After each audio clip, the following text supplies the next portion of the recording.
Chapter 77. Looking at Li Tai's attitude, it seemed like he would not turn back until he hit a wall. Li Zishuan could only give him a hand and let him hit his head until he bled. Your Highness, please listen to the fifth question. Before I ask, I want to know if Your Highness has heard of Ode of Mulan? Li Tai nodded. Of course I have. Ode of Mulan, also known as Poem of Mulan, was a narrative poem written during the northern and southern dynasties in China. It told the folk story of the heroine Hua Mulan, who replaced her father in the army. The poem was written in the northern Wei dynasty. It was originally recorded in the southern Qin dynasty's ancient and modern music records. It was about 300 words long and was later embellished by scholars in the Sui and Tang dynasties. Li Tai was well-read, so of course, he had seen this poem before. It's good that Your Highness has heard of it. The fifth question is, why was Hua Mulan, who had been in the army for 18 years, so surprised when she changed into women's clothing? Li Tai replied matter-of-factly, wasn't it because her companions had never seen her in women's clothing before? Li Zishuan shook his head. Wrong, it was because her companions thought that it was more appropriate for her to wear men's clothing. Li Tai was speechless. He really wanted to curse in his heart, but he did not know if he should say it. Pfft, ha ha ha. Tisk, Ching Chumo could not take it anymore. He laughed loudly, but tragically, the wound on his face was torn. Lan covered her mouth when she heard this funny answer. She could not help but giggle. Li Tai said with a dark face, continue, next question. Next question. Next question. As time passed, Li Tai's face became darker and darker. However, he couldn't help but listen to the next question every time. Putting aside the gambling, Li Zishuan's questions were all very novel, and the answers to each question were even more unexpected. He was like an opium addict. Although he knew that he would lose if he continued like this, he could not help but want to listen to the next question and the answer to the next question. Your Highness, this is the last question. Please listen carefully. After Li Zishuan finished, he sighed in relief. He was finally going to get rid of this troublesome fatty. Wait. Hearing that this was the last question, Li Tai was startled and quickly interrupted. He frowned, thought for a moment, and said, that's right. For the last question, you are not allowed to come up with such a crooked question. You must come up with a proper question. If he really couldn't answer a single question, then wouldn't his reputation be ruined? Although Li Tai liked those strange questions, it didn't mean that he was willing to lose the bet. Li Zishuan looked at Li Tai's face, which was as black as the bottom of a pot. He didn't want to push this little fatty too far.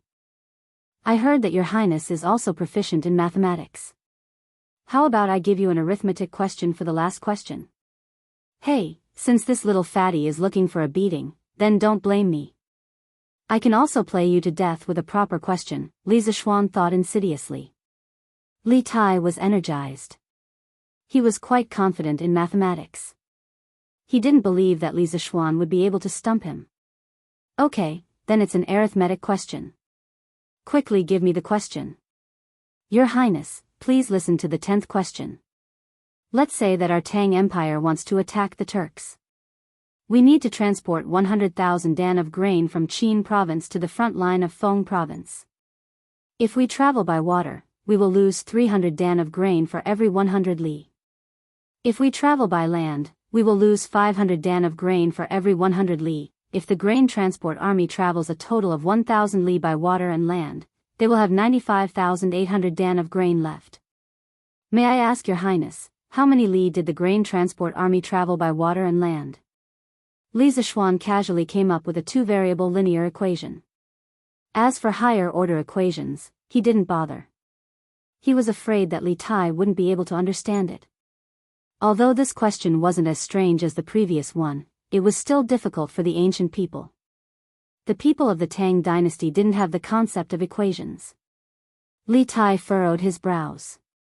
This question was open and aboveboard. He tested all the hypotheses in his mind one by one. Gradually, sweat appeared on his forehead. After a long time, he still couldn't find the correct answer. Li Zishuan reminded him, Your Highness, the East Market will be closed soon. Li Tai looked at the sky and said unwillingly, if I have another 2 hours, I will definitely be able to find the correct answer. Li Zishuan smiled and said, Your Highness, the correct answer to this question is 400 li by water and 600 li by land. I can find the correct answer in 3 breaths. Li Tai subconsciously put Li Zishuan's answer into the question to check. He found that it was correct, but he still couldn't believe it. You must have calculated the answer in advance. That's why you can say it so quickly. If Your Highness doesn't believe me, you can change a few numbers in the question. Let's see if I can find the answer in 3 breaths. If I can't, I will lose today's bet. Alright, that's what you said. Then, this prince will change the remaining provisions to 96,500 dan. You can calculate how many li we have traveled by water and land respectively. Li Tai changed a number casually. He didn't believe that Li Zishuan could find the answer in 3 breaths. Li Zishuan's mental strength was far beyond that of ordinary people. As soon as Li Tai finished speaking, he immediately got the answer in his mind. Your Highness, the soldiers traveled 750 li by water and 250 li by land. So fast. It didn't even take a breath. Li Tai was shocked. He quickly put Li Zishuan's answer into the question to check. A moment later, Li Tai's eyes widened and he muttered, It's completely correct. How is this possible? Even Dr. Liu from the Imperial College can't do it. Although Qing Chimo didn't know how to calculate, seeing Li Tai's reaction, he knew that his good brother had calculated correctly. He couldn't help but change his understanding of Li Zishuan. He thought to himself, it's fine if his martial arts are better than mine, but why is he smarter than me? How am I supposed to live in the future? When Li Tai wanted to compete with Li Zishuan in mathematics, Lan wasn't worried at all. She still remembered Li Zishuan's heroic performance in the clothing store. Your Highness, what about today's bet? Seeing Li Tai in a daze, Li Zishuan asked worriedly. Li Tai had been tortured miserably today. He waved his hand dispiritedly and said, I lost. A bet is a bet. This king will not make things difficult for your strange interest pavilion in the future. Thank you, Your Highness, for keeping your promise. We'll take our leave now. Li Zishuan admired this little fatty's character of being willing to admit defeat and keeping his promises. Wait, are you really not willing to write a story for me? If you have any requests, you can tell me. I'll consider it. Li Tai was still unwilling to give up, but his tone was no longer as arrogant as before. Not only was this person in front of him good at writing stories, he was also quite talented and had strange ideas. He was a smart and interesting person. Li Tai really wanted to rope him in as a guest of the palace. Li Zishuan shook his head and said, Sorry, this humble one's ambition does not lie in this. Looking at the little fatty's disappointed expression, he also felt that Li Tai's tone was no longer as arrogant as before. He thought to himself that this fatty was just a child spoiled by his parents. Li Zishuan then added, But in my free time, I'll write some stories. When the time comes, I'll engrave them into books and sell them at Strange Interest Pavilion. Li Tai's eyes lit up and he said with a smile, Okay, I'll definitely get someone to buy a few books. But you must tell me about your learning skills in the future. I'll definitely treat you well. Li Zishuan smiled and said, Of course. The few of them bade farewell. Li Zishuan looked at the sky and estimated that the market would close in a few minutes. He let Wang Zhong take Lan back first. He quickly walked to Strange Interest Pavilion's workshop and happened to meet Faubert, who was preparing to go home. He asked Faubert about the progress of the curved plows. Faubert smiled and said, Young master, the 20 curved plows you wanted have all been made. They're just waiting for you to send someone to take them away tomorrow. I'll go to the manor with you tomorrow to see how effective the curved plows are. Li Zishuan nodded and said, Okay, that's good. I'll send someone to take these curved plows away tomorrow. At this moment, Faubert seemed to have thought of something and said, Oh, that's right. Young master, the roller bearings you mentioned before have been made in the workshop. Now we can make roller bearings of various sizes. Li Zishuan was overjoyed and said with a smile, That's great. After I'm done with this, I'll give Faubert a blueprint. Faubert can help me build a carriage with roller bearings for all the parts that need to be rotated. Li Zishuan was very happy that there was finally hope for the luxurious carriage that he had been longing for. Faubert smiled and said, "Okay, no problem." Chapter 78. As night fell, all of Chang'an was shrouded in darkness. Because of the curfew, all the streets were dark except for the brothels. After dinner, the people of Chang'an went to bed. The entire city seemed to have fallen asleep, but some people were still awake. The Taiji Palace in the Imperial Palace was still brightly lit. Since the dynasty had just been established, there were many things that Li Er needed to decide. He would read memorials until very late every night. But what he was holding now was a memorial written by a courtier.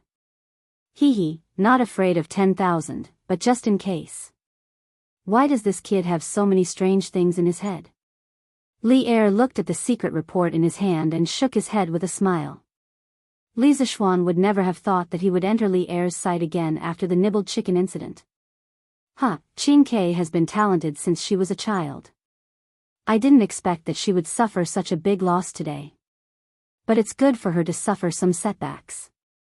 But Li Zishuan is really interesting.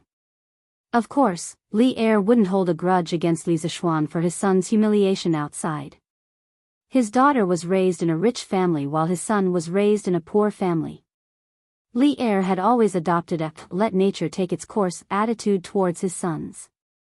They could compete with each other, they could fight each other, but they couldn't cross that red line. Even if one of his sons was bullied, they could find a way to get back at him. Li Er would never stand up for him. Looking at the novel questions and unexpected answers on the secret report, the smile on Li Er's face grew wider and wider. However, when he read the last question, the smile on Li Er's face suddenly froze, and his face gradually became solemn. Li Er's face darkened and he asked the guard in black in front of him, "Li Zishuan really calculated the answer in one breath?" The guard quickly bowed and said, "Your Majesty, it's absolutely true." Li Er waved his hand and asked the guard to leave. He turned around and clenched the secret report in his hand. The last question had touched the ambition that had been hidden in his heart for a long time. After the incident at the Xuanwu Gate last year, the Great Tang was in a state of turmoil. The Turkic Khaganate sent out an army of 100,000 and took advantage of the situation to invade. Like a hot knife through butter, the Turkic Khaganate actually managed to reach Jingyang, which was only 40 li away from Chang'an, shaking the entire capital. At that time the enemy was strong and we were weak. Li Er was forced to set up a deceptive tactic. He personally led Gao Shilian, Fang Xianling and the others, 6 riders, to the Wei River and spoke with Shili across the Wei River. In the end, the Turks retreated. Not only did they take away 30,000 Han slaves, they also received the promise of non-aggression from Emperor Li Er. All the treasures in Chang'an's treasury were emptied. These smug bandits left Yuanzhou state and fled into the vast grassland from Huaiyuan. Perhaps later generations would praise Li Er for not being afraid in the face of danger and crafting a clever plan to set up the Wei River Alliance, winning a chance for the Great Tang to breathe. But in Li Er's view, the so-called Wei River Alliance was the shame of his life. All those years ago, he, Li Er, had followed his father to Taiyuan County and experienced 100 battles before finally conquering the world. When had he ever suffered such humiliation? Li Er still remembered that after the Turks retreated, Qing Yaojin held his handwritten letter and knelt on the ground like a child, wailing loudly. Tens of thousands of soldiers put on their armor and knelt in front of the commander's tent. Several valiant generals requested to go to war, determined to wash away the humiliation brought by the Wei River Alliance with blood. Although the Great Tang had just been established, from the emperor to the people, there was a pride in their bones, a pride of being a Tang person. If the emperor was humiliated, the officials would die. If the emperor was humiliated, the people would die. In an instant, the entire country, from the generals to the people, was filled with fighting spirit. They all swore to take revenge for their emperor. But at that time, the Great Tang army was weak. Their equipment was not complete, their provisions were not sufficient, and there were many rebellions. Tufan and Tuyuhun were eyeing them covetously. Li Er could only grit his teeth and swallow it down. For a gentleman to take revenge, 10 years was not too late. He swore in his heart that once the rebels in the country were wiped out and the soldiers were strong enough, he would hunt the grassland with everyone and fight to the death with the Turks. Today, seeing Li Zishuan give the last question to Li Tai, Li Er's heart was unable to calm down for a long time. Speaking of Li Zishuan, Li Er could not help but think of the conversation he had with Qing Yaojin 2 days ago in Taiji Palace. Jijia, how has second brother Qin been recently? Li Er sat on the dragon throne, his face full of concern. Qin Shubao had followed him on many bloody campaigns and had saved his life several times. Thus, Li Er had always been very grateful to Qin Shubao. Even after he became the emperor, he still called Qin Shubao's second brother Qin in private. Your Majesty, second brother Qin had many hidden injuries in his early years. Now that he is old, the injuries have flared up, and his body is getting worse by the day. A few years ago, second brother could still beat me in martial arts, but a few days ago, I went to the Qin residence to see second brother. Second brother, he. Your Majesty, I am heartbroken. As Qing Yaojin spoke, he could not help but beat his chest and cry. This old general of the Great Tang had once faced countless powerful enemies without batting an eyelid. Now that he saw his best brother's body getting worse, he could not help but cry. Men did not cry easily, but they had not yet been deeply hurt. Li Er's eyes were also moist. He was silent for a while, then said in a low voice, Jijia, do not be sad. I will have Daoist's son go to the Qin residence to take a look at second brother Qin. As long as it can alleviate second brother Qin's pain, I am willing to have people find it, no matter how precious the medicine is. Qing Yaojin hurriedly expressed his gratitude. I thank your Majesty on behalf of second brother. Li Er sighed and said, ah, time flies. Sigh, time is unforgiving. Seeing all of you brothers who had followed me to conquer the world grow old day by day, I don't feel good in my heart. When our generation is old, who can help Qingxian protect the Great Tang? Your Majesty, there are talented people in every generation. The children and grandchildren have their own fortune. There are also many loyal and brave people in the younger generation. Qing Yaojin spoke a rare literary sentence. Li Er shook his head and said, Jijia, the younger generation is relying on their parents' influence. How many of them are successful? Qing Yaojin thought for a while, then suddenly smiled and said, Your Majesty, I met a young man a few days ago. I sparred with him and found that his martial arts were on par with mine. Li Er's eyes lit up, and he asked with interest, oh, how old is that young man? He should only be 14. What? Li Er was truly shocked. Although martial arts depended on talent, it could not be without the accumulation of time. Qing Yaojin had been through hundreds of battles, and his martial arts were at least in the top 10 of the generals of the Great Tang. Now that Qing Yaojin said that a 14-year-old young man was on par with him, how could Li Er not be shocked? How can a 14-year-old young man be on par with Jijia in martial arts? How come I have never heard of such a young talent in Chang'an? Your Majesty, it is true. This person is called Li Zishuan. He lives in Chang'an's Yongla Lane. He was on good terms with my son, so I met him. Li Zishuan? This name was so familiar. Li Er stood up, frowned, and walked 2 steps before he suddenly remembered. Is it Li Zishuan who invented the chicken nibbling technique? Hearing about the chicken nibbling technique, Qing Yaojin subconsciously licked his lips and said, yes, it is him. Your Majesty, do you know him before? Li Er did not answer him, and said, I only heard that he went to Mount Longhu to learn martial arts for 8 years, but I did not expect his martial arts to be so strong. Qing Yaojin explained, Your Majesty, Li Zishuan was spiritual master Lingshu's disciple, so it is not strange that his martial arts are so outstanding. Li Er was a little absent-minded, and muttered, I see. Your Majesty, it is late. I beg your Majesty to rest early. The old eunuch Zhao Song cautiously came forward to persuade him. Li Er collected his thoughts, nodded, and was about to leave when he suddenly turned his head and ordered, Zhao Song, ask Baichi to pay more attention to Li Zishuan. I want to know more about him. Yes, Your Majesty. This young man's martial arts were strong, but he was also very smart. He was quite accomplished in mathematics. If he was a talented general, then he should be nurtured.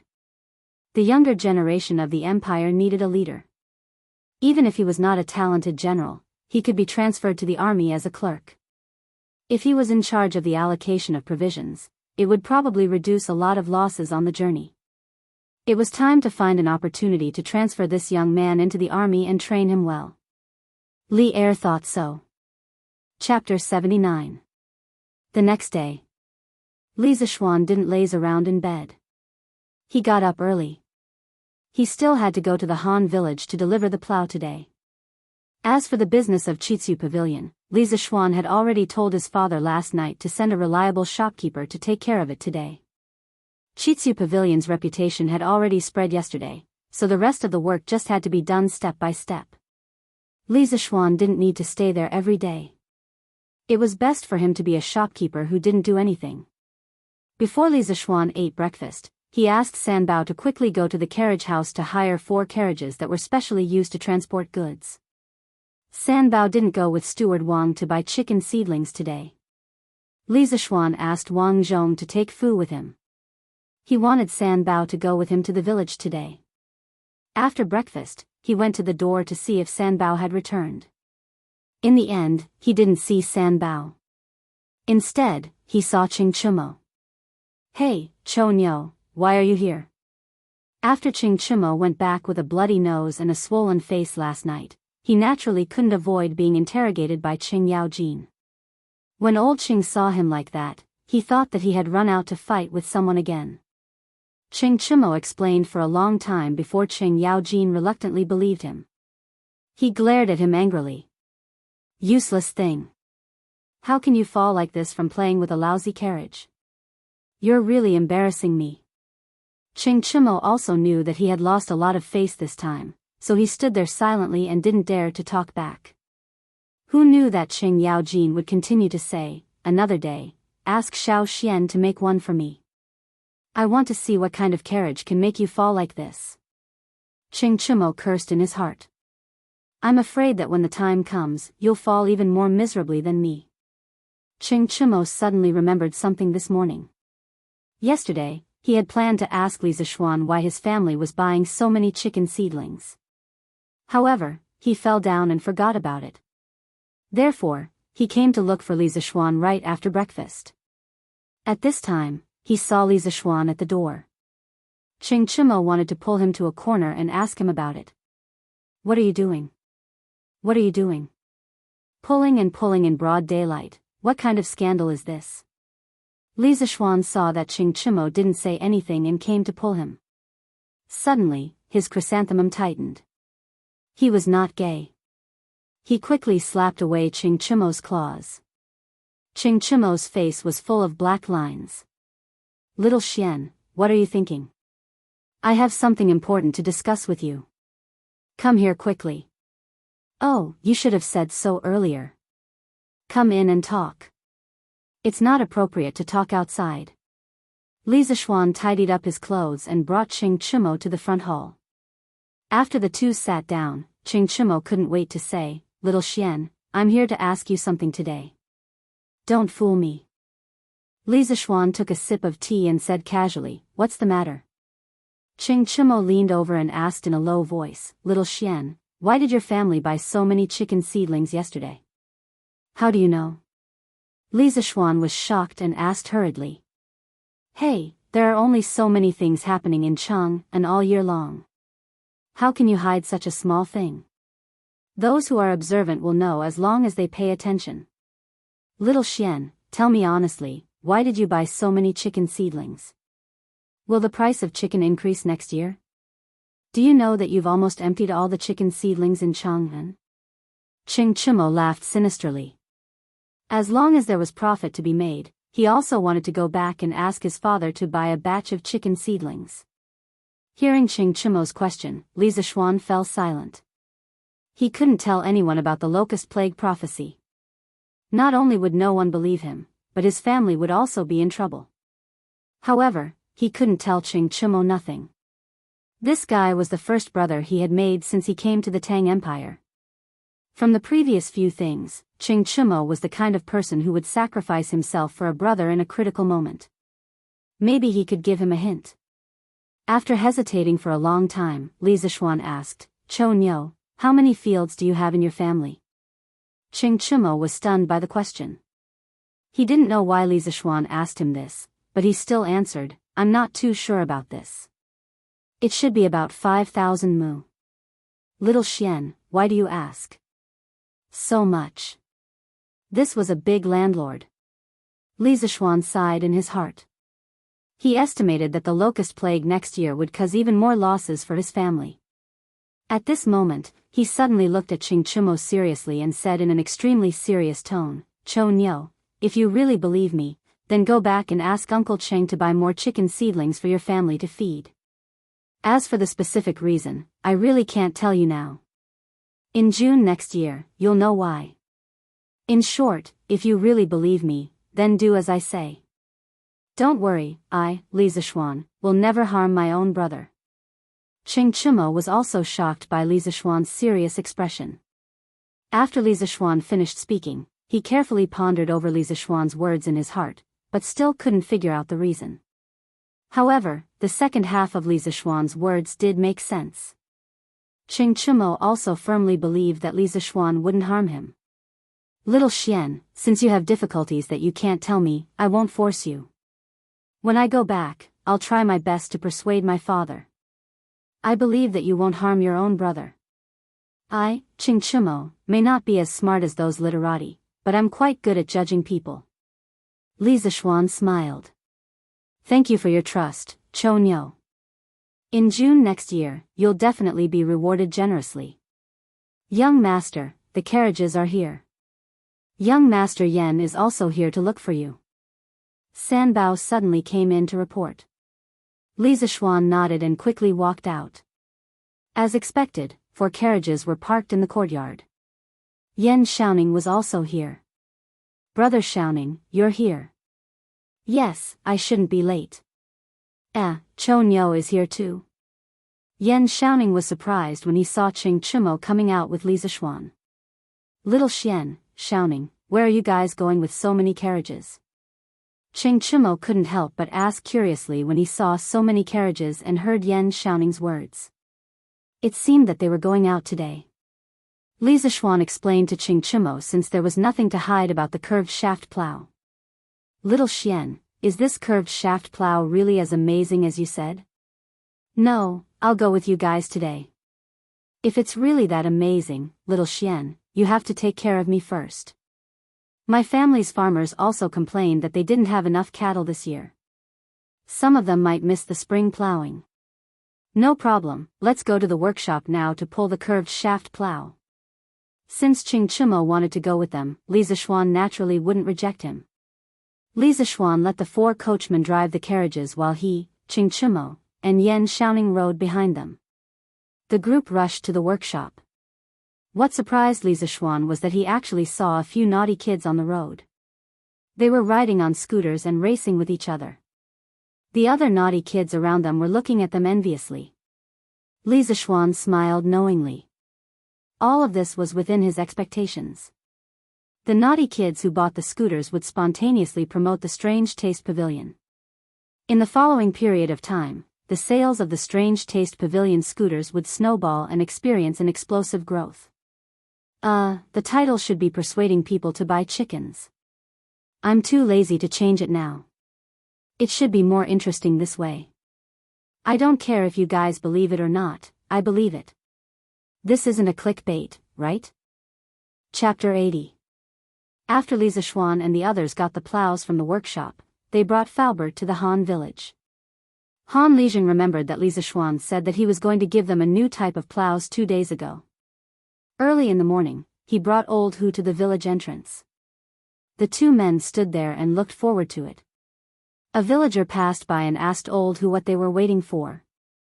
Old Hu said that the young master was going to give them a batch of better plows today.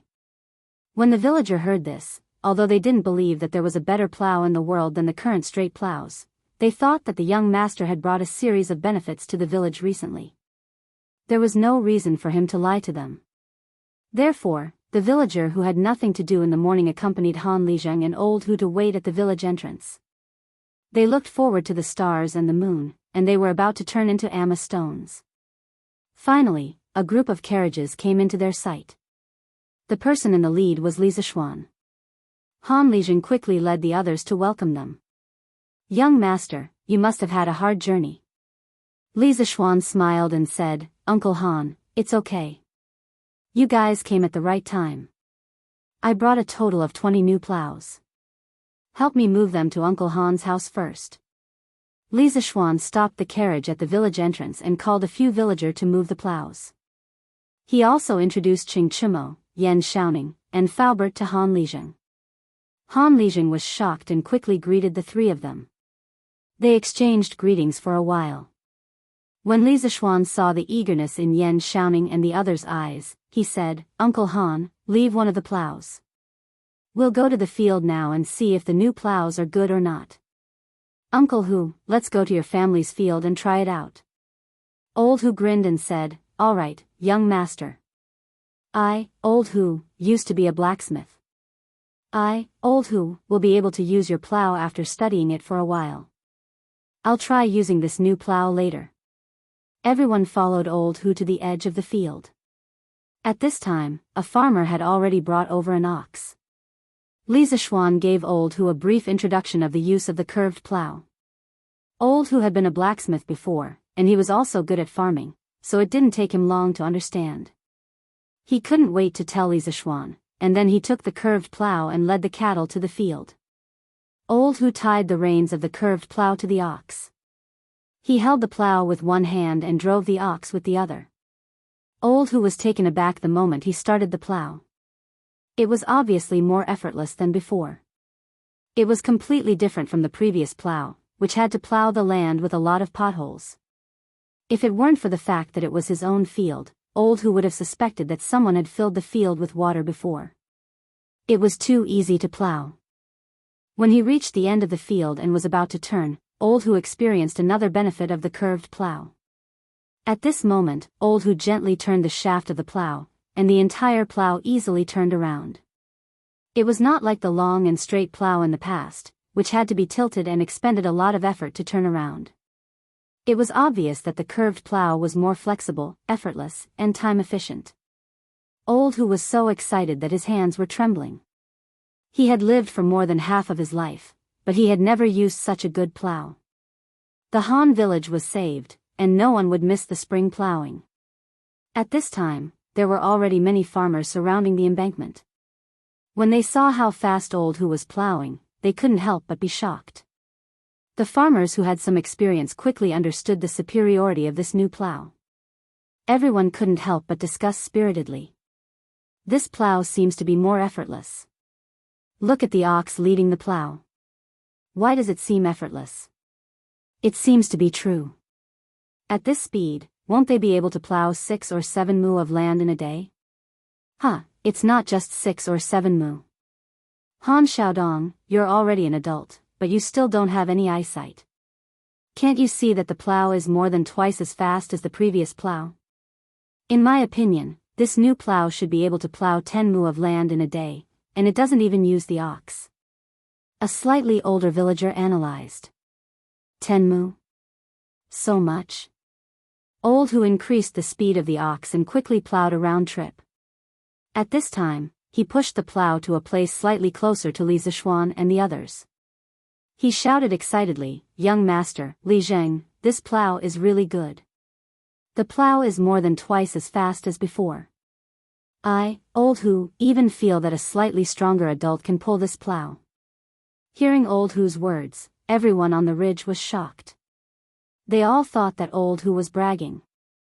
Who could pull a plow? Han Lizheng also said suspiciously, "Old Hu, it's not as exaggerated as you say, right?" Old Hu anxiously said, "Li Zheng, if you don't believe me, come down and help me hold the plow. I, Old Hu, will pull it." Han Lizheng also wanted to experience it. He excused himself from the people on the ridge, rolled up his trousers, and went down. Old Hu pulled the ox to the side and let a farmer lead it. He hung the rope of the plow on his shoulder, leaned forward, and pulled one end of the rope. He shouted behind him, "Li Zheng, are you done holding it?" Han Lizheng replied, "Yes, you can start." Everyone held their breath and stared at Old Hu without blinking. In history, they had never heard of people pulling the plow. At this time, the muscles on Old Hu's arm bulged. Old Hu shouted and the plow began to move slowly. It moved, look, the plow actually moved. It's true, it's actually true. God, what kind of plow did young master bring us? An old farmer trembled as he knelt on the ground and muttered, "A divine plow, a divine plow. This is the divine plow of our Tang Empire." Faubert was also trembling with excitement. 2 days ago, when Li Zishuan explained the advantages of the plow to him, although Li Zishuan's words were clear and logical, he still had some doubts. But today, the facts were in front of him. He had no choice but to believe. The plow in front of him was even better than what Li Zishuan described that day. Young master, facts speak louder than words. This old man is convinced. This plow can really be called the divine plow of our Tang Empire. In the future, millions of people will be grateful for young master's kindness. Faubert looked at the excited farmer in front of him and couldn't help but say. Li Zishuan smiled and said, "This is also thanks to Faubert's help. Without Faubert's exquisite skills, how could we make such an efficient plow?" Yan Xiaoning was breathing rapidly as if he had taken drugs. He grabbed Li Zishuan's arm and said incoherently, "Xiao Xian, this is a divine plow. This plow must be widely promoted. When I go back, I must tell my father to let the Ministry of Works purchase this plow.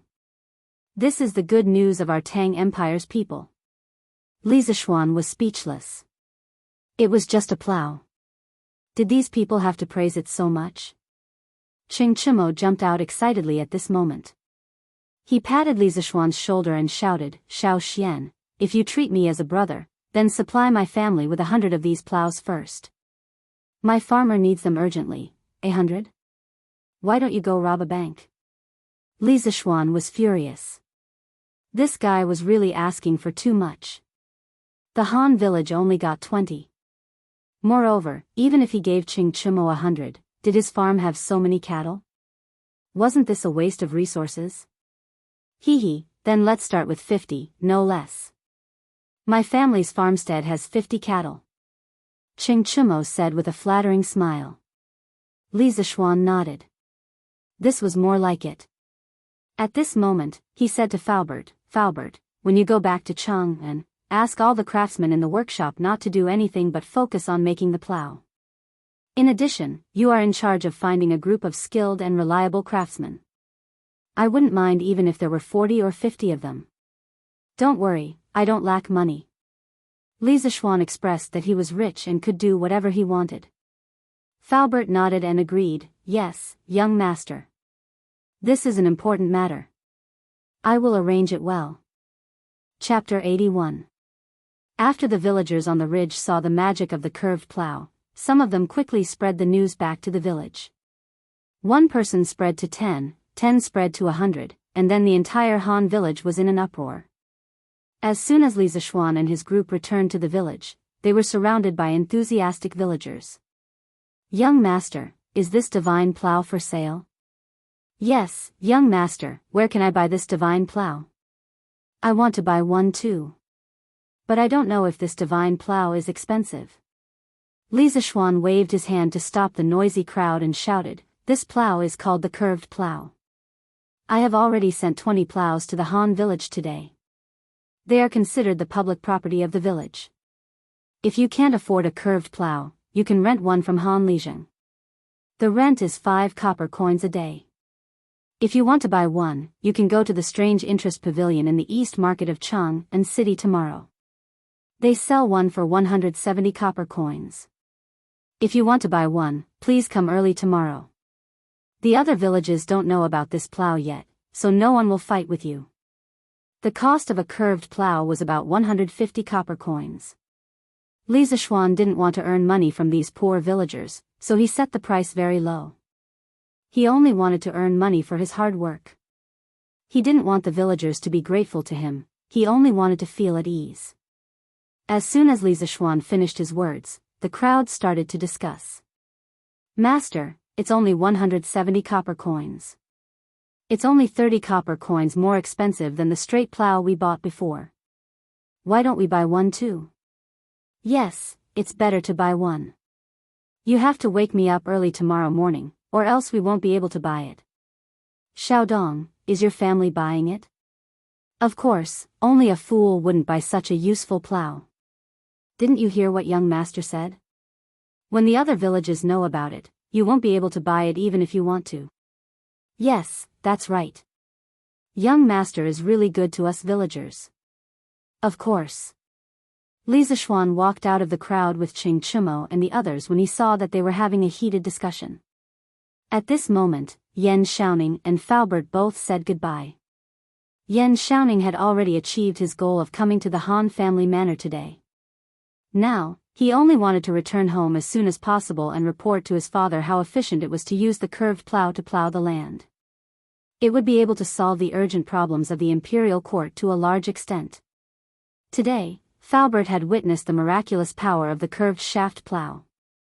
He wanted to return to the workshop as soon as possible and recruit more craftsmen to mass-produce the curved shaft plow.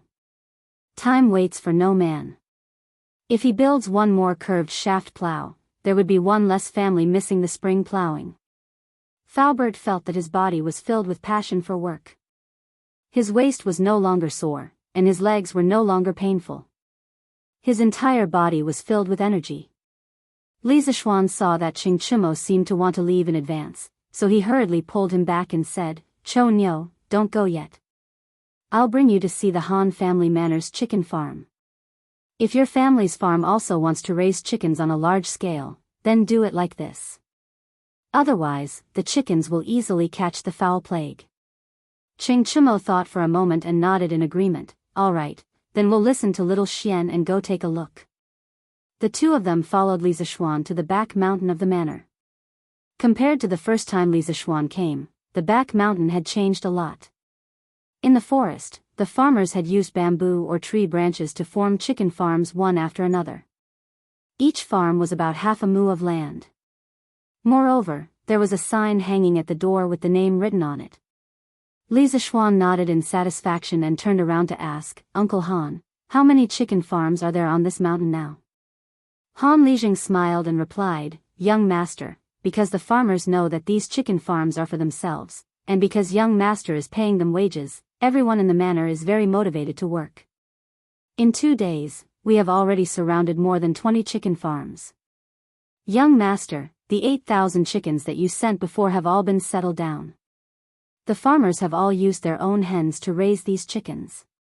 Everything is going smoothly." Then I'm relieved. Uncle Han, follow me in to see the chicken coop."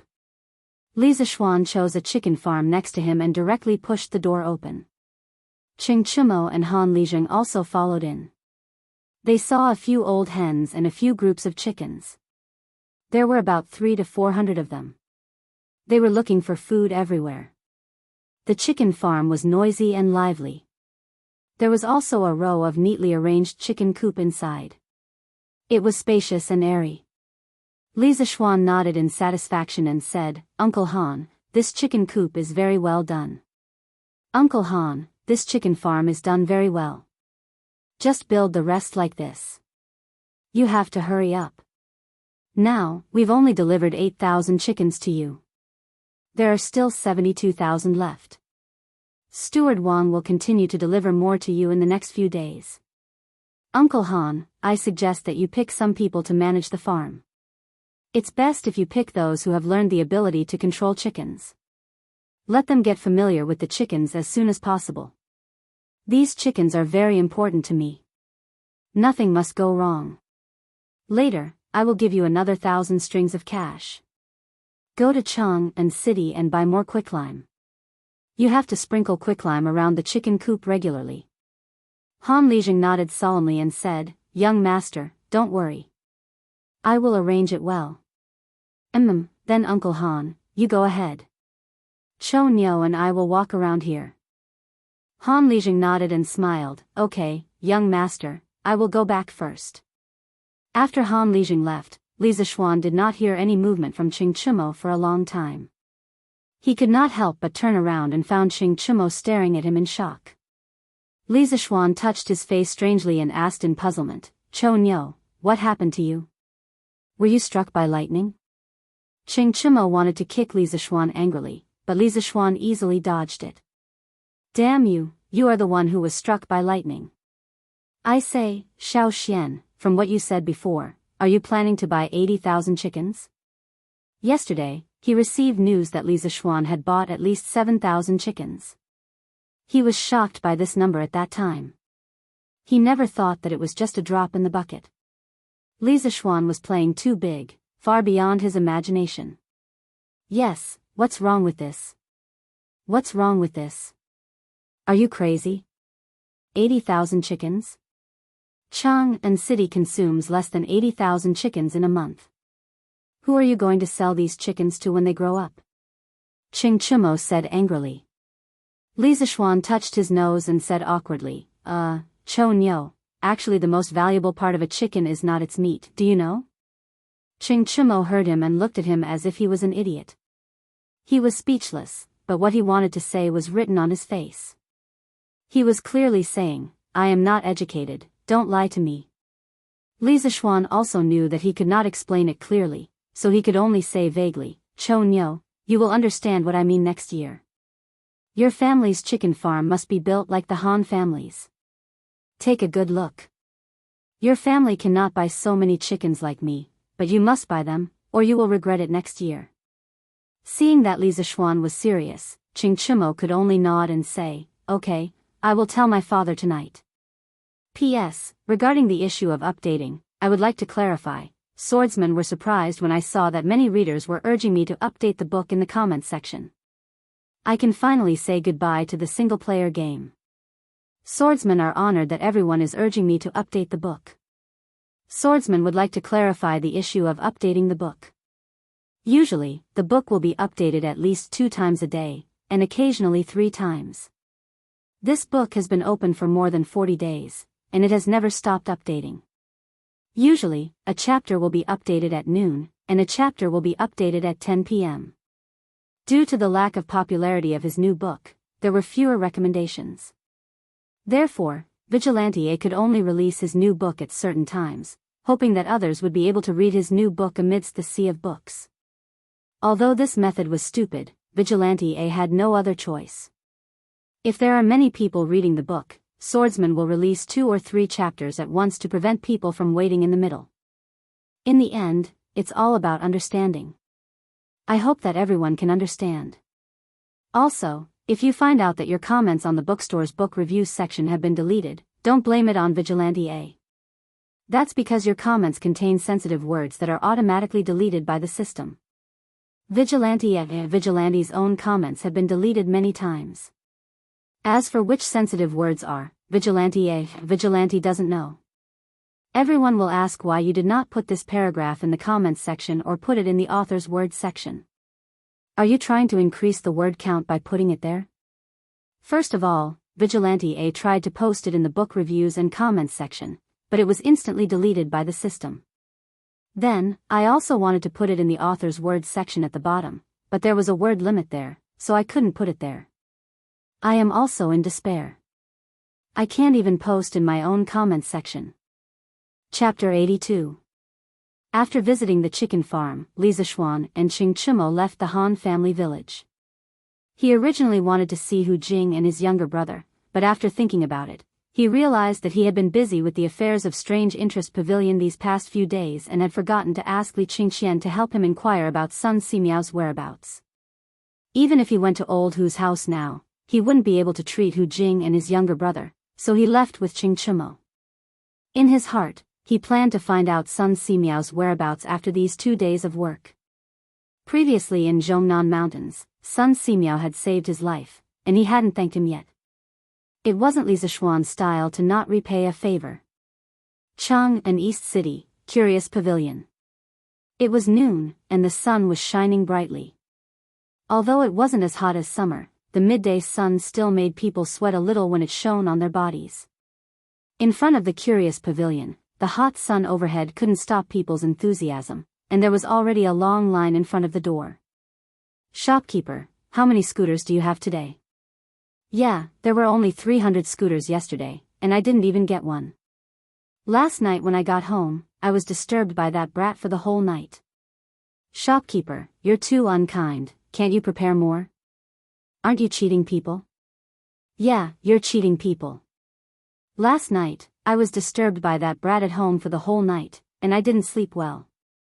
Hearing the commotion outside, a skinny, dark-skinned middle-aged man walked out of the strange interest pavilion. He looked like a scholar. This man was the new shopkeeper that Li Jingmo recruited for his son. His name was Sun Huayuan, and he was the cousin of Sun Huaiming, the new shopkeeper of Li Ji clothing store. He was quite talented. Previously, he was the shopkeeper of a calligraphy and painting store in Chang'an City. Later, because he offended the owner's son, he was fired and had been idle at home. Yesterday, when he heard that Li Jingmo wanted to recruit a shopkeeper for his son, Sun Huaiming strongly recommended his cousin.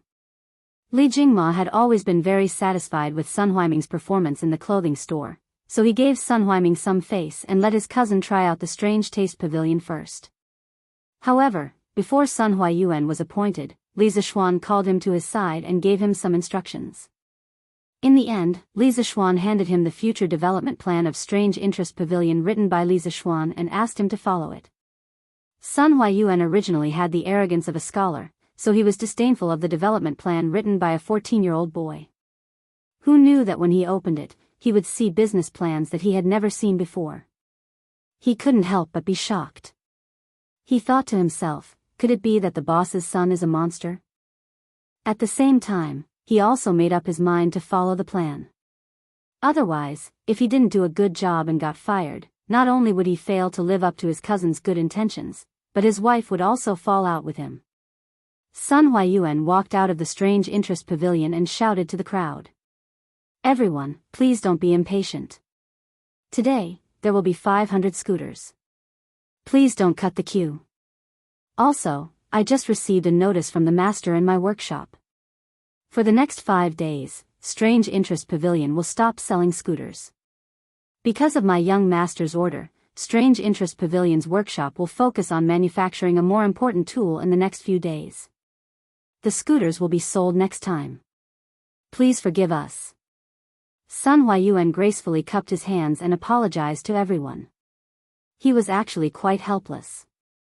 After Uncle Fu came back this morning, he immediately sent someone to the Strange Taste Pavilion to inform him that the workshop would not be producing scooters for the next few days. It was said that they were going to focus on producing a batch of more important tools. For Faubert, a national treasure like the curved plow was obviously more important than a child's toy like the scooter. At this critical time, how could he be distracted? Naturally, he would give up on the scooter first. However, the crowd in the queue didn't think so. They were originally happy when they heard that there would be 500 scooters available today. Who knew that Sun Huayuan would tell them that Strange Interest Pavilion would stop selling scooters for the next few days and that it was unknown when they would be able to sell scooters again? If they couldn't buy scooters for their children today, wouldn't they not have peace for the next few days? Sun Huayuan's last sentence poked a hornet's nest. "Shopkeeper, how can you do business like this? We're going to boycott your shop. We'll never buy scooters again." "Yes, we're not buying anymore."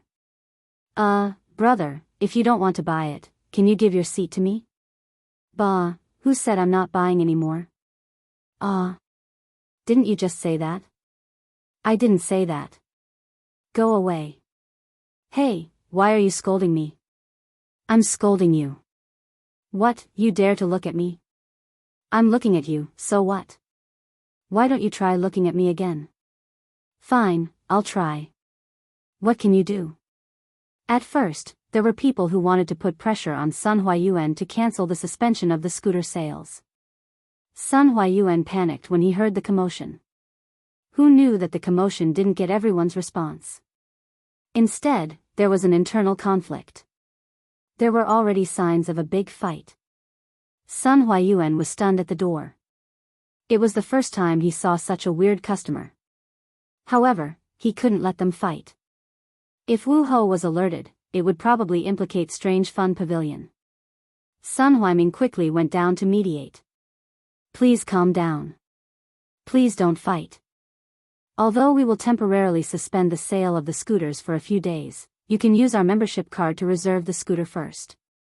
When we have the scooter, we will send it to your home as soon as possible. Membership card? What membership card? The burly man who wanted to boycott the Strange Interest Pavilion asked in surprise. The rest of the people also looked over curiously. At this time, Sun Huayuan loudly explained to the crowd, "Friends, in order to save everyone's time, our Strange Fun Pavilion will introduce a membership system. We will also arrange a corresponding membership channel. Customers who pay 500 coins in one go will receive a white membership card. Those who pay 1,000 coins in one go will receive a green membership card. Those who pay 1,000 coins in one go will receive a blue membership card. Those who pay 20 coins will receive a purple membership card. Those who pay 100 coins will receive an orange membership card. Those who pay 500 coins will receive a red Supreme membership card. Our Strange Fun Pavilion's membership levels from low to high are white, green, blue, purple, orange, and red. In the future, all members can line up in the membership channel. Of course, the higher the membership level, the higher the priority you will receive when you line up. Correspondingly, you will receive better discounts when you buy products. The Red Supreme membership card will give you a 40% discount when you buy products. Every membership card that we give out is special and requires a fingerprint. It will not be counterfeited. Every sum of money that you deposit and withdraw from Strange Fun Pavilion will be recorded in detail. There will be no mistakes. Friends who didn't buy a scooter today can apply for a membership card to reserve it. Everyone, don't miss this opportunity. Our Strange Fun Pavilion will have even more novel products in the future. There are only things that you can't think of. There is nothing that we can't do. Sun Huayuan introduced the business plan that Li Zishuan had written for him to the crowd. Li Zishuan had used the color of the character cards and equipment from the online games in his previous life to Strange Fun Pavilion's membership cards. He wanted to tell the people of the Tang dynasty that life was like playing an online game. If you want to be awesome, you have to spend money. It was just like the online games released by a certain company in his previous life. If you don't spend money, you won't be able to play. The audience was stunned by this membership system that they had never heard of before. The people who bought the scooter yesterday were secretly glad. They only spent 360 copper coins yesterday, and they actually got a white membership card that was worth 500 copper coins. This wave of people did not suffer a loss. Most of the people in front of the line were watching. They were in front of the line and should be able to buy a scooter today. Therefore, they were not in a hurry. They were waiting to see if anyone was willing to apply for a membership card. However, the people at the back of the line could not sit still. Shopkeeper, I want to apply for a green membership card. I want to use your members channel. I also want a green membership card. Green was the color that protected the environment. Everyone liked it. Behind the crowd, there was an elegant young man wearing white clothes and holding a folding fan in his hand. He was looking at the noisy crowd. The corners of his mouth were raised into a meaningful smile. He ordered the manservant beside him, "Don't worry. Lu Yun, go and apply for a Red Supreme membership card for this young master." "Ah, young master, this," the servant suspected that he had misheard. The white-clothed young master frowned. He naturally had a dignified aura. He did not want to repeat himself. "Yes, young master. This servant will go now." Seeing the young master frown, Lu Yun was so scared that he did not dare to ask any more and went to apply for a membership card. Only then did the white-clothed young master relax his frown. He muttered to himself, "Strange Fun Pavilion, hee hee. How interesting." Chapter 83. Outside of Strange Interest Pavilion, there were dozens of people crowding around Sun Huayuan to register for a membership card.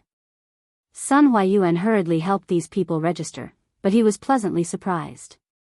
He didn't think that there would be so many people willing to buy a membership card. These people would most likely become loyal customers of Strange Interest Pavilion in the future. At this moment, some of the people at the front of the line couldn't sit still. Originally, according to the order, they would be able to buy a scooter today, but now there were so many people who wanted to buy a membership card. According to the membership system that Manager Sun had just introduced, these members could use the member channel to cut the line. If this was the case, then the people at the front of the line would most likely not be able to buy a scooter today. Thinking that if they couldn't buy a scooter today, they would definitely be disturbed by their naughty children for several days. These people couldn't help but shiver and clench their teeth. Isn't it just a membership card? I'll buy it. Thus, more and more people wanted to buy a membership card. Seeing this, Sun Huayuan smiled like a flower and quickly called a few employees to help him register. In fact, most of these people wanted a green membership card. Sun Huayuan had been registering for a long time, but the highest number he saw was 10 blue membership cards. There wasn't a single purple membership card. People were greedy. At first, Sun Huayuan was worried that no one would be willing to buy a membership card, but now he was hoping that someone would buy a few purple membership cards. He was disappointed in his heart when he heard a young man's voice, "Manager, buy a red Supreme membership card for my family's young master." Schwa. The noisy crowd instantly quieted down and looked at the person who spoke. Sun Huayuan also suspected that he had misheard and asked with uncertainty, "Dear customer, what kind of membership card did you say you wanted?" "I'm not the one doing it, I'm just doing it for my family's young master. He wants a red Supreme membership card." "Manager, hurry up, we're in a hurry. This is the membership fee, see if it's enough." Lu Yun tossed 5 golden pancakes to shopkeeper Sunday. After all, 500 strings of copper coins could be pulled by an ox cart. It was really inconvenient to carry them when going out. In the Tang dynasty, gold could be used for large transactions, but silver could not be used. In fact, there was silver in the Tang dynasty, but before the Song dynasty, most areas in China did not use silver as currency.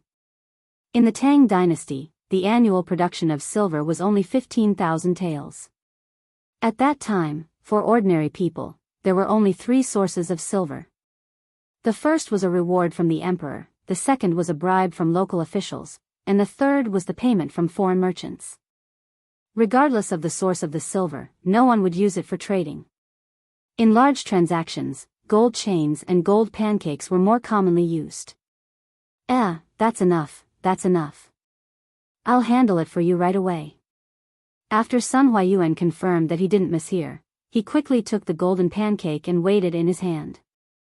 Then, he wiped the sweat on his forehead and began to register. "May I know your young master's name? We need to register and press our fingerprint." Sun Huayuan raised his head and asked. Lu Yun frowned and said, "It's inconvenient to reveal the identity of my young master. You can just write the word Wang, and I'll press the handprint." Sun Huayuan was a little confused. This was the first time he encountered such a situation. However, this person wanted to apply for a red card, so he should take care of him. He could only nod and say, "Okay, we'll do as you say." The 500 scooters of the Strange Interest Pavilion were all sold out in 4 hours. Those who applied for a membership card had all bought one. Many people in front of the line who thought that they would be able to buy one didn't. They couldn't help but beat their chests and stomp their feet. They definitely wouldn't have a good time in the next few days. Including the scooters that were sold yesterday, there were currently 800 scooters in Cheng and City. The naughty kids who owned scooters naturally formed groups and began to show off in all kinds of fancy ways in Cheng and City. They were all risking their lives.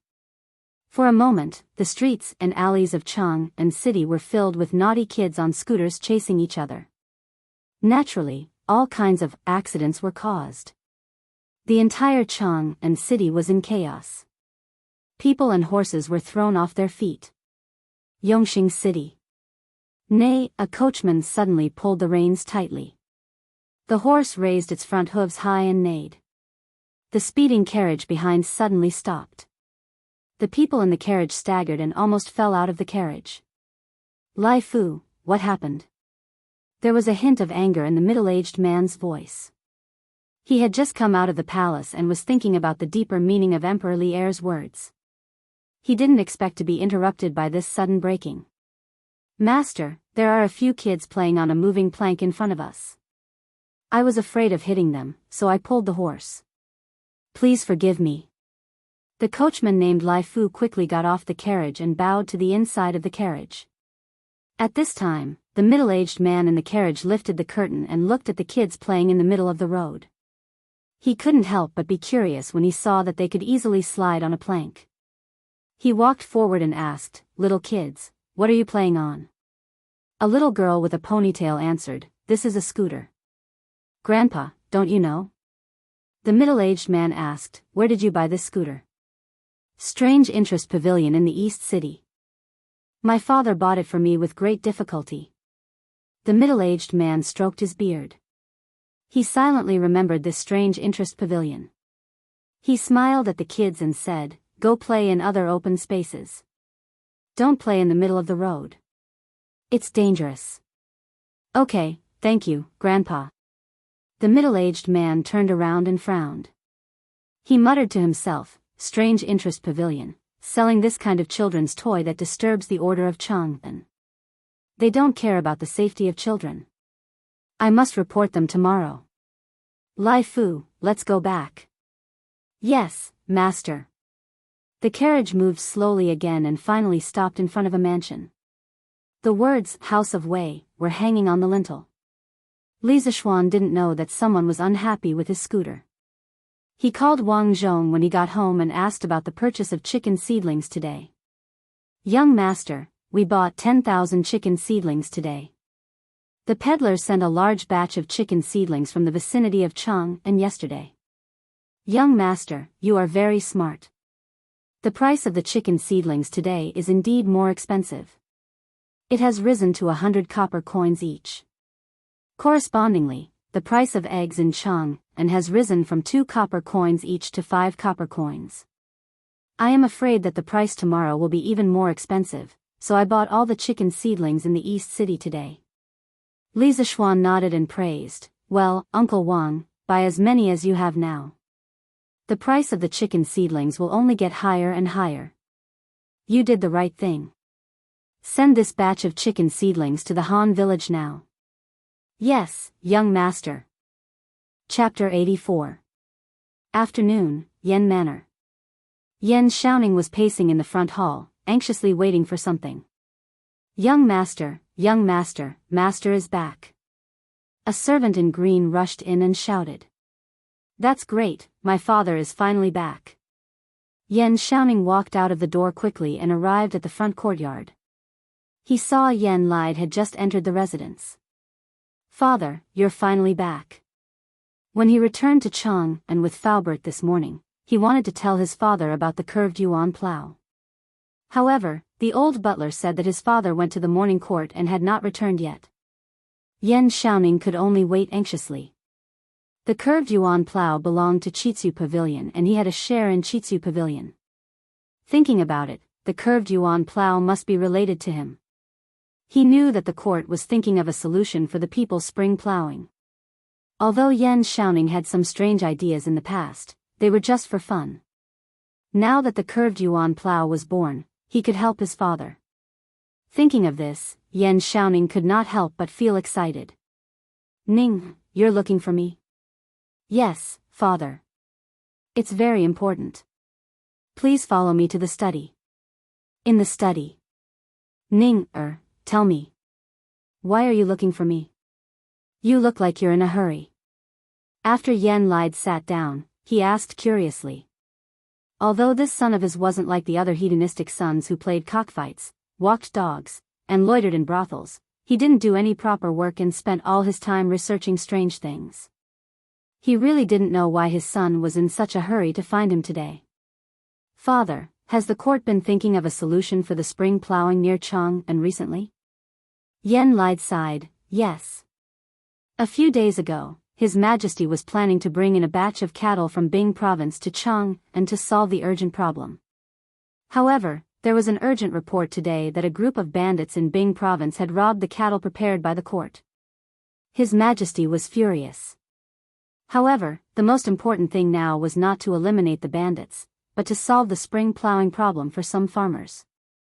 After the morning court, His Majesty asked Minister Fong, Minister Wei, and me to stay behind to discuss this matter. That's why I only came back at this hour.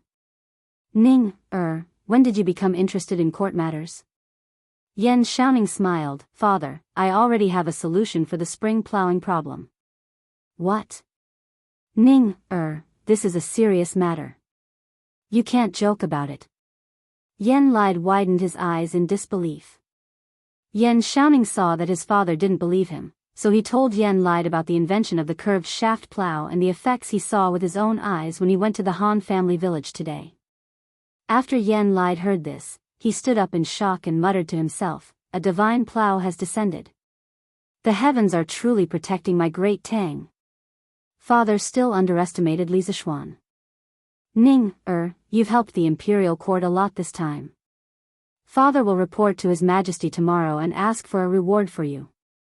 The next day, at the first glimmer of dawn, there were already a dozen farmers in coarse linen clothes on the path outside Chang'an City, rushing towards Chang'an City.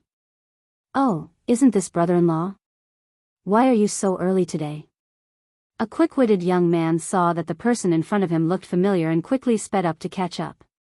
When he realized that it was his brother-in-law, he greeted him. Hey. So it's you, Xiaodong. I heard that the price of eggs in Chang'an City has risen recently. Your sister asked me to get up early today and sell the eggs at home. Later, I can buy a new set of clothes for my son. The man carried a wicker basket and answered when he saw that it was his brother-in-law.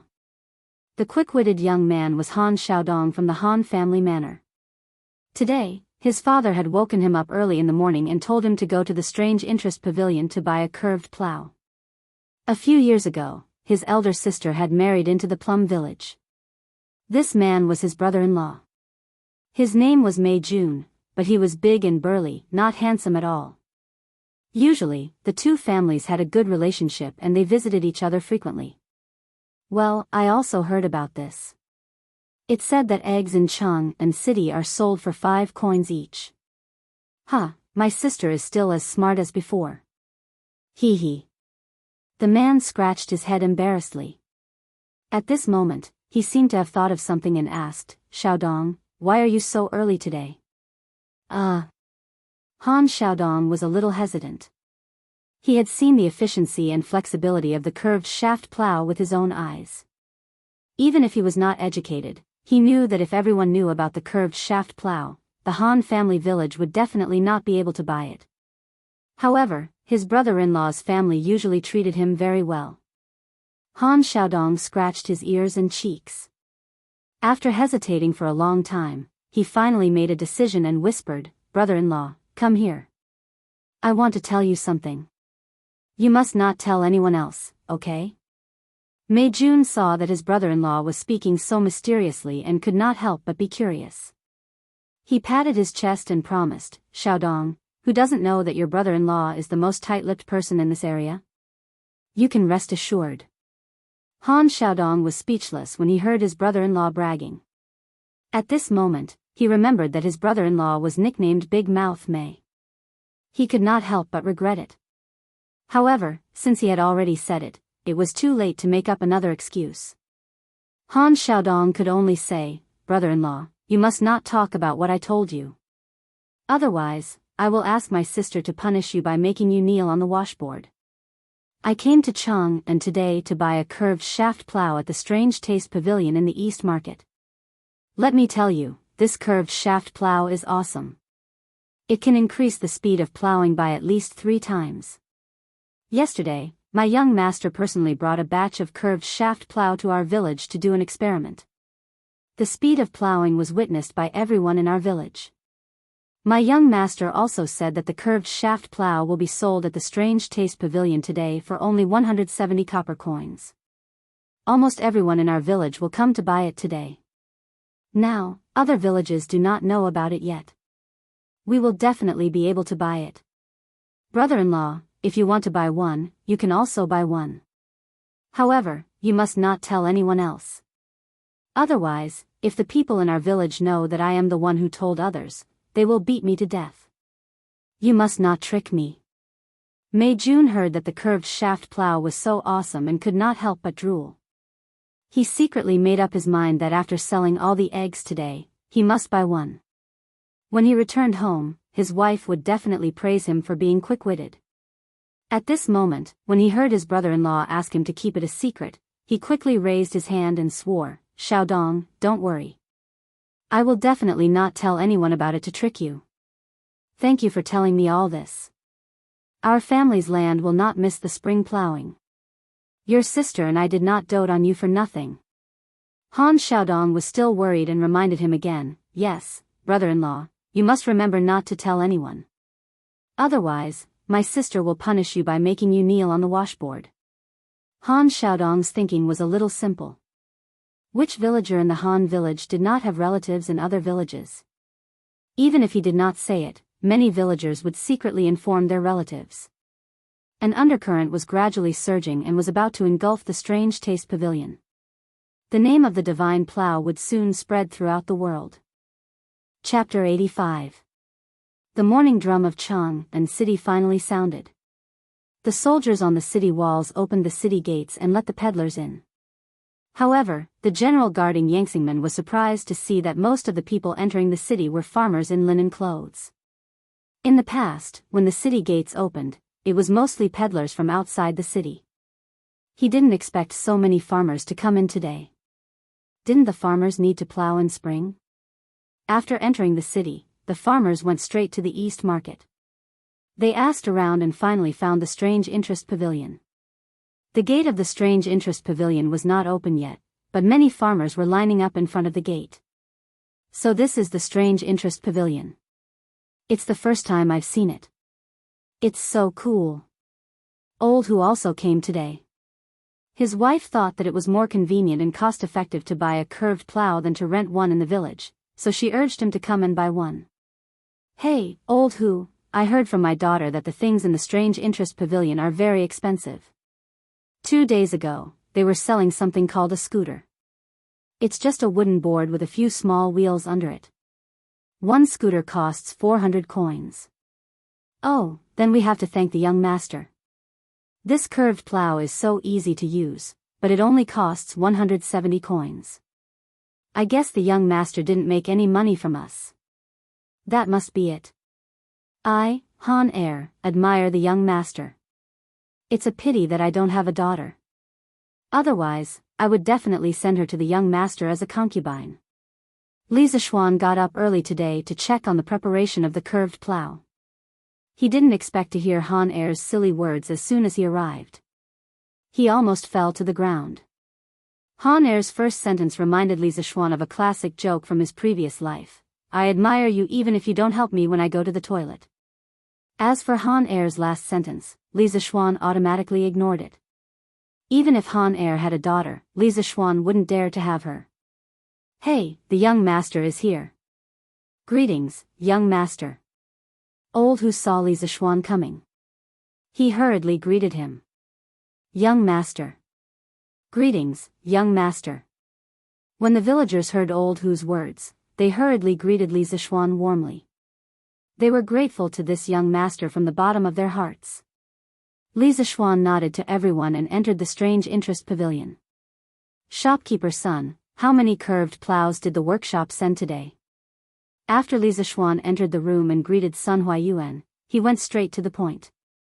He had also read the report on the number of members that Sun Huayuan had submitted for the first day yesterday. He was very satisfied with Sun Huayuan's ability. Sun Huayuan no longer dared to belittle this 14-year-old youth in front of him. His performance yesterday was all in accordance with the business plan that Li Zishuan had given him. At this moment, he bowed and replied, "Young master, the workshop sent 150 curved plows today. It is said that they have recruited nearly 40 craftsmen. The production speed of the curved plows will only get faster and faster." Li Zishuan nodded his head. 150 was more or less enough. The Han family village only had a total of about 200 households, so it was impossible for every household to buy a curved shaft plow. The number of curved shaft plows today should be enough to supply the Han family village's households. Coincidentally, the other villages had not received the news today, so no one would fight with the Han family village. Li Zishuan was not a saint. If there were benefits, he would give them to his villagers first. Hey! Father, didn't you say that the Strange Interest Pavilion would not be selling scooters today? Why are there so many people queuing up today? A father and daughter walked past the Strange Interest Pavilion. The little girl saw the long queue in front of the pavilion and stopped to ask her father. Yesterday, the shopkeeper did say that they would not be selling scooters for the next few days. Yuan, let's go and ask your father. The father and daughter pair found a burly man with a rough appearance. Brother, the Strange Interest Pavilion is not selling scooters today. Why are you queuing up here? Old Hu woke up before the sun rose. He was standing in the queue and was about to fall asleep when he heard someone talking to him. He opened his eyes and looked at the person in front of him. The person was well-dressed and had a polite attitude. Old Hu bowed and said, "Brother, we are not here to buy scooters today. We can't afford those things." "Then what are you here to buy?" Old Hu looked around and whispered, "We are here to buy plows. Judging from your attire, you are definitely not a villager. Let's leave quickly." Mei Jun hurriedly sold the eggs in the East Market and was about to go to the Strange Interest Pavilion to buy the curved plows. "Hey, isn't this big mouth Mei? You sold out so quickly. Are you going home?" At this time, a skinny old man came over with a basket of eggs. He seemed to be here to sell eggs as well. "Hey, Second Master Lu, why are you here to sell eggs personally today?" "I just finished selling my eggs and was about to go to the Strange Interest Pavilion to buy something. It just so happens that you are here at my stall." Mei Jun saw the man and quickly greeted him with a smile. The man in front of him was quite prestigious in the Plum Village. "Brat, what can you buy at that place? You are spending money recklessly. Be careful that your wife will beat you when you go back." Second Master Lu chuckled as he placed his eggs on Mei Jun's stall. "No way." Mei Jun curled his lips. At this time, he looked around and sneakily leaned over and whispered, "Second Master Lu, the thing I want to buy today is very powerful. I only told you because you are tight-lipped. Please don't tell anyone." "I'm telling you." "Okay, Second Master Lu, I have to go quickly. Otherwise, I won't be able to buy it." Mei Jun said a lot of things. Seeing that it was almost noon, he knew he was in trouble and hurriedly said goodbye. "Wait, I will go with you." Second Master Lu agilely picked up the eggs and followed him. At the Strange Interest Pavilion, more than 100 curved plows were quickly sold. There were only 40 left. At this time, Mei Jun and Second Master Lu finally arrived and hurriedly lined up. Of course, Mei Jun's situation was not an exception. After a while, another 20 to 30 villagers came and lined up. Li Zishuan looked at these people and saw that they did not seem to be from the Han village. He could not help but frown slightly. He did not know how these people knew about the curved plows, but he could not say anything about the situation.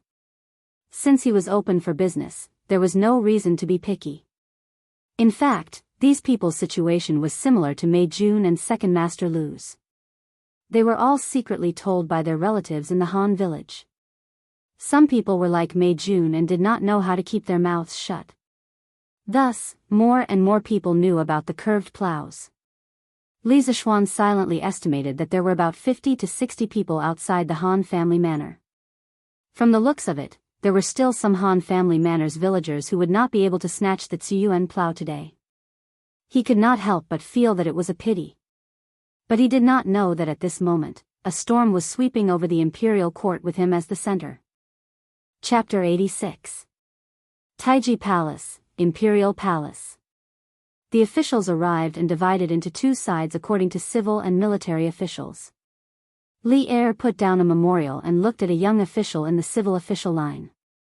He asked, "Minister Yuan, do you want to impeach the son of Li Jingma, a wealthy merchant in Chang'an?" The young official hurriedly stepped out and bowed.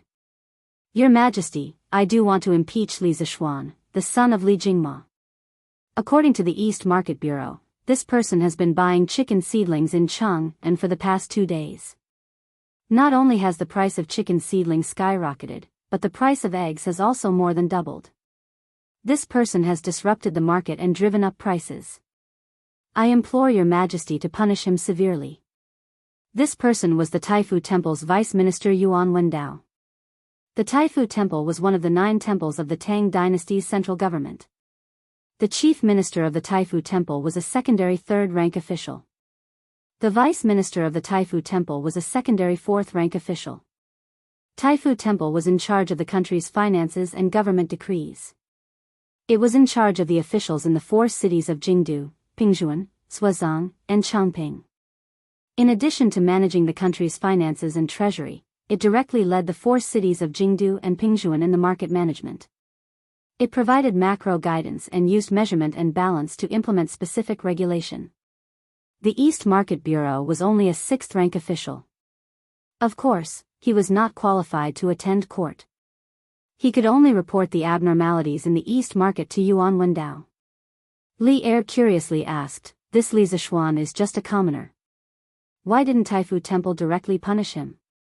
Your Majesty, according to my investigation, this Li Zishuan has a close relationship with the eldest son of Duke Lu and the Crown Prince. I don't dare to make a decision without your Majesty's permission. Yuan Wendao originally wanted to arrest Li Zishuan directly, but then the East Market Bureau reported to him that Li Zishuan had a close relationship with Qing Chimo and Li Qingxian. Yuan Wendao was not sure about their relationship, so he directly reported it to Li Er. When Li Er heard this, he looked meaningfully at Li Qingxian, who was standing below. At the same time, he was somewhat dissatisfied with Yuan Wendao. This person held a high position, yet he was so timid. When interrogating someone, he actually treated them differently based on their status. He was really unqualified. Li Qingxian hurriedly lowered his head, not daring to look at Li Er. Yan Lide, who was in front of the civil officials, was shocked when he heard that someone was impeaching Li Zishuan. Just as he was about to defend Li Zishuan, he heard an angry shout. Bullsh*T, you're full of nonsense. Is it illegal for Li Zishuan to spend his own money to buy things? Qing Yaojin was so angry that he was the first to jump out and scold Yuan Wendao. Yesterday, when Qing Chimo returned home, he repeated Li Zishuan's advice to Qing Yaojin about raising chickens. Hearing this, Qing Yaojin thought carefully. After pondering for a while, he waved his hand and slapped the table. Since that's the case, our family will also raise chickens. Tomorrow, we'll have the housekeeper buy 30,000 chickens and distribute them to the farmers. Let them raise 100 or 200 chickens per household. The conditions for raising chickens will be the same as Li Zishuan's family. Qing Chimo was flabbergasted. In his mind, his father would at most agree to raise 7,000 or 8,000, but he never thought that his father would be so bold as to ask for 30,000. Qing Chimo muttered, that's right. That's right. Father, aren't you afraid that when the time comes, you won't be able to sell the chickens and lose everything? Qing Yaojin patted Qing Chimo's head and laughed, Cho Nyo, you're still too inexperienced. You haven't seen through it yet. Do you think that Li Zishuan is someone who is willing to suffer losses? Since he dares to raise 80,000 chickens, why should we be afraid of raising 30,000 chickens? I dare to conclude that there must be a big secret that no one knows. It's just that Li Zishuan doesn't want to talk about it. Our family will just follow behind that kid and make a small fortune. Qing Yaojin's appearance was rough, but in fact, his heart was as meticulous as hair. He understood the twists and turns in this matter with a little thought. At this time, he proudly pinched his beard, walked 2 steps, and continued, besides, you forgot who that kid's master is. He is an immortal figure of the Daoist lineage. Li Zishuan's unreasonable actions this time may be a heavenly secret revealed to him by Daoist priest Spirit Void when he was alive. Alas, if it weren't for the fact that our family isn't as rich as that kid, I also want to buy 80,000 chickens. This kid is a little interesting. After listening to Qing Yaojin's analysis, Qing Chimo couldn't help but admire his father.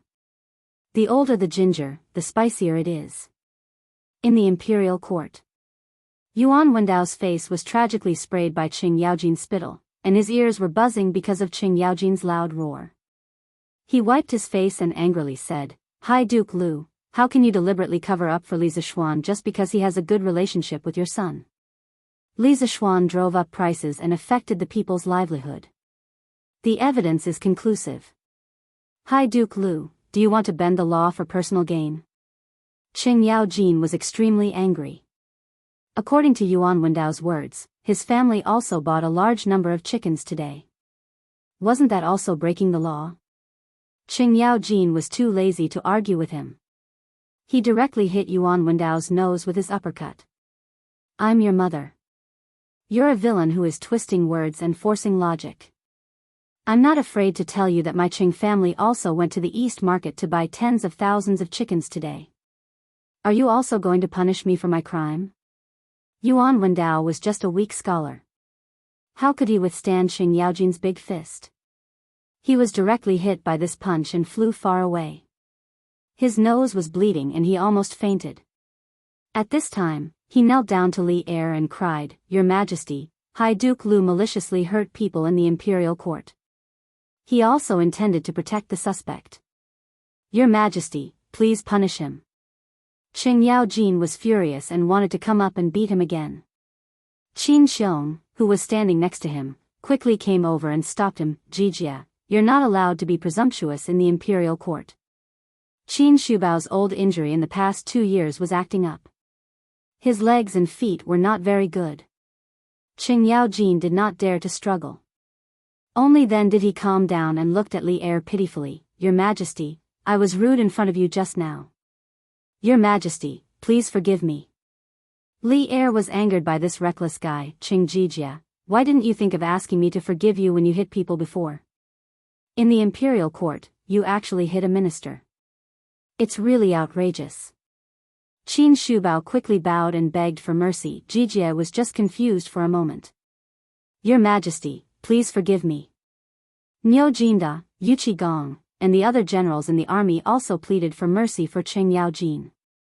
Although Li Er had a good relationship with Qing Yaojin, Qin Shubao, and the other old generals in private, he could not disappoint the other ministers. He shook his head and said, "Qing Jijia, your salary will be deducted for 3 months. We will see what happens next." Well, he had taken out so much money to buy chicken seedlings. Now his salary was gone. It seemed that he would have to tighten his belt in the future. But Qing Yaojin also knew that this punishment was very light.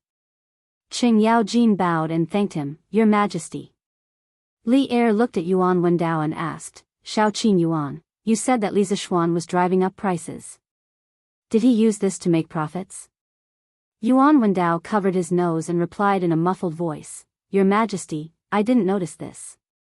Li Er muttered, since he didn't use this opportunity to make profits, then he didn't disturb the market. But he needs to explain why he bought such a large number of chicken seedlings. Guards.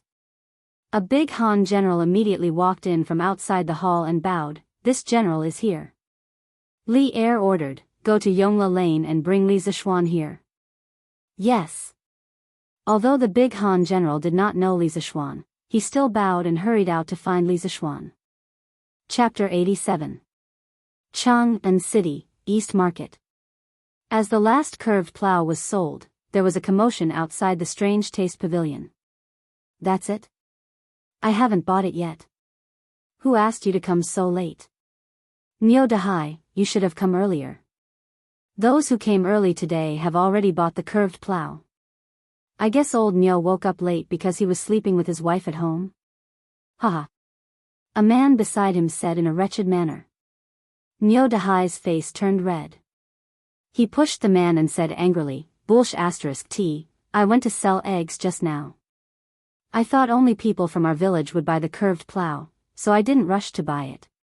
But now it seems that many people here are from other villages. How did they know about young master's curved plow? Sigh, I'm also puzzled. I saw a few people from Plum Village and Liujia Village just now. I asked them where they got the news from, but they didn't want to tell me. It must have been someone from our village who leaked it out. What a traitor. If I, old ox, knew who leaked it out, I would definitely beat him up. Niu Dahai waved his fists and said angrily. At the side, Han Xiaodong shrank his neck and quickly slipped away with his tail between his legs. Get out of the way, get out of the way. At this time, a burly general in full armor and a group of soldiers squeezed into the crowd. Beside the general was a servant. Young master, His Majesty sent someone to bring you into the palace. Sanbao shouted as she entered the strange taste pavilion. Today, the young general brought people to the Li mansion to find Li Zishuan. Li Jingma and Mrs. Li were shocked. They quickly asked the general if their son had caused any trouble. The general shook his head and explained, His Majesty didn't punish him. His Majesty is not here to condemn anyone. He just has something to ask of your son. Would Master Li please ask your son to come out and follow me into the palace? Li Jingma and Mrs. Li were relieved. They let Sanbao bring them to the strange taste pavilion. Li Zishuan was chatting with Sun Huayuan in the strange taste pavilion. He found that Sun Huayuan's style of conversation was quite good. He wanted to chat with him. At this moment, he heard Sanbao shouting outside that Li Zishuan wanted him to enter the palace. Li Zishuan subconsciously clamped his legs together to protect his balls. He did not want to enter the palace and become a eunuch. Sun Huayuan was quite knowledgeable. He looked at Li Zishuan and said, Young master, it should be someone from the palace. You'd better go out and have a look. Li Zishuan had no choice but to walk out of the strange interest pavilion. Along the way, he glared at Sanbao, who didn't know how to speak. Are you Li Zishuan, young master Li? The young general stepped forward and asked. Li Zishuan saw that this man was tall and burly. His posture was tall and straight, and his lower body was steady. He had an imposing appearance. He was dressed in Mingguang armor. When the sun shone on him, he almost blinded Li Zishuan's titanium alloy eyes. This man's kung fu was probably not weak. Li Zishuan quickly cupped his hands and said, That's me. How should I address you, General? I am Duga Mao. Since you are Li Zishuan, please follow me to the palace to have an audience with His Majesty. Duga Mao? Li Zishuan was a little familiar with this name, but he couldn't recall it.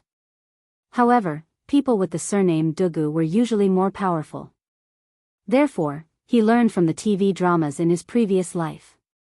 He quickly took out a golden biscuit from his sleeve and stuffed it into Dugu Mao's hand. He smiled and said, General Dugu, may I ask why His Majesty is looking for me? Dugu Mao's expression changed. He quickly returned the golden biscuit and said coldly, Don't ask too much. Follow me to the palace. All right, it seemed like this man wasn't greedy. Li Zishuan had no choice but to follow Dugu Mao to the palace with a worried heart. At this moment, a loud shout was heard. Hold on, General. What crime did our young master commit? Why are you arresting him? Niu Dahai stopped Dugu Mao and asked loudly. Yes, you can't leave. Our young master didn't commit any crime. Let go of our young master. When the surrounding Han family manors villagers heard Dugu Mao's cold words, they thought that he had brought people to arrest Li Zishuan. They all came out to stop him. Although commoners were afraid of officials, at this time, the villagers of the Han family manor still stood out bravely. Young master had shown great kindness to their Han family manor. Young master could show kindness without asking for repayment, but they couldn't be ungrateful. Otherwise, they would be criticized behind their backs by the villagers. Dugu Mao's expression changed drastically when he saw the villagers rushing over. He pulled out the saber at his waist and shouted, His Majesty has ordered to summon Li Zishuan. Are you trying to rebel by obstructing me? Li Zishuan hurriedly pulled Dugu Mao back and said anxiously, General Dugu, please hold on. General Dugu, please wait. These villagers don't have that intention. Please allow me to speak with them. Li Zishuan was truly moved by the villagers' actions. In this feudal era where imperial power reigned supreme, they dared to stand up for him. As for him, he had only done something insignificant for them. What a simple and honest people. Li Zishuan naturally didn't want to see them get hurt because of him. Dugu Mao put away his saber and shouted, "Hurry up. His Majesty and the ministers are waiting." Li Zishuan nodded and walked towards the villagers, shouting, "Fellow villagers, His Majesty isn't here to punish me. He just summoned me for something. Uncles, please go home quickly." Niu Dahai shouted, "Young master, is it really okay? If His Majesty really wants to punish you, I, old Niu, will kneel in front of the palace gates and plead for young master's innocence. I believe that His Majesty wouldn't wrong a good person like young master. I want to go too." "Me too." A bunch of voices echoed from the side. Li Zishuan said helplessly, "Uncle Niu, it's really okay. Hurry up and bring the villagers back to the village." After calming everyone down, Li Zishuan followed Dugu Mao to the palace. After passing through the Vermilion Bird Gate and entering the palace, Li Zishuan looked around curiously. In his previous life, he had been to the Forbidden City in Beijing a few times. However, he had never been to the ancient Chang, an imperial palace in Xi'an. Furthermore, even if he went, he wouldn't be able to see it. At the end of the Tang dynasty, when Zhu Wen attacked Chang'an, he burned the entire city to the ground. Although the later generations repaired it, it was definitely impossible to restore it to its original state. As such, it was really not easy for Li Zishuan to see the original Tang dynasty imperial palace. Although Li Zishuan didn't know why Li Er had called him here, it was useless to worry about such things. It was better to look at the scenery of the palace.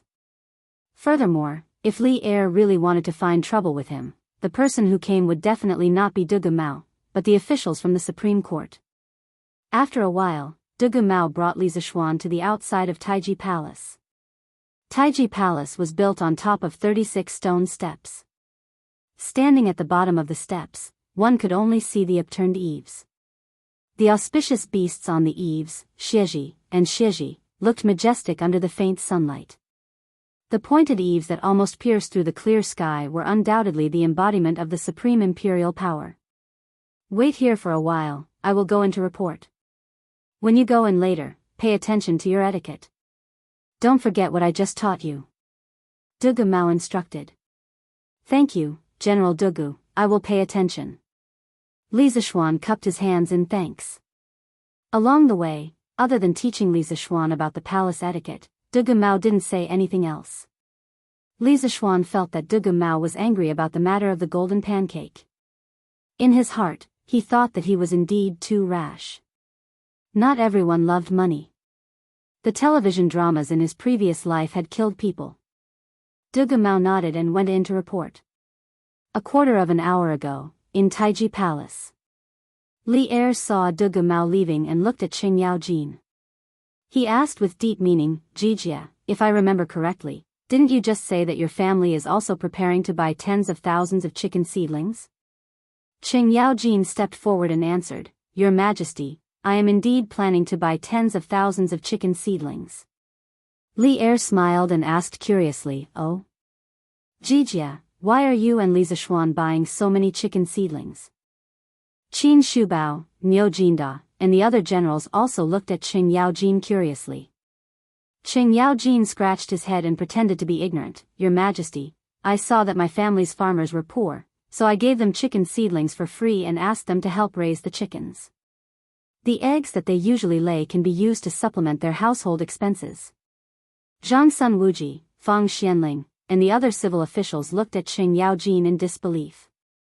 Li Er also looked at Qing Yaojin suspiciously. He didn't believe that this fellow would have such meticulous thoughts. Is it really just because of this? Qing Yaojin hurriedly stepped forward and cupped his hands. "Your Majesty, it is absolutely true." Li Er shook his head helplessly. His intuition told him that this matter was definitely not that simple. He made up his mind that when Li Zishuan came, he would definitely interrogate him properly. In fact, Qing Yaojin was wronged. He only followed Li Zishuan and raised chickens on a large scale. As for why Li Zishuan raised so many chickens, he didn't know either. Li Er looked at the officials and asked, "Do you have anything else to report?" At this moment, Yen Lide was about to walk out from the civil officials group. Who knew that another middle-aged official would be faster than him? That person walked out and bowed. "Your Majesty, I have something to report." Li Er looked at the person in front of him and rubbed his head with a headache. He asked, "What does Minister Wei want to report?" In his heart, he thought, "I haven't done anything out of line recently, right? What is this Wei Xuanqing doing now?" That's right, this person was Wei Zheng. This fellow didn't care who the other party was when he scolded people. Even Li Er had been scolded by him many times. Wei Zheng cupped his hands and said to Li Er, "Your Majesty, I impeach Li Jingma's son, Li Zishuan. This child showed off his strange skills and made and sold a toy called a scooter. Countless children rode on it and played wantonly on the streets of Cheng and city. Not only did it seriously disrupt the order of Cheng and city, but it was also quite dangerous for those children. Your Majesty, please issue an edict to prohibit the sale of this item." When Li Er heard that Wei Zheng wasn't here to scold him today, he heaved a sigh of relief. When he heard that Wei Zheng was also here to impeach Li Zishuan, he couldn't help but be a little surprised. He thought to himself, "A few days ago, I was still thinking about how to cultivate this kid. I didn't expect this kid to be a troublemaker. Today, he actually provoked two important officials to impeach him." Li Er was about to speak when he saw Duga Mao come in. "Your Majesty, Li Zishuan has been brought here. He is waiting outside the hall." Duga Mao bowed to Li Er and said. Li Er nodded and said, "Let him in." Then he looked at Wei Zheng and said with a smile, "Just in time, this kid is here. Minister Wei, let's see how he explains it." Li Er was also looking forward to it. He had read a lot of information about Li Zishuan. In this hall, he was probably the one who understood Li Zishuan the most. Today, he was finally going to see the real person. He wanted to see how this kid was like. However, even he didn't expect to see Li Zishuan under such circumstances. Chapter 88. Outside Taiji Palace. Li Zishuan was waiting for Li Er to summon him. Since he had nothing to do, he looked around. Of course, he looked at the row of palace maids leaning against the wall outside the main hall the most. These palace maids were mostly young and beautiful, and they were all wearing pink low-cut dresses. Li Zishuan had divine skills, so his eyesight was very good. From far away, he could see the white and tender buns in the air, as well as the deep ravine in the middle. This feeling was as if he was using a telescope to look at beautiful women. This was not Li Zishuan being shameless. It was just that he was bored standing here, and he could not go to the pavilion to rest. Li Zishuan looked at this beautiful spring scenery, but in his heart, he cursed, "This Li Er really knows how to enjoy life, letting so many young and beautiful women wear such low-cut dresses to serve him." Li Zishuan was lost in his thoughts when he suddenly heard a sharp voice coming from the main hall. "Summon Li Zishuan for an audience." Li Zishuan quickly and quietly entered the main hall. It was the first time he met Li Er, so it would be a lie to say that he was not nervous. This was a feudal society, and the imperial power was supreme. If he made Li Er unhappy, it would be so easy to kill him. Therefore, Li Zishuan was a bit cautious. "This humble citizen Li Zishuan greets your Majesty." Li Zishuan bowed. Yes, it was only a bow, and not a kneeling. The Tang dynasty did not kneel, so it was a bow. Before the Song dynasty, it was impossible for a county magistrate to kneel. In the Tang dynasty, the emperor usually sat and the officials stood. Li Zishuan also didn't say anything like, "Long live the emperor, long live the emperor." On the way here, General Dugu told him in detail about the etiquette of meeting the emperor, so Li Zishuan did not make a fool of himself. "No need for formalities, rise." A dignified voice came from the main hall.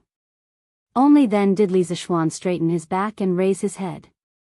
Li Er saw that the young man before him had delicate and pretty features that were sharp and angular. His brows revealed a resolute look, and there was a unique kind of ethereal handsomeness.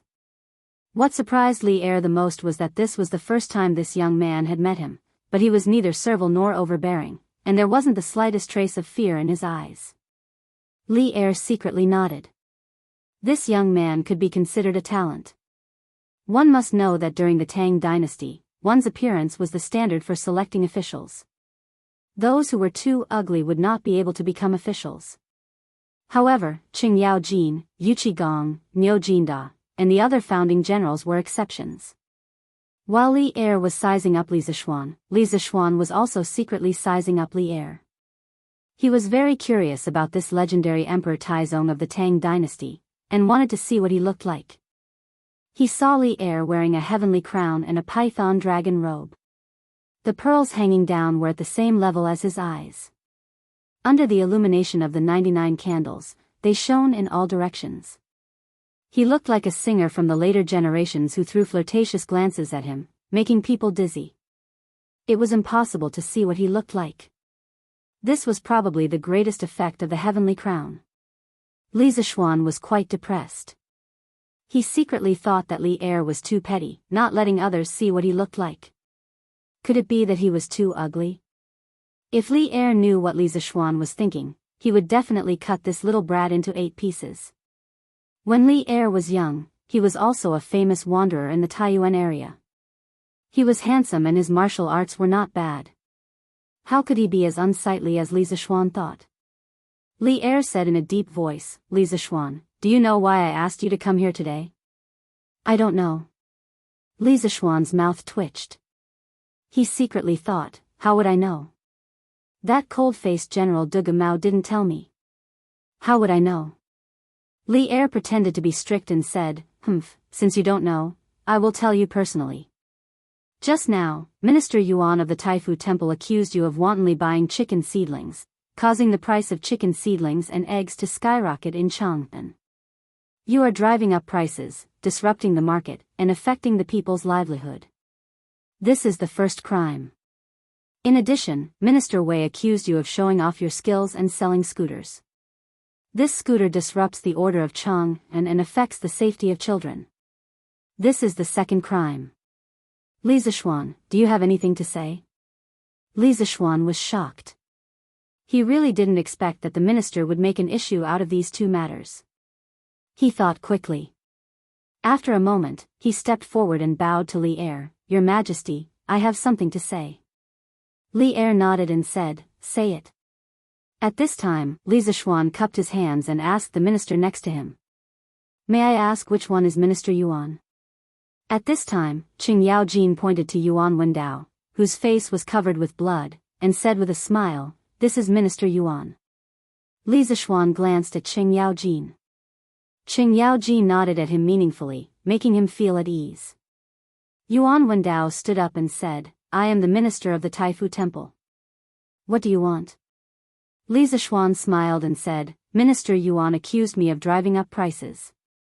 I have something to say. I need chicken seedlings, but the quantity is a bit large. I use my own money to buy what I need in the East Market. Minister Yuan, which law of the Tang Empire did I violate? Is there a law in the Tang Empire that the people can't buy chicken seedlings wantonly?"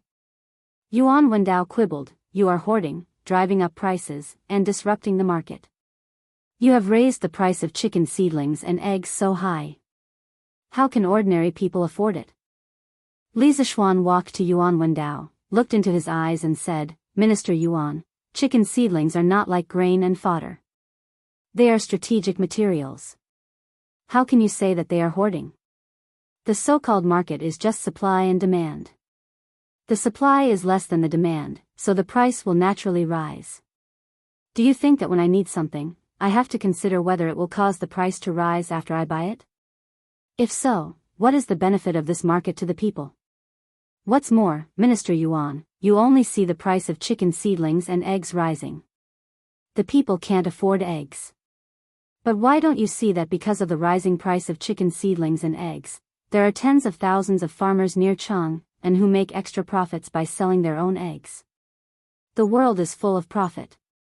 Where the supply is less than the demand, the market will naturally balance the supply and demand through the mutual circulation of goods in different areas. The market has its own regulation ability. If people forcibly intervene, it will only produce the opposite effect and make the market lose its vitality." "Good, well said. Although Qing Yaojin didn't understand these market theories, he felt that Li Zishuan was very good at what he said. After hearing Li Zishuan's words, Fang Xianling was quite surprised. At this time, he stood up and bowed to Li Zishuan.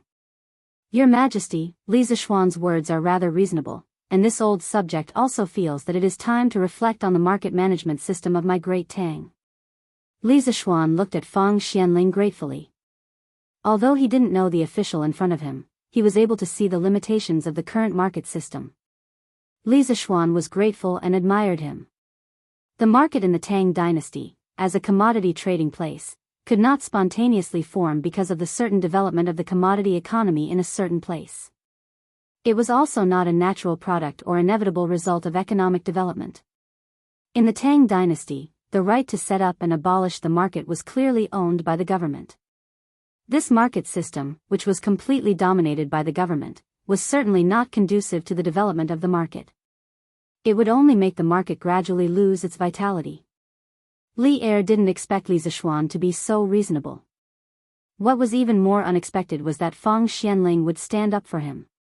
This old subordinate of his was well read in the classics and history. He was far-sighted and had extremely high standards. He didn't expect him to agree with Li Zishuan's words. Today, Li Er just called Li Zishuan over to see him.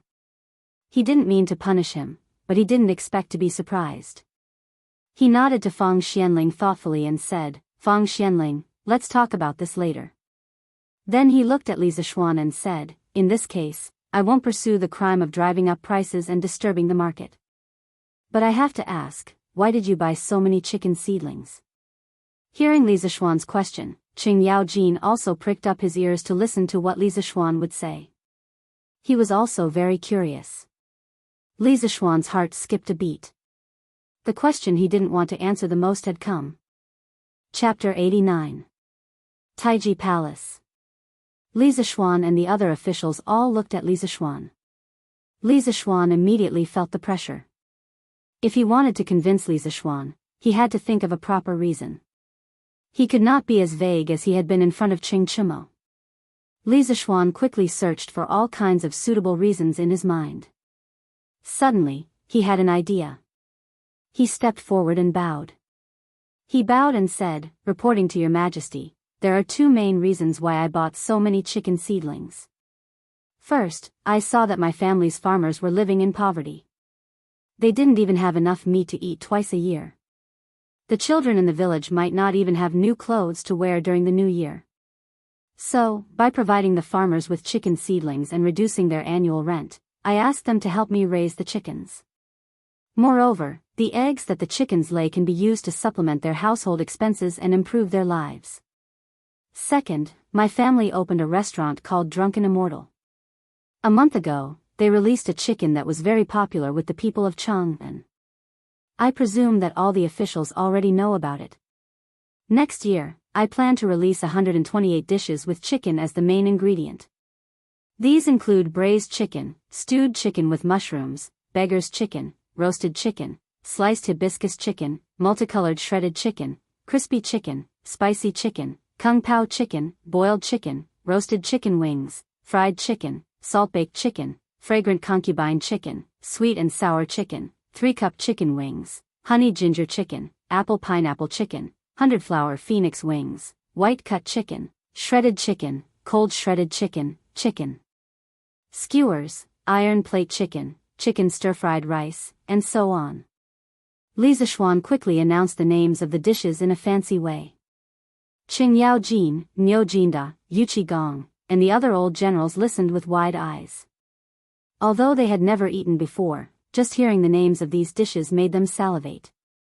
This was especially true for the generals who had not eaten breakfast. It was almost noon and the court had not yet been dismissed. At this moment, they were hungry. When they heard Li Zishuan's fancy list of dishes, they all stood where they were and swallowed hard. The civil officials were not much better. There were quite a few foodies among them. When they heard the names of these dishes that they had never heard of before, they closed their eyes and imagined how delicious these dishes would be. For a moment, the hall was filled with gulping sounds. Li Zishuan was also a little hungry after hearing what Li Zishuan said, but his mind was still clear. He frowned and asked, Li Zishuan, if you want to launch these famous dishes, you can just go to the East Market and buy chicken. Why do you have to go through so much trouble and raise chickens yourself? Li Zishuan was already prepared. He replied, Your Majesty, the dishes I mentioned have high requirements for the quality of the chicken. Previously, I had set up a very large chicken farm on the mountain behind my family's farmstead. The chickens that this humble one bought will all be raised on this mountain, allowing them to feed on the grass, insects, and rice bran on the mountain.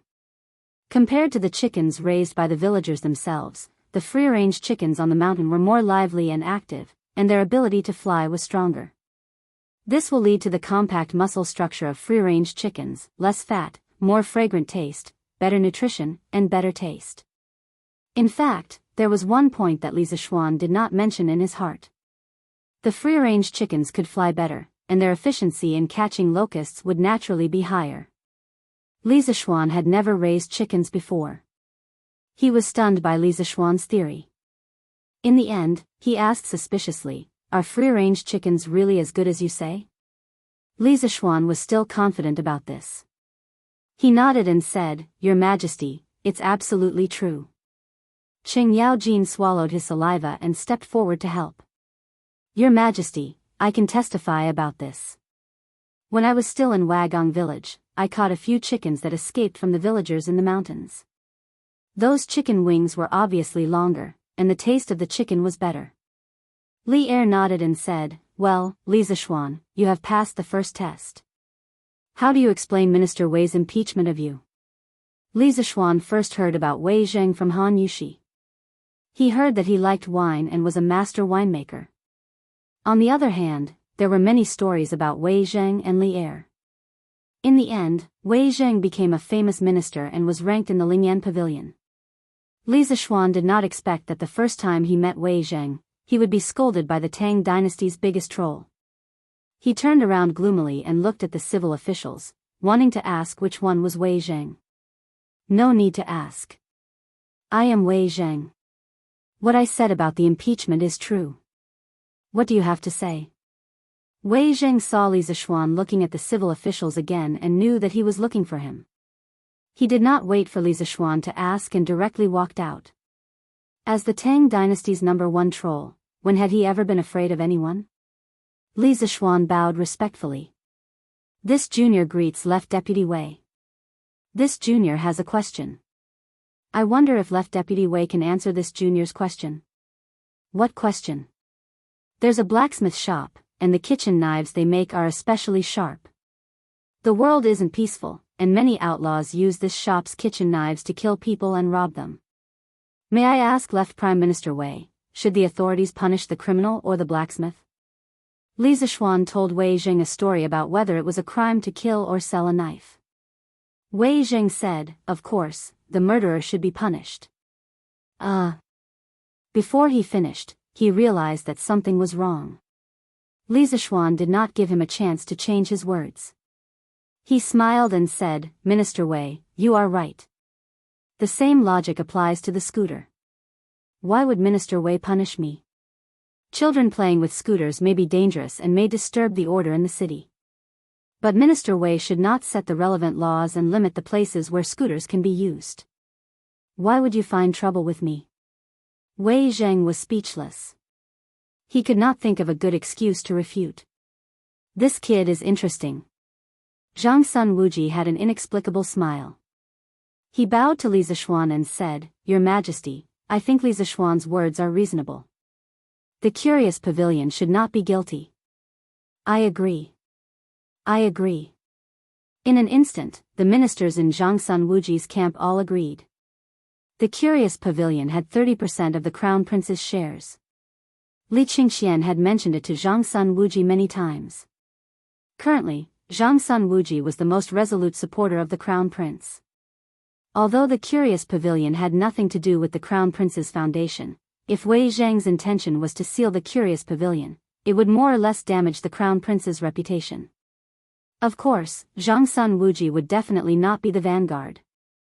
He only needed to deal the final blow when the situation was clear. Li Zishuan nodded. He didn't put these small matters to heart.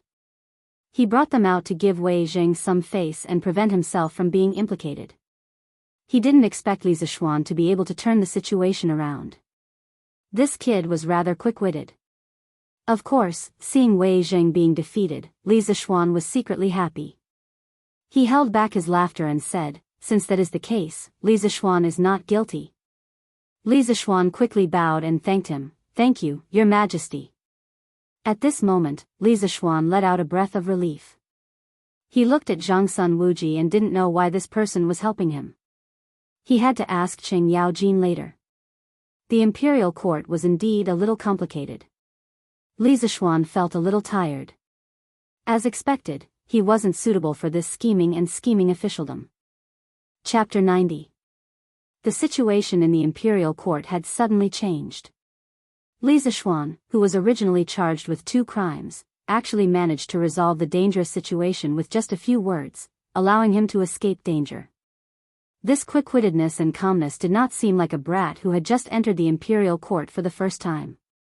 Qing Yaojin, Qin Shubao, Niu Jinda, and the others all looked at Li Zishuan with admiration. Li Er felt that everything should be fine now, so he asked, "Does anyone else have anything else to report?" Unexpectedly, someone actually stood up at this time. It was Yen Lide. Yen Lide's mood today was really full of twists and turns. He had originally planned to ask for credit for Li Zishuan at the beginning of the imperial court. Who knew that Li Zishuan would be impeached one after another? He could not understand. Li Zishuan was just a commoner. Why would the big shots in the imperial court have the time to impeach him? In the middle, he had thought of helping, but he had been obsessed with craftsmanship and architecture all his life. He was not good at scheming. What surprised him was that Li Zishuan had managed to turn the situation around by himself. Seeing that the situation was settled, he hurriedly stepped forward and said, "Your Majesty, this old subject has something to report." Li Er was just about to ask a casual question and then prepare to dismiss the imperial court. Today's imperial court had been going on for a long time. He did not expect Yen Lide to have something to report. Li Er pulled himself together and asked, "What is it, Yen Lide?" "Your Majesty, this old subject wants to ask for credit for Li Zishuan." "Oh." Li Er was energized. Today's imperial court had been very interesting. Li Zishuan, a commoner, had almost become the main character of this imperial court. "Yen Lide, what credit does Li Zishuan have?" Li Er asked with interest. The other ministers also looked curiously at this young man. "Your Majesty, Li Zishuan invented a new component a few days ago called a roller bearing. This object can be installed at the connection points of all machinery and can greatly reduce resistance. Currently, he has developed it and used it on carriages. Compared to the carriages with traditional bearings, this new type of carriage was more agile and had less resistance. After testing by the craftsmen who will supervise the construction, under the same amount of animal power, the new type of carriage can carry more than 80% of the goods. It is extremely beneficial for transporting provisions when 2 armies are at war." "Oh, is there such a thing?" Li Er stood up excitedly. He had fought in wars for more than 10 years and knew the importance of efficiency. Replying to Imperial Father, "There is indeed such a matter. When I first partnered with Li Zishuan to establish the Strange Interest Pavilion, he had already proposed the concept of roller bearings, and it was also approved by Minister Yen's son, Yen Xiaoning." At this moment, Li Qingxian jumped out to support his good friend. Li Er looked at Li Zishuan and then looked at Li Zishuan. He laughed and said, "Good, good, good. Li Zishuan, we didn't think that you would be so talented at such a young age. You should be rewarded." Yen Lide continued. "Your Majesty, I'm not done yet. 3 days ago, Li Zishuan invented a new type of plow called the curved shaft plow and produced a batch yesterday. Not only does this plow save more energy, it is also more agile. After testing it yesterday, it has been proven that the curved shaft plow is at least 3 times faster than the long shaft plow we used before. I believe that the imperial court should promote the curved shaft plow to solve the problem of the lack of cattle in Tang." Emperor Li Er, who had always been calm, could not remain calm at this moment. he said in disbelief. Official Yen, is there really such a magical plow in this world? Yen Lide bowed and said, Your Majesty, I am willing to guarantee with my life that this is absolutely true. Qing Yaojin also stepped forward and said, Your Majesty, I can also guarantee. Yesterday, my family's Cho Nyo also went with Li Zishuan to the farmstead. He also saw it with his own eyes. This curved shaft plow is indeed faster and saves more energy. Even a man with slightly more strength can pull it. Hiss! As soon as Qing Yaojin finished speaking, the officials in the imperial court immediately became excited and all of them gasped. Previously, Yen Lide had said so much, but many of them did not have a direct understanding of the curved shaft plow. Now that Qing Yaojin said that people could actually pull the plow to plow the land, they were instantly shocked. To them, pulling pears to plow the land was simply a fantasy. Was this curved shaft plow really that magical? Li Er also felt that Qing Yaojin's words were a bit exaggerated. He looked at Li Zishuan and asked, Li Zishuan, is this curved shaft plow really that magical? Just now, when Yen Lide came out and said that he wanted to claim credit for himself, Li Zishuan was a little dumbfounded. Coming to Taiji Palace today was really like riding a roller coaster, with ups and downs. It was King exciting. Li Zishuan took a long time to react. When he heard Li Er's question, he quickly replied, Your Majesty, it is true. Yesterday, hundreds of villagers in the Han village witnessed the speed of the curved shaft plow with their own eyes. I dare not hide anything. Also, the Chitsu Pavilion workshop has already started to produce the curved shaft plow. There will be more and more villagers who will be able to use the curved shaft plow. At that time, more people will know the superiority of the curved shaft plow. Good. Li Er could not help but say good. These days, he had been worried about the problems of the villages around Chang and for the spring plowing. He originally planned to transfer cattle from the north, but who knew that he would be robbed by bandits on the way? When he received the news, Li Er was so angry that his nose was crooked. However, he did not have the time to deal with the bandits because the spring plowing period was almost over. He had to hurry and transfer cattle from other places. These days, Li Er was really sullen. Now that Li Zishuan had invented the more efficient curved shaft plow, all these problems were solved. Moreover, this thing could be regarded as a divine tool that benefited the country and the people. It was really too important. Li Er, who had been sullen for a few days, could finally breathe a sigh of relief. Can this curved shaft plow be mass-produced? Li Er was not overly excited. He knew that time was tight. The villagers were anxious for the spring plowing. Li Zishuan replied, Your Majesty, the structure of the curved shaft plow is not complicated.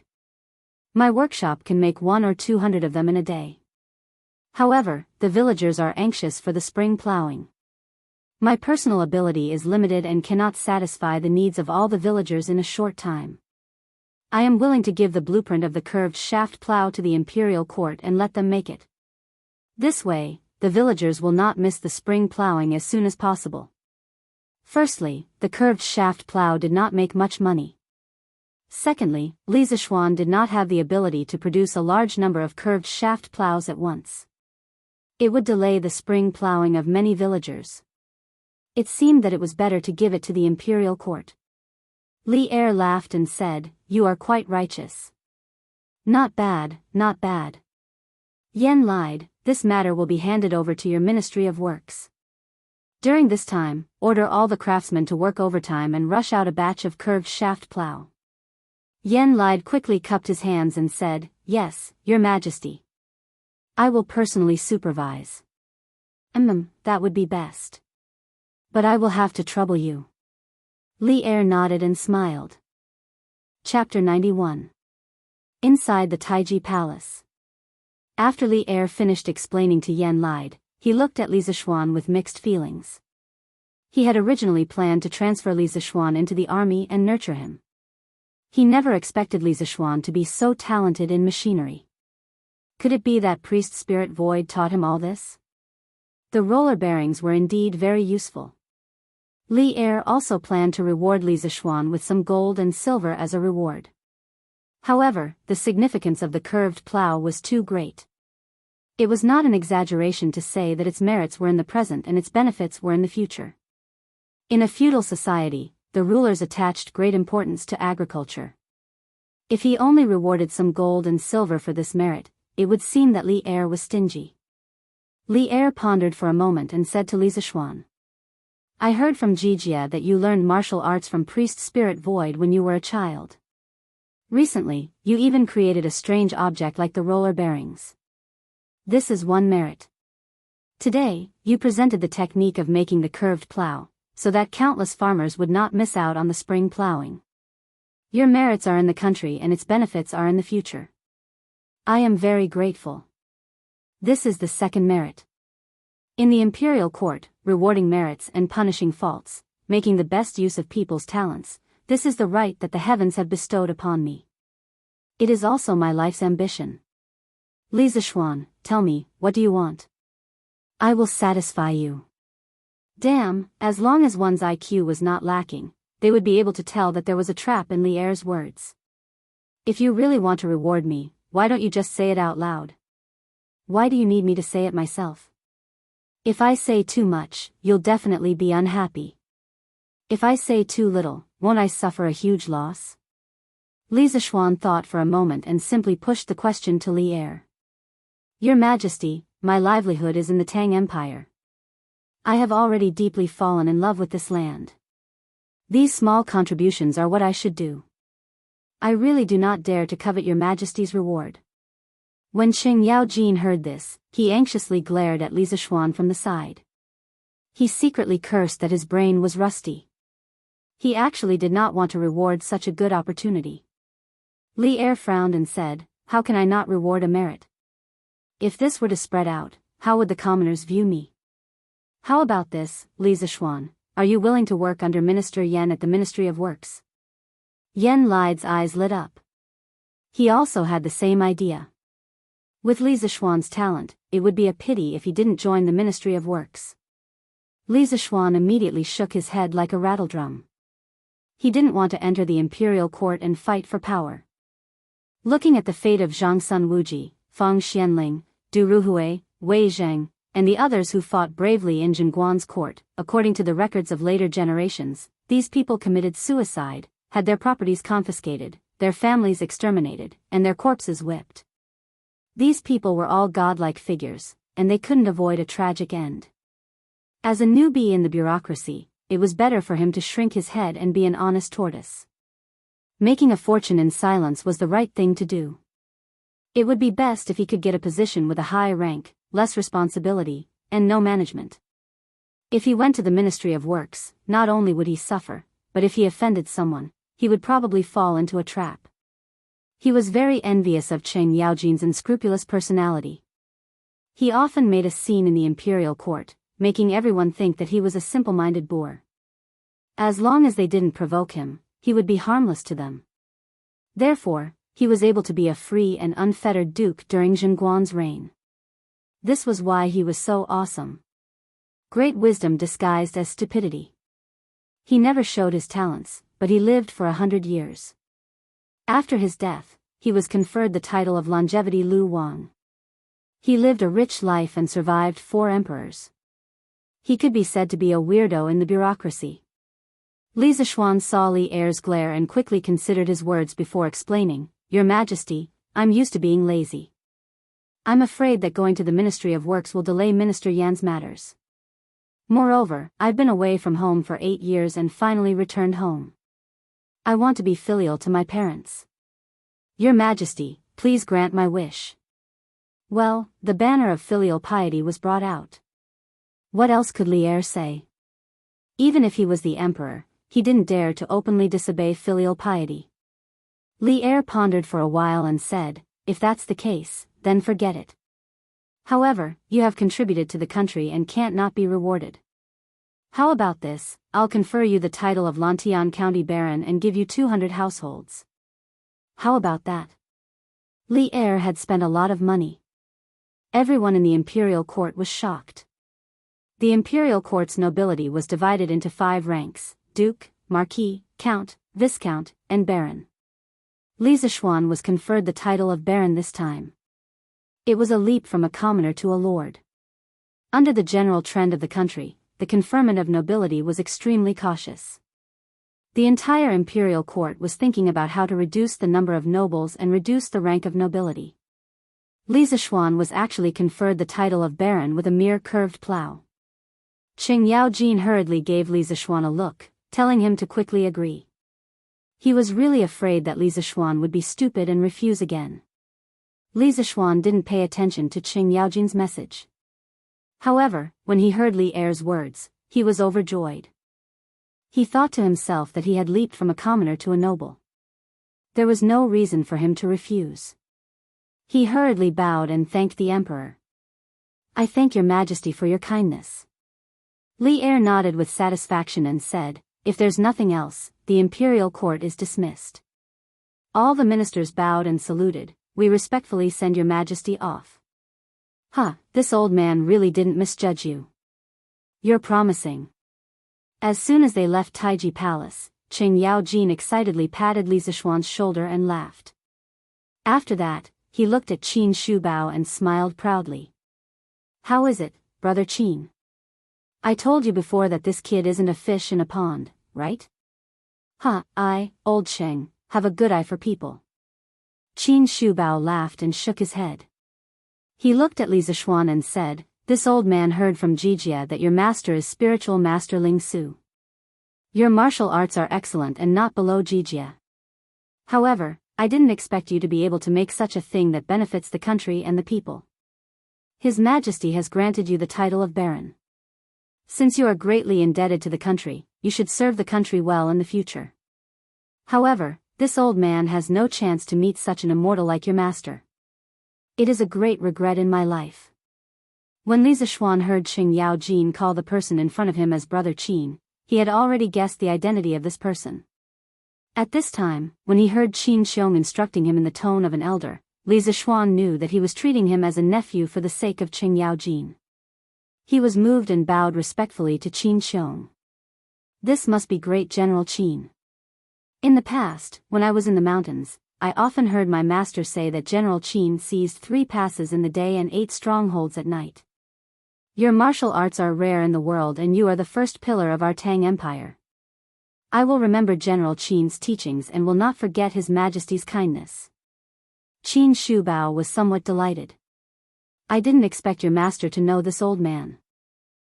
This old man will call you Xiao Xian for the time being. Since Jijia regards you as his nephew, you should also call this old man uncle to avoid estrangement." Li Zishuan hurriedly went along with it and called out to Uncle Qin.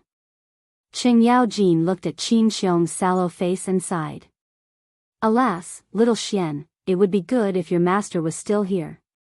In the past, everyone in Jianghu knew that spiritual master Ling Su not only had great achievements, but also had great medical skills. He was not below Dr. Sunday. If he was still here, he might be able to cure Brother Qin's illness. When Li Zishuan heard this, he also looked at the unparalleled hero in front of him. Now, he was stooping and coughing from time to time. Thinking that according to the track of history, this old man probably only had less than 10 years to live. He was really a hero past his prime. For a moment, Li Zishuan's eyes were also a little wet. Qin Xiong waved his hand magnanimously and said with a faint smile, "Jijia, you are thinking too much. Life and death are predestined. Riches and honor are in heaven. I have been in the military all my life and killed countless people. Perhaps this is the retribution that I, Qin Xiong, should suffer." Chapter 92. In front of the stairs outside the Taiji Palace. Hearing Qin Shubao's words, Qing Yaojin's eyes instantly turned red. "How can you say that? If there is really retribution, then I have killed as many people as you. The one who deserves to die the most is me." Qin Xiong scolded, "Jijia, you are already so old. Why are you still acting like a child? Don't let the younger generation see you as a joke. I really don't care about it. If I can see the Tang Empire in peace and the people living and working in peace in my lifetime, I will be satisfied. Li Zishuan said at this time, Uncle Qin, why don't you ask Dr. Sun to take a look? My master also praised Dr. Sun's medical skills when he was alive.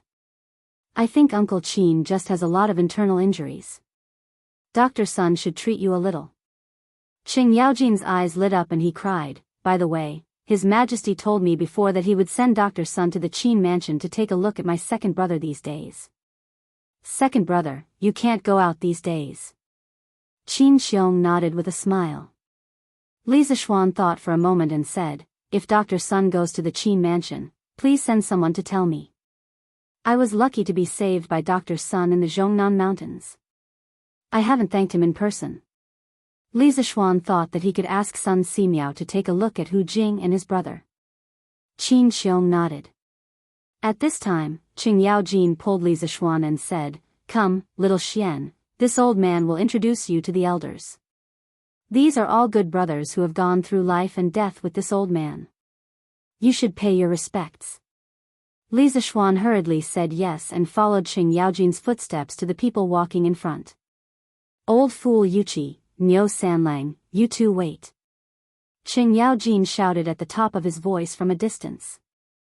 The two big men in front immediately stopped, turned around, and glared at Qing Yaojin. Madman Cheng, in the next competition, I must beat your stinky mouth crooked. You don't pay attention to the demeanor of an elder in front of the younger generation and talk nonsense. One of the ugly towering men said to Qing Yaojin unhappily. Qing Yaojin chuckled, wait till you can beat me, old Cheng. Little Xian, come here, let me introduce you to two elders. This is your uncle Yuqi. His kung fu is only a little bit worse than this old man's, but it's not bad. Li Zishuan ignored the shameless Qing Yaojin at the side and hurriedly bowed respectfully to one of the later generation's door gods, Yuqi Jingda, and said, greetings to Uncle Yuqi. This young one, Li Zishuan, pays respects to you. After Yuqi Jingda glared at Qing Yaojin, he hurriedly helped Li Zishuan up and laughed. Good, good, good. You're quite handsome. But for us men, it's useless to be handsome. You have to be able to pick up a sword and go on the battlefield.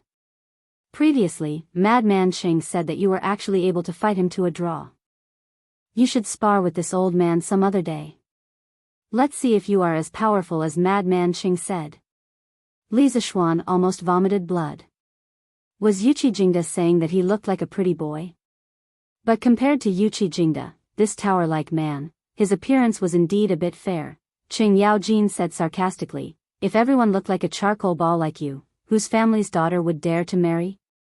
Other than your two sisters-in-law, black and white, who blindly took a fancy to you, wouldn't other girls jump into a well if they saw your king of hell appearance? Yuqi Jingda was furious. Cursing people but not exposing their shortcomings, Qing Yaojin's words were too king wicked. Madman Cheng, you old thing, your mouth doesn't speak human language. Come and fight 300 rounds with this old man. As he spoke, he was about to go up and fight. On the side, Niu Jinda hurriedly pulled him back. The younger generation is still here. What's with the two of you messing around like this? At this time, Qing Yaojin chuckled and pulled Li Zishuan over. Pointing at the dark-skinned, muscular man who was pulling Yuqi Jingda, he introduced, this is your Uncle Niu. In the past, we went through fire and water together many times. His battle formation skills are quite exceptional. You, kid, must follow him and learn well. Of course, Li Zishuan had heard of Niu Jinda's great name. This was one of the few fierce generals of the Great Tang. Li Zishuan respectfully bowed and said, greetings, Uncle Niu. Niu Jinda was obviously more composed than Qing Yaojin and Yuqi Jingda. He twirled his beard and smiled. Good kid, no need to be so polite. You are truly a young talent. You were able to invent the curved plow, so you can be considered the great benefactor of all the farmers in the world. I, old Niu, was also a farmer in the past. I know the severity of missing the spring plowing. With your curved plow, who knows how many fewer people will starve to death. Li Zishuan hurriedly said modestly, Uncle Niu, you flatter me. I was just fooling around. Qing Yaojin came over and said, "Little Xian, you said before that you raised chickens to supply your restaurant with new dishes. Is that true?" Li Zishuan nodded and said, "That's true." Qing Yaojin slapped his thigh and shouted, "Then this time, my family raised 30,000 chickens with you. When the time comes, you will have to take them all. I, old Qing, have really invested a lot this time." Li Zishuan widened his eyes. He did not expect Qing Yaojin to trust him so much that he directly wanted to raise 30,000 chickens. This was such a big gamble. But this was also good. When the time came, the Qing family's farm would not have to fear the plague of locusts. Thinking of this, Li Zishuan smiled meaningfully and said, "Uncle Qing, when the time comes, you may find that the most precious part of your chickens is not the meat. You may not be willing to sell your chickens." "What do you mean?" Qing Yaojin was confused. Heaven's secrets cannot be revealed. Uncle Qing will naturally know when the time comes. Li Zishuan said with a smile. Yuqi Jingda could not help but scold Qing Yaojin. "You shameless old man, you actually want to take advantage of the younger generation. You've really lived like a dog all these years. Little Xian, you don't need to pay attention to him. Hee, this old man is actually very interested in the 128 new dishes that your drunken immortal restaurant will release next year. When the time comes, you have to let this old man taste them in advance. Yes, this old bull is also interested in these new dishes. The chicken that your drunken immortal restaurant released before is really the most delicious thing this old bull has ever eaten. When the new dishes come out, you have to send some to this old man to taste in advance." Li Zishuan hurriedly nodded and agreed. "Two uncles, don't worry. When the time comes, I will definitely send some to your residences. And this old man, you can't forget the old when you have a new person." Qing Yaojin immediately jumped out and added. Qin Xiong, who had just rushed over, was speechless. "Jijia, how come you don't know how to pay attention to the demeanor of an elder at all?" Inside the imperial palace. "Your Majesty, I heard that you conferred Li Zishuan the title of Baron today?" Empress Jiangsun asked curiously as she fed Li Er, who was lying on her lap, a piece of apple that she had cut. Li Er smiled gently and said, "What? Does Guanin's servant think that my reward is inappropriate?" Jiangsun hurriedly said, "I wouldn't dare. I was just asking casually." Li Er sighed. "Perhaps many people think that my reward is a bit too heavy. But how many people in the world know Li Zishuan's true value? This kid is far from being as simple as you think. We even suspect that what he said in court today about the reason he raised so many chickens was not the truth. After court was dismissed, I thought about it carefully and felt that there was something else going on. There seems to be something that doesn't make sense." It had to be said that Li Er's eyes were very sharp. He was almost close to the correct answer. Zhang Sun didn't understand and asked, "I heard Xingxian say before that Li Zishuan invented the gnawing chicken and wrote Journey to the West. Now, this book has spread throughout the palace. However, this child is only 14 years old. Is he really worth a baron?" Li Er stood up and frowned with his hands behind his back. Actually, Li Zishuan's identity as spiritual master Ling Su's disciple is also worth a baron. Guanin's servant, you might not know what kind of immortal spiritual master Ling Su is. His disciple definitely won't be bad. I originally planned to send Li Zishuan to the army to gain experience, but today I found that this kid is very lazy. He has a lot of ability, but he would rather stay at home and wait for death. I might as well give him a baron first and drag him into court first. I will give him a good beating in the future. Jade can't be made into anything without being polished. I don't believe that this kid is so useless that he can't be helped up." Chapter 93. After bidding farewell to Qing Yaojin and the other old generals, it was already past noon. The morning court session had been going on for so long, but Li Zishuan didn't provide any food. He really wasn't a good boss. Li Zishuan could only go home hungry. "Xian, are you all right? Why did His Majesty look for you? He didn't give you any trouble, did he?" As soon as he entered the door, Madame Li ran over and hugged Li Zishuan. Her two eyes constantly looked at Li Zishuan's body to see if her son was missing any parts. Li Jingma also stood not far away and looked over with concern. It was obvious that the husband and wife had been waiting in the courtyard for him to come back. They probably hadn't even eaten lunch yet. Brother, are you all right? When Lan heard the commotion in the courtyard, she ran out with her little legs. Behind her was a worried Tai Dan. Li Zishuan looked at the worried faces of his family members and couldn't help but feel a surge of warmth in his heart. Although he hadn't been in this world for long, he had received too much love and care from this small family. Mother, I'm fine. His Majesty didn't make things difficult for me. Let's go in and eat lunch. I haven't eaten yet. Front hall. Li Zishuan briefly told the two elders about what happened in the morning court session as he ate. Of course, he didn't mention the matter of Yuan Wendao and Wei Jing impeaching him. Since it was already in the past, there was no need to mention it and make everyone worry. Even so, the few people in the family were so shocked that their jaws dropped. You're saying that His Majesty made you a baron? Madame Li excitedly pulled Li Zishuan's arm and asked in disbelief. Li Jingma was also a little short of breath. He had been in business for many years and knew how lowly a merchant's position was. If what his son said was true, then who would dare to look down on him, Li Jingma? Li Zishuan's mouth was still stuffed. Seeing his mother constantly urging him, he hurriedly said, "It's true, mother. The imperial edict will probably be sent over in the afternoon. It's just that Lantian County is so big, I wonder where my fief will be. Who cares where he is? You brat, don't take it for granted. This title is the most important. Our family doesn't lack land.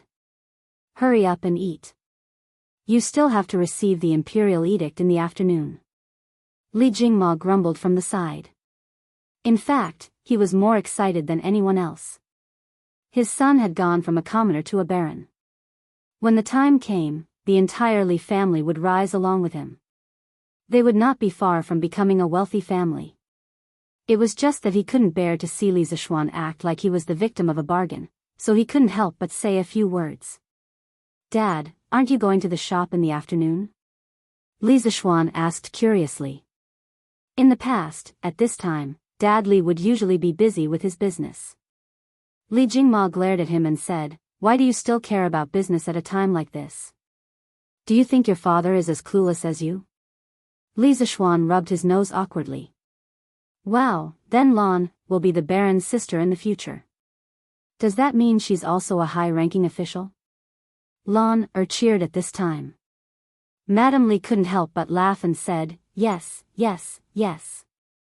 Our Lan will also be a high-ranking official in the future. Iron Egg congratulates Master on receiving the title of Baron." Iron Egg at the side also very sensibly bowed and congratulated him. Li Zishuan smiled and nodded. He asked casually, "Iron Egg, have you been slacking off these few days? How many words have you learned?" Lan rushed to say, "Brother, with Lan here, Brother Iron Egg doesn't dare to slack off. Lan has already taught Iron Egg more than 100 words these few days." Li Zishuan praised, "Not bad. In a few days, I'll invite a teacher back. Lan you should also learn some scriptures from Iron Egg. I don't expect you to become a scholar through scriptures, but I hope you can understand some principles of life from them." Why does Lan have to learn too? Lan pouted her small mouth and said unwillingly. Li Jingma and his wife watched the siblings bicker and didn't interrupt. Since Li Zishuan returned, Lan didn't need to worry about them anymore. After the meal, Li Zishuan was urged by his mother to go back to the west courtyard to take a bath. She said that to receive the imperial edict, one had to take a bath and change clothes in advance to show respect to the emperor. Li Zishuan snorted at this, but there was nothing he could do. This era's deep-rooted ideology of imperial power was supreme, and no one could change it. After taking a bath, Li Zishuan saw his mother's head maid, Qing, trot over and say, young master, master, and madam want you to hurry to the front yard." "Has the angel arrived?" Li Zishuan said in surprise, so fast? Then let's go quickly. When Li Zishuan arrived at the front courtyard, he saw that the incense table had been set up. Li Jingma was chatting with a middle-aged man with a pale face and no beard. When he saw Li Zishuan, he quickly waved for him to come over. Quickly come and say hello to Chamberlain Lu. Li Zishuan walked over and cupped his hands. Greetings, Chamberlain Lu. You've worked hard to come here to announce the imperial edict. The eunuch smiled and returned the greeting. He said in a sharp voice, this must be young Master Li. You're really young and talented. To be recognized by the emperor at such a young age, you have a bright future ahead of you. Young Master Li, you should hurry and receive the imperial edict. When he finished speaking, the eunuch stood facing the south with his back facing the north. Li Zishuan, Li Jingma, and the others also cupped their hands at the side. Chamberlain Lu coughed softly. The emperor of the Tang dynasty has decreed that there is a good son named Li Zishuan. Since he was young, he has been adhering to the virtues of good. He created roller bearings, created the divine plow. The eunuch recited the edict for the time it took to drink a cup of tea. Other than the beginning, Li Zishuan didn't understand what the ancient text was saying. He finally heard the words roller bearings and divine plow, which should be praising his achievements. Then, he heard the words Mail of Lantian County. This is my title. But where is my fief? Didn't they say that there were 200 households in the fief? There should be 2,000 or 3,000 mu of land, right? Why didn't he hear anything? When Chamberlain Lu finished reciting, Li Jingma pressed Li Zishuan to the ground and kowtowed 3 times and 9 times. The eunuch smiled and said, Congratulations, Lord Zhu. You have been conferred the title of a male at the age of 14. The day you become a marquis is just around the corner. When he finished speaking, his eyes were fixed on Li Zishuan. Li Zishuan's hair stood on end under the eunuch's gaze. He didn't know what was going on, but Li Jingma knew better. He quickly had someone bring over a tray with a dozen golden pancakes. Li Zishuan was speechless. He secretly praised his father for being so generous. At the same time, he also understood that the eunuch was trying to get money. He was still too inexperienced. Luckily, he had his father by his side to take care of him. It was true that having an old man at home was like having a treasure. Li Jingma handed the tray to Chamberlain Lu. He smiled and said, Both of us are extremely grateful to have Chamberlain Lu deliver the edict. Now that we have received such good news, how can we let Chamberlain Lu return empty-handed? This is a small token of our appreciation. I hope Chamberlain Lu doesn't mind. Chamberlain Lu smiled and took the tray. He bowed to Li Zishuan and said, Thank you, Lord Zhu, for your reward. Li Zishuan nodded.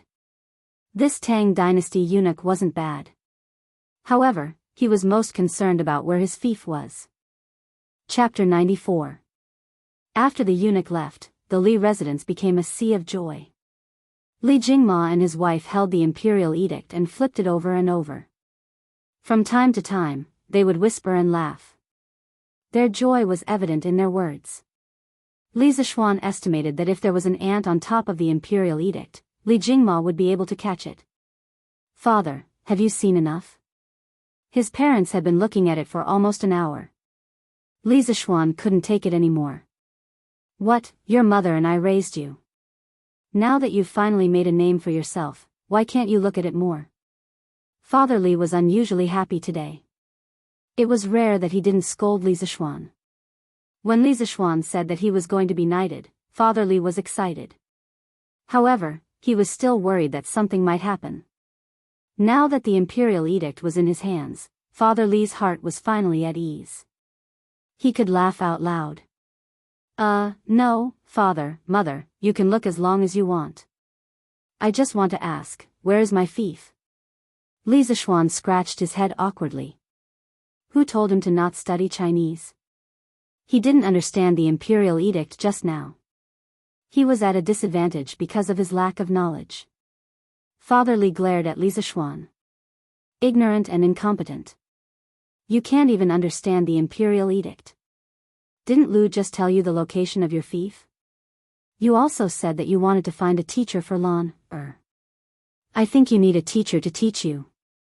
Li Zishuan was very embarrassed. Madame Li covered her mouth and laughed. Xian, why are you so concerned about your fief? Coincidentally, according to His Majesty's edict, your fief is about 2,000 mu of fertile farmland in Plum Village in Lantian County. It's not far from the Han family village. Ignoring his father's scolding, Li Zishuan heard his mother's words. He opened his mouth in shock and asked, Plum Village's farmland? Didn't Lu Shuren buy it? Li Jingma snorted. He spent money to buy it, but that doesn't mean it's his. If the imperial court wants to take it back, would he dare to not hand it over? However, the imperial court will also give him some compensation. Li Zishuan also knew that Lana had been bullied in the Han family manner. If it wasn't for the fact that Li Zishuan had already punished Lu Haojian severely, Li Jingma would have gotten someone to do it himself. Li Zishuan nodded in understanding and asked, Father, then if the imperial court wants to take away our Han family manor's land in the future, will it be like Lu Shuren now? Li Jingma nodded. In theory, that's true. However, Xian, you're already a baron. As long as you don't commit any crimes, the imperial court shouldn't casually take away the Han manor's land. As far as I know, all the civil and military officials in the court basically spend money to buy some land in other places other than their own fiefs. His Majesty usually doesn't take away their land. So that's how it is. In that case, I'll be in charge of 2 farmsteads in the future. That's more than 5,000 mu of land. I'll have to link the 2 farmsteads together and build a new feudal village. Li Zishuan thought happily.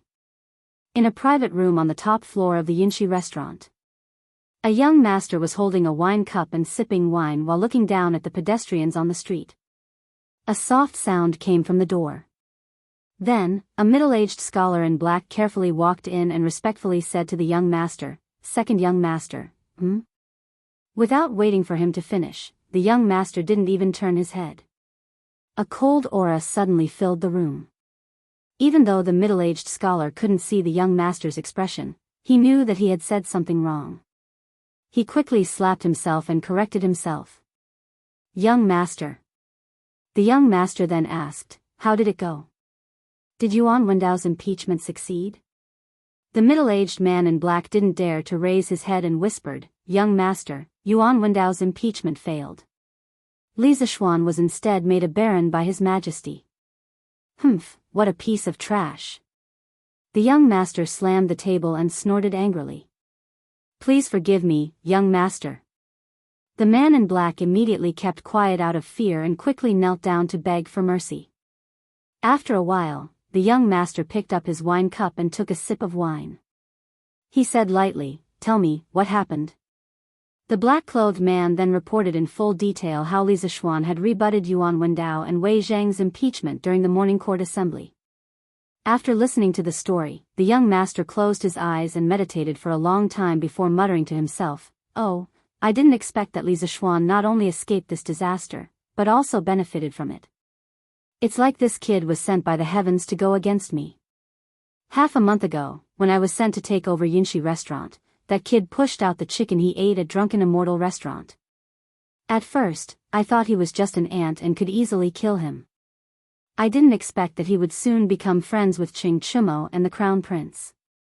The ant turned into a grasshopper and had the strength to fight.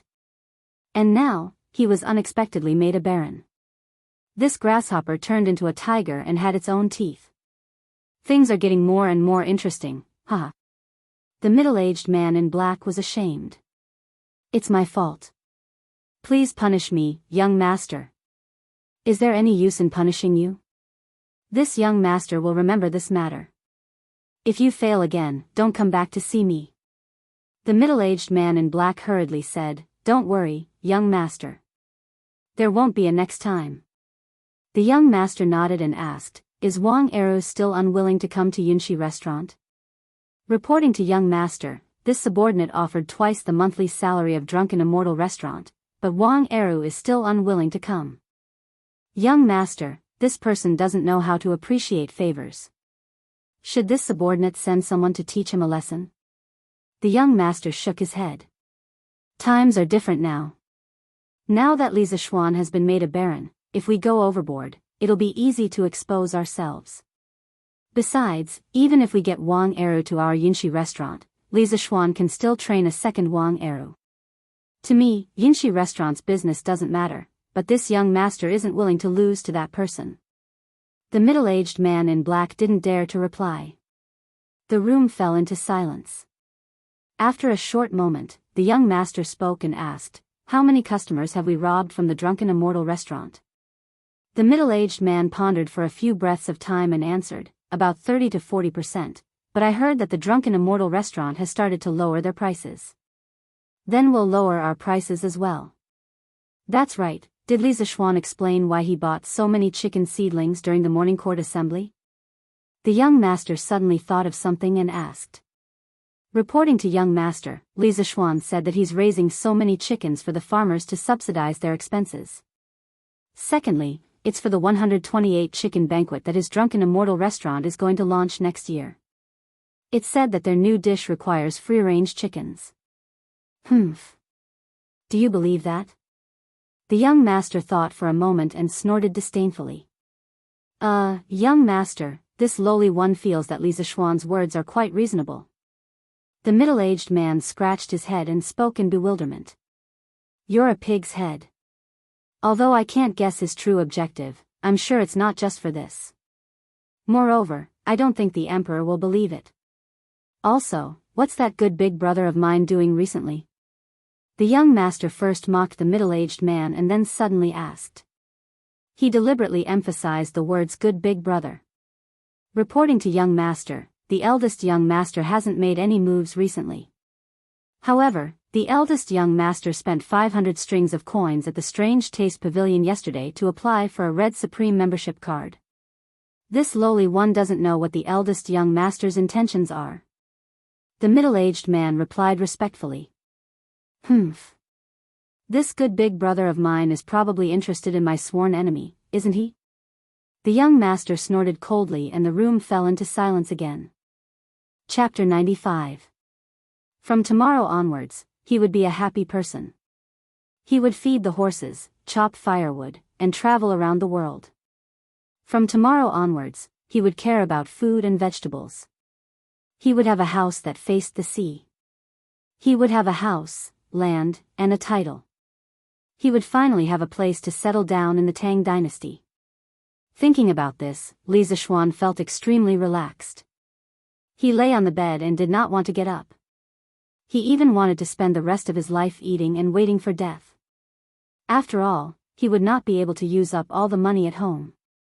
That's right, Li Zishuan had no ambition and was content with his wealth. What was the point of earning so much money? He was not going to raise a flag or gather people to rebel. The money at home was enough for him to use for a few lifetimes. Young master, it should be Lord Ju. It's time to get up. Xiaoxi entered the room and said with a face full of smiles. It was just that she was not used to being called Lord Ju. The little girl realized that she had said something wrong and was a little flustered. However, the joy in her eyes could not be hidden. Li Zishuan teased, Xiaoxi, what's the occasion today? Why are you so happy? No, nothing. Xiaoxi was a little flustered as she gathered the hair in front of her forehead. Hey, if you don't say it, I won't get up today. Originally, it was just a casual question. However, looking at the little girl's expression, it was obvious that something was wrong. Li Zishuan acted shamelessly. Young Lord Ju, how can you be like this? Xiaoxi had a new understanding of her young master's shamelessness. Li Zishuan was speechless at the little girl's exaggerated reaction. He was just teasing her and did not act like a hooligan. If you are not used to being called Lord Ju, then continue to call me young master. I feel uncomfortable hearing it. Xiaoxi, tell me quickly. What good thing did you encounter? Did you pick up some money? Xiaoxi hesitated for a moment before saying embarrassedly, Madam said this morning that all the servants in the residence will have their allowance doubled for the next 3 months to celebrate young master's conferment. Ha, Xiaoxi, you really picked up some money. Half of your extra allowance is due to me. Xiaoxi, you have to thank me. Xiaoxi also felt that the young master's analysis made sense, but she couldn't think of how to thank him. She said awkwardly, young master, you don't lack anything. Xiaoxi can't think of how to thank you. Hearing this, Li Zishuan said sneakily, who said that I, your young master, don't lack anything? I've lacked calcium since I was young, and I've lacked love when I grew up. After he finished speaking, he stared at the little girl's small chest with some bad intentions. TSK, it was really quite big. Ah. Young master, you rogue. Xiaoxi could feel Li Zishuan's perverted gaze. She screamed and ran away while covering her face. Sigh, this little girl really can't handle teasing. Li Zishuan shook his head helplessly. He could only get up and put on his clothes. Shopkeeper Lu is here today. Li Zishuan went to the front hall and was about to eat breakfast when he saw shopkeeper Lu talking to old man Li. Greetings to Lord Zhu. Congratulations to Lord Zhu for your bright future. Shopkeeper Lu didn't dare to be as casual as before. When he saw Li Zishuan enter, he quickly stood up and respectfully bowed to Li Zishuan. Li Zishuan's current status was different from before. He couldn't be disrespectful. Uncle Lu, in any case, we've worked together before. Why are you acting so distant now? Uncle Lu, you should just call me young master or little Xian. There's no need to be reserved. My father and I remember the contributions you've made to the Drunken Immortal Inn. Li Zishuan could clearly feel that shopkeeper Lu's attitude wasn't right today. However, he understood after thinking about it. He wasn't someone who liked to put on airs. Although he had a noble title now, to him, this title was just a coat to protect himself and his family. It wasn't a tool to put on airs. When shopkeeper Lu saw that Li Zishuan's attitude towards him was still as cordial as before, he was very touched. One had to know how lowly merchants were in this society. Which noble would be willing to treat them as equals? Young master, I'm indebted to you for thinking so highly of this old man Lu. In the future, this old man Lu will definitely take care of the Drunken Immortal restaurant. Shopkeeper Lu's eyes became moist as he spoke. Li Jingma smiled and comforted him. Shopkeeper Lu, sit down and talk. Although my Xian is now a baron, our Li family is still the same Li family. Xian and I won't forget an old man like you who has contributed greatly to the Li family. Shopkeeper Lu cupped his hands and said, Old master is benevolent and righteous. Li Zishuan sat to the side and picked up the millet porridge his mother had prepared for him. Along with the pickled vegetables, he slurped down the porridge. As he ate, he asked, Uncle Lu, why did you come here today?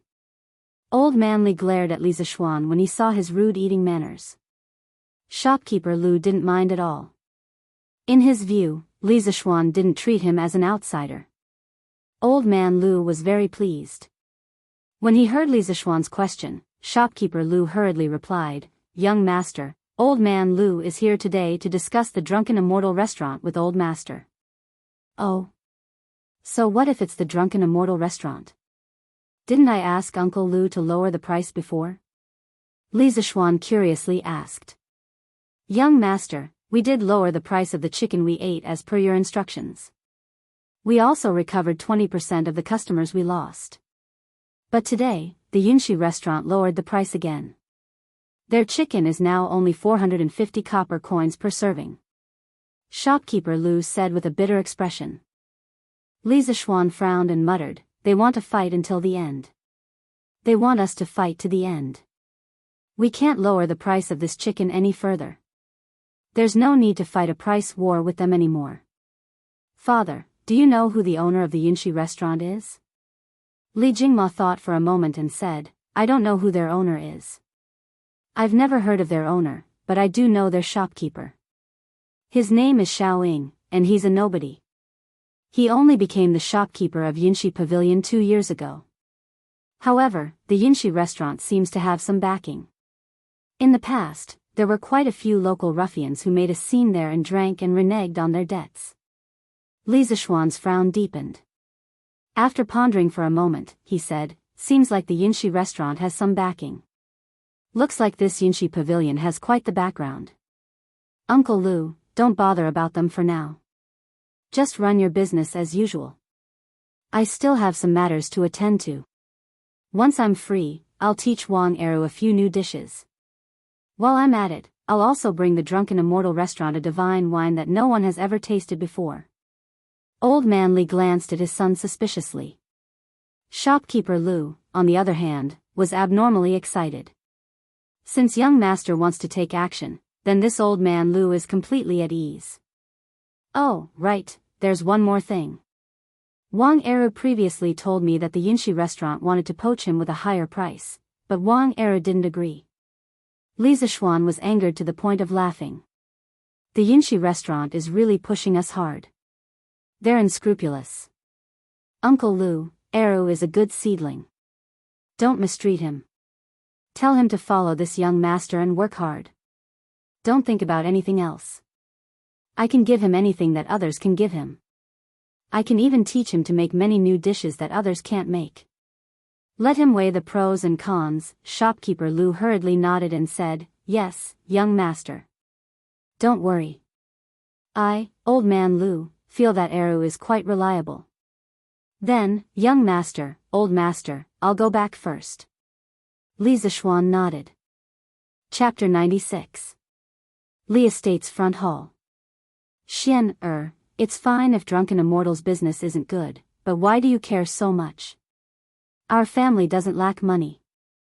You're already a baron, so how can you work in the kitchen?" After manager Lu left, Li Jingma looked at his son who was slurping down his breakfast and couldn't help but ask. He couldn't understand his son's actions. In his eyes, although Drunken Immortal's business was good, it wasn't as noble as his status as a baron. His son was a baron, yet he wanted to work in the kitchen. Old man Li felt that it was beneath his status. Li Zishuan swallowed his food and smiled. "Oh, father, you're looking down on cooks."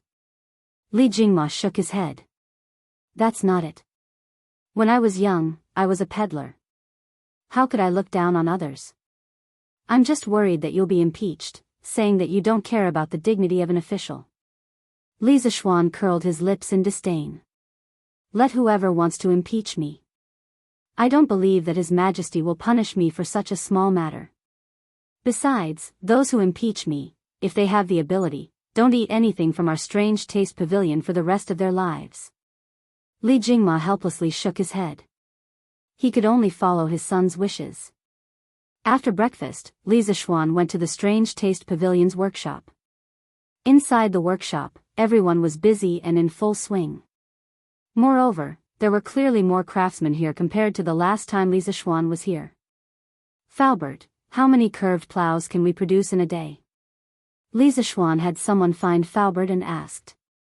"Young master, this old man has recruited 52 new craftsmen. Our workshop's production capacity has more than doubled. We can now make 300 curved plows in a day." Falbert's face was glowing.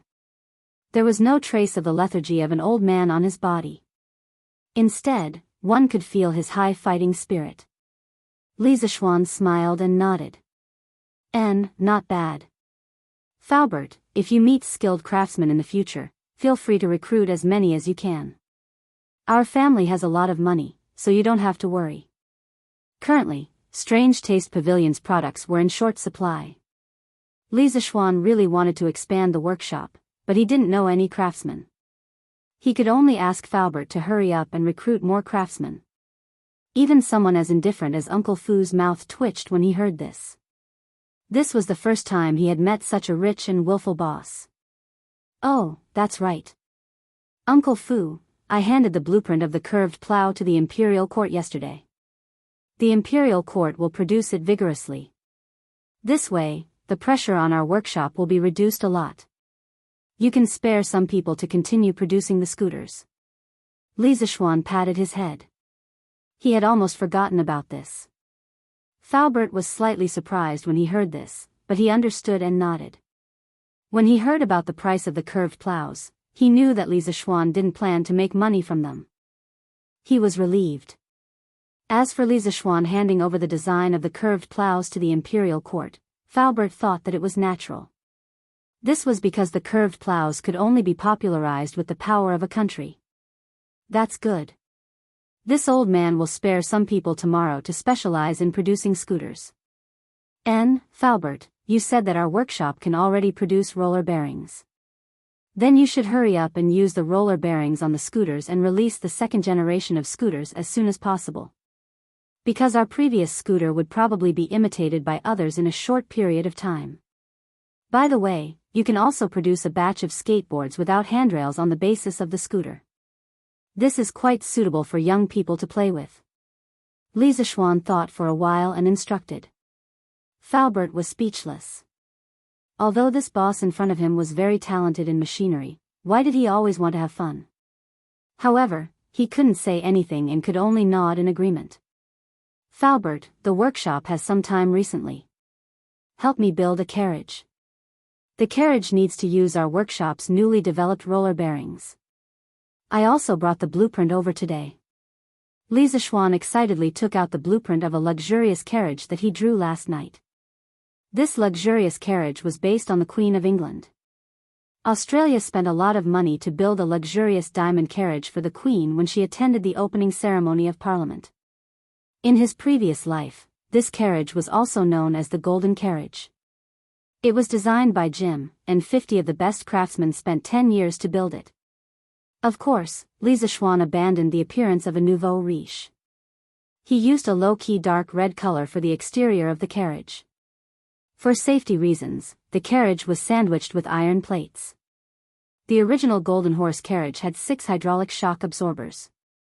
With the current industrial standards, it was still impossible to do so. Li Zixuan could only add some springs to the chassis for shock absorbers. Of course, roller bearings were used on the wheel axles. The interior of the carriage had a sofa, a table, a small bathroom, and a water storage room. Although it was small, it had all the essentials. Li Zixuan's idea was beautiful, but Faubert suffered. Faubert had lived for more than half of his life, but he had never seen so many novel things. Young master, what is this thing? Faubert pointed at the springs in the blueprint and asked. Li Zixuan took a look and explained, this is called a spring. It is made by pulling an iron wire loop by loop. A large number of springs can be added to the chassis of the carriage to reduce the vibration of the carriage. Metal springs existed for a long time in the Bronze Age. Strictly speaking, the inventor of springs should be the British scientist Hooke. There were no metal springs left in ancient China, so let's just assume that there were none. With Li Zixuan's explanation, Faubert understood. He smacked his lips and sighed, young master, your idea is really ingenious. Then what is this? This is a sofa. In the future, we can also make it as a separate piece of furniture and sell it. The sofa is made of leather wrapped with springs and some soft padding. It is mainly used to reduce the vibration of the carriage. After all, there are many places in Tang that are not easy to travel on. Just relying on the chassis of the carriage to reduce the vibration is not enough. Li Zixuan explained the structure and function of the sofa to Faubert. Faubert opened his eyes wide and looked at Li Zixuan with a strange expression. He was a bit disappointed that his boss did not live up to his expectations. His boss was talented, but he did not use it on the right path. He always thought of ways to enjoy himself. The number of ways he used was amazing. Faubert thought that if the person in front of him was his son, he would definitely give him a good beating. Li Zixuan felt a bit uncomfortable being stared at. He quickly coughed and said, ahem, Faubert, can the workshop make this carriage? Faubert calmed down and thought for a while before answering, it should be possible. But it will take some time, about 10 days. Li Zixuan said happily, then I will have to trouble Faubert. It doesn't matter if it takes a long time. Let the craftsmen accumulate some experience in making this kind of carriage. When the speed is up, our Strange Taste Pavilion will also sell this carriage. Faubert could only nod in agreement. What else could he say when he had such a master? Chapter 97.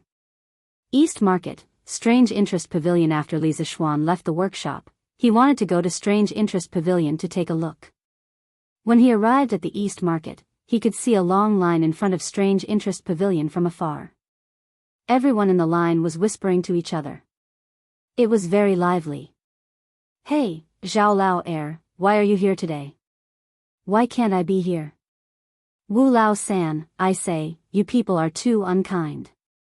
You didn't even tell us that you had such a good plow. If I hadn't seen that kid Mei Jun plow yesterday, I would still be in the dark."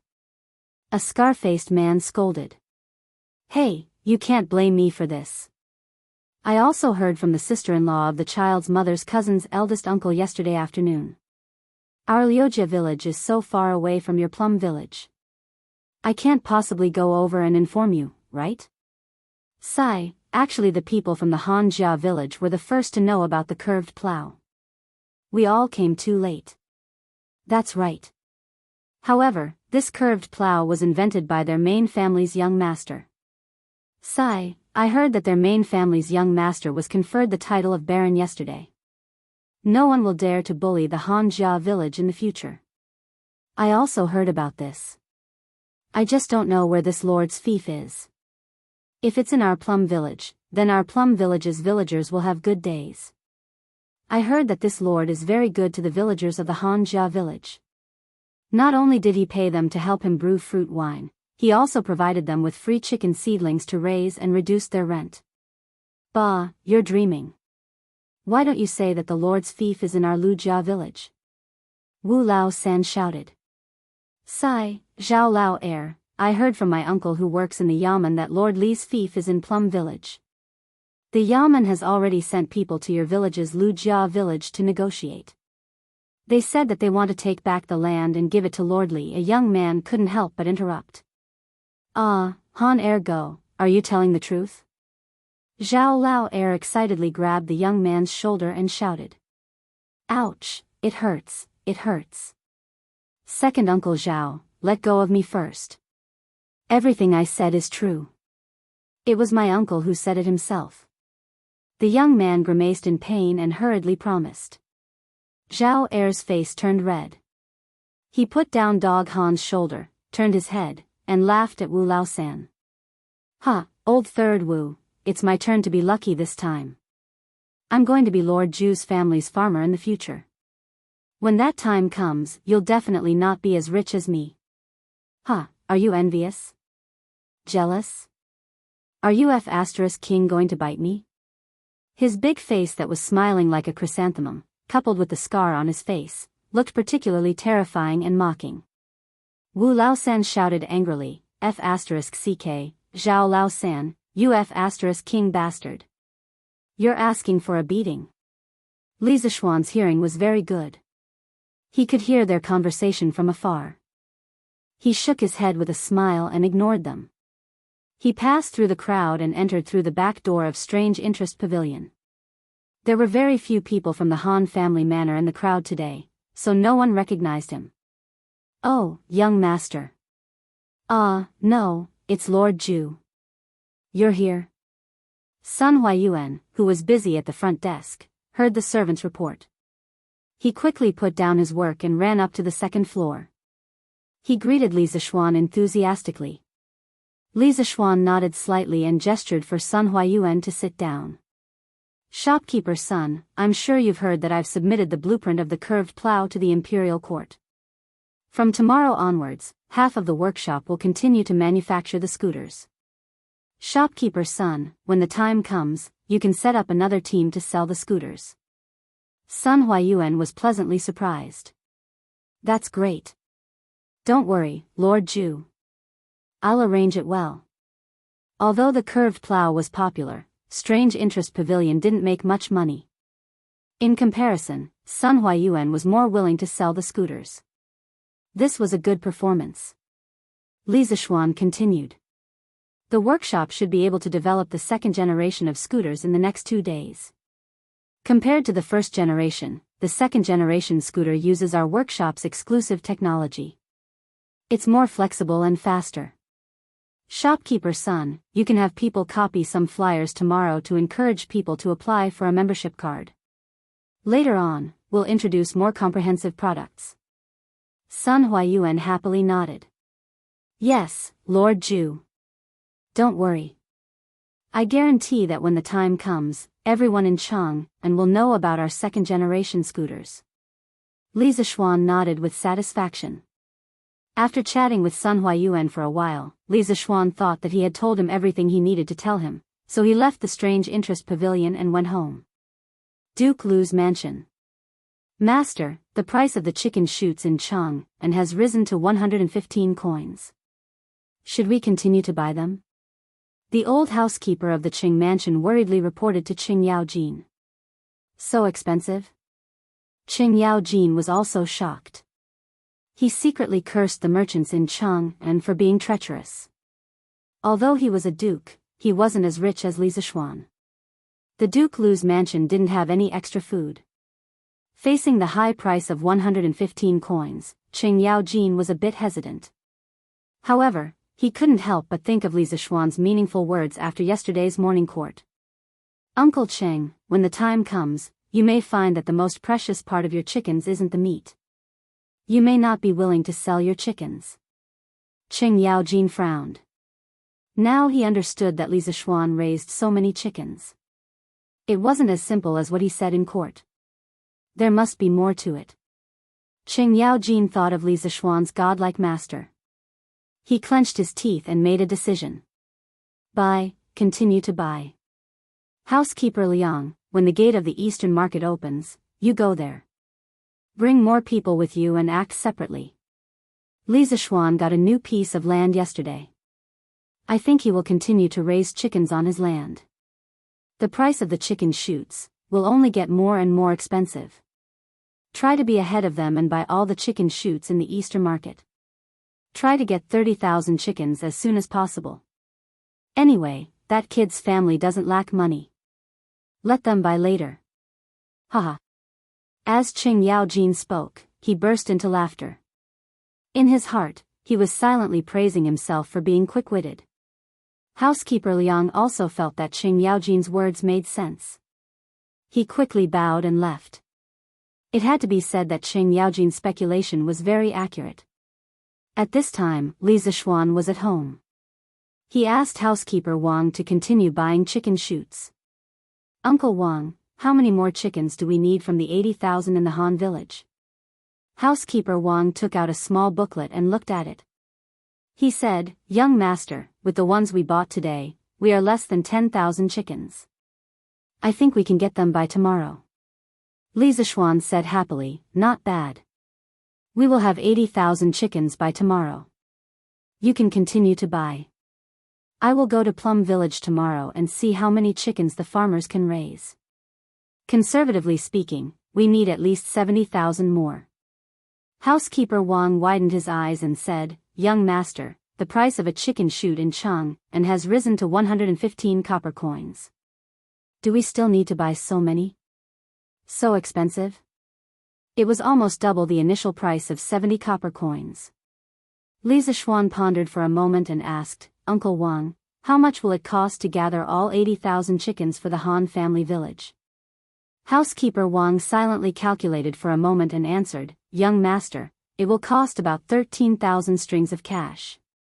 A string of cash in the Tang dynasty was only 800 copper coins.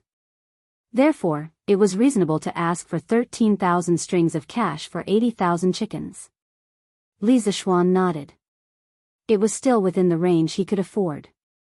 He said, Uncle Wang, continue to buy. We can still afford it. Although housekeeper Wang did not understand, he still nodded. Chapter 98. The next day. After Li Zishuan finished his breakfast, he called for Iron Egg and asked, Iron Egg, come with me to the Han village today. You've been here for so long, it's time for you to go home. Iron Egg was happy to hear that. After being here for so long, he was indeed homesick, so he said, Thank you, master. Brother, I want to go too. Lan immediately shouted. Li Zishuan and Iron Egg had both left, so it was meaningless for her to stay at home alone. Li Zishuan thought about it. If he let one sheep go, he would let a flock of sheep go as well. So he nodded his head indifferently. Li Zishuan carried Lan, and rode the big white horse at home. Iron Egg didn't know how to ride a horse, so Li Zishuan asked San Bao to get him a little donkey. Just like that, the three of them rode 2 horses and headed to the Han village. "Greetings, Lord Zhu." "Greetings, Lord Zhu." As soon as they entered the Han village, many farmers who were working in the fields hurried over to greet Li Zishuan. Among these people, there were old people and young adults. Now that Li Zishuan had become a Lord Zhu, the farmers of the Han village were even more proud. Li Zishuan didn't put on airs. He smiled and greeted everyone one by one, then brought Lan, an Iron Egg to the small courtyard of the Han village. When they passed by Old Hu's house, Li Zishuan heard the sound of "Gee gee goo goo" from afar. It was abnormally noisy, so he looked over and found that the courtyard door was wide open. Other than the Hu siblings, there were 8 or 9 children inside. Li Zishuan also found Ernyo, who had reported to him when Lan was captured. Li Zishuan was curious, so he said to Iron Egg, "Bring Lan, to your house first. I'll come later." Iron Egg replied, "Yes, master." Li Zishuan led the big white horse towards Old Hu's courtyard. "Ernyo, you have to treat these chickens as your friends. Have some patience. Then, pay attention to the rhythm when sure enough and I call the chickens. You'll be able to learn it very quickly." In the courtyard, Hu actually gently gathered the hair on her forehead and squatted on the ground, patiently explaining to Ernyo and the other brats the essentials of making the chickens obedient. It had been a while since they last met, and Hu's complexion was much better than the last time. Moreover, she looked more energetic. It should be because her family's life had improved recently. Ernyo scratched his head and said naively, "Thank you, sister. I'll try again with Zhu Zi and the others." At this time, Hu Jin smiled happily and said, "Hee, Ernyo, don't be in a hurry. Take your time." "Huh. Young master, is here." Sure enough, when Hu saw Li Zishuan who had just entered the door, he suddenly jumped up and shouted excitedly. He knew that the reason why the siblings were so popular in the village was entirely because of Li Zishuan's help. Therefore, he was very grateful to Li Zishuan. When Hu Jin heard her brother's cheers, she quickly stood up and looked at the door. Although she couldn't see, she could feel it. She rushed in the direction where Li Zishuan was standing and bowed slightly. She smiled sweetly and said, "Greetings, Lord Zhu." That sweet smile was like a pure lotus blooming, decorating the entire farmhouse courtyard. When the other brats saw Li Zishuan, they quickly imitated the adults and bowed. "Greetings, young master." "Greetings, young master." "Greetings, Lord Zhu." "Greetings, Lord Zhu." The brats all addressed him differently, and it was a mess. When Li Zishuan saw that Hu Zhen and her brother were living so happily, he was also very gratified. He took a package from the horse's back and took out a bag of snacks. He handed it to Ernyo and shouted to the brats, "All right, everyone come over and share something to eat. I'll talk to Hu Zhen and Hu Zhen for a while. Zhen, you two come out." The brats excitedly surrounded Ernyo and shared the snacks. No one in the village was willing to buy such exquisite food. Hu Zhen and Hu Zhen followed Li Zishuan out of the courtyard. "Zhen, tell me, how have you been recently?" In front of the courtyard, Li Zishuan found a large rock and sat down. The Hu siblings stood on both sides of him. "Yes, young master." Hu Zhen softly agreed and began to talk about some of the things that happened in the Han village after Li Zishuan left last time. Ever since Li Zishuan had made that strange request last time, although the villagers of the Han family manor were too embarrassed to come over and learn this strange skill from the 2 children, the adults of each household had all rushed their own brats over to learn this skill. One had to know that if they learned it, they could receive a reward of 500 copper coins. This was not a small amount of money. It was enough to buy 2 new sets of clothes for their children for the new year. Thus, the small courtyard of the Hu family had almost become the village's school. The Hu siblings were naturally the teachers of this school. Those children who learned the ability to train chickens were naturally praised by their parents when they returned home.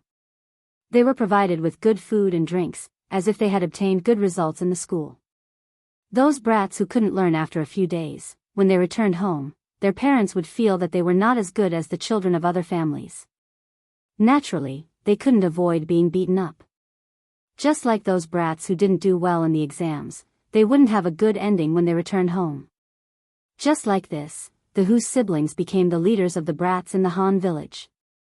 Even the adults in the village had to smile and greet them when they saw them. In these few days, Hu Jin really made some good friends. She became more cheerful and talkative. When Hu Jin saw that her brother was happy, the smile on her face became more and more. There was a bit more vitality that a young girl of her age should have, and she was no longer as lethargic as when Li Zishuan first saw her a few days ago. After hearing this, Li Zishuan was very happy for the siblings. Well, not bad, Zhen, I hope that you will always be so happy.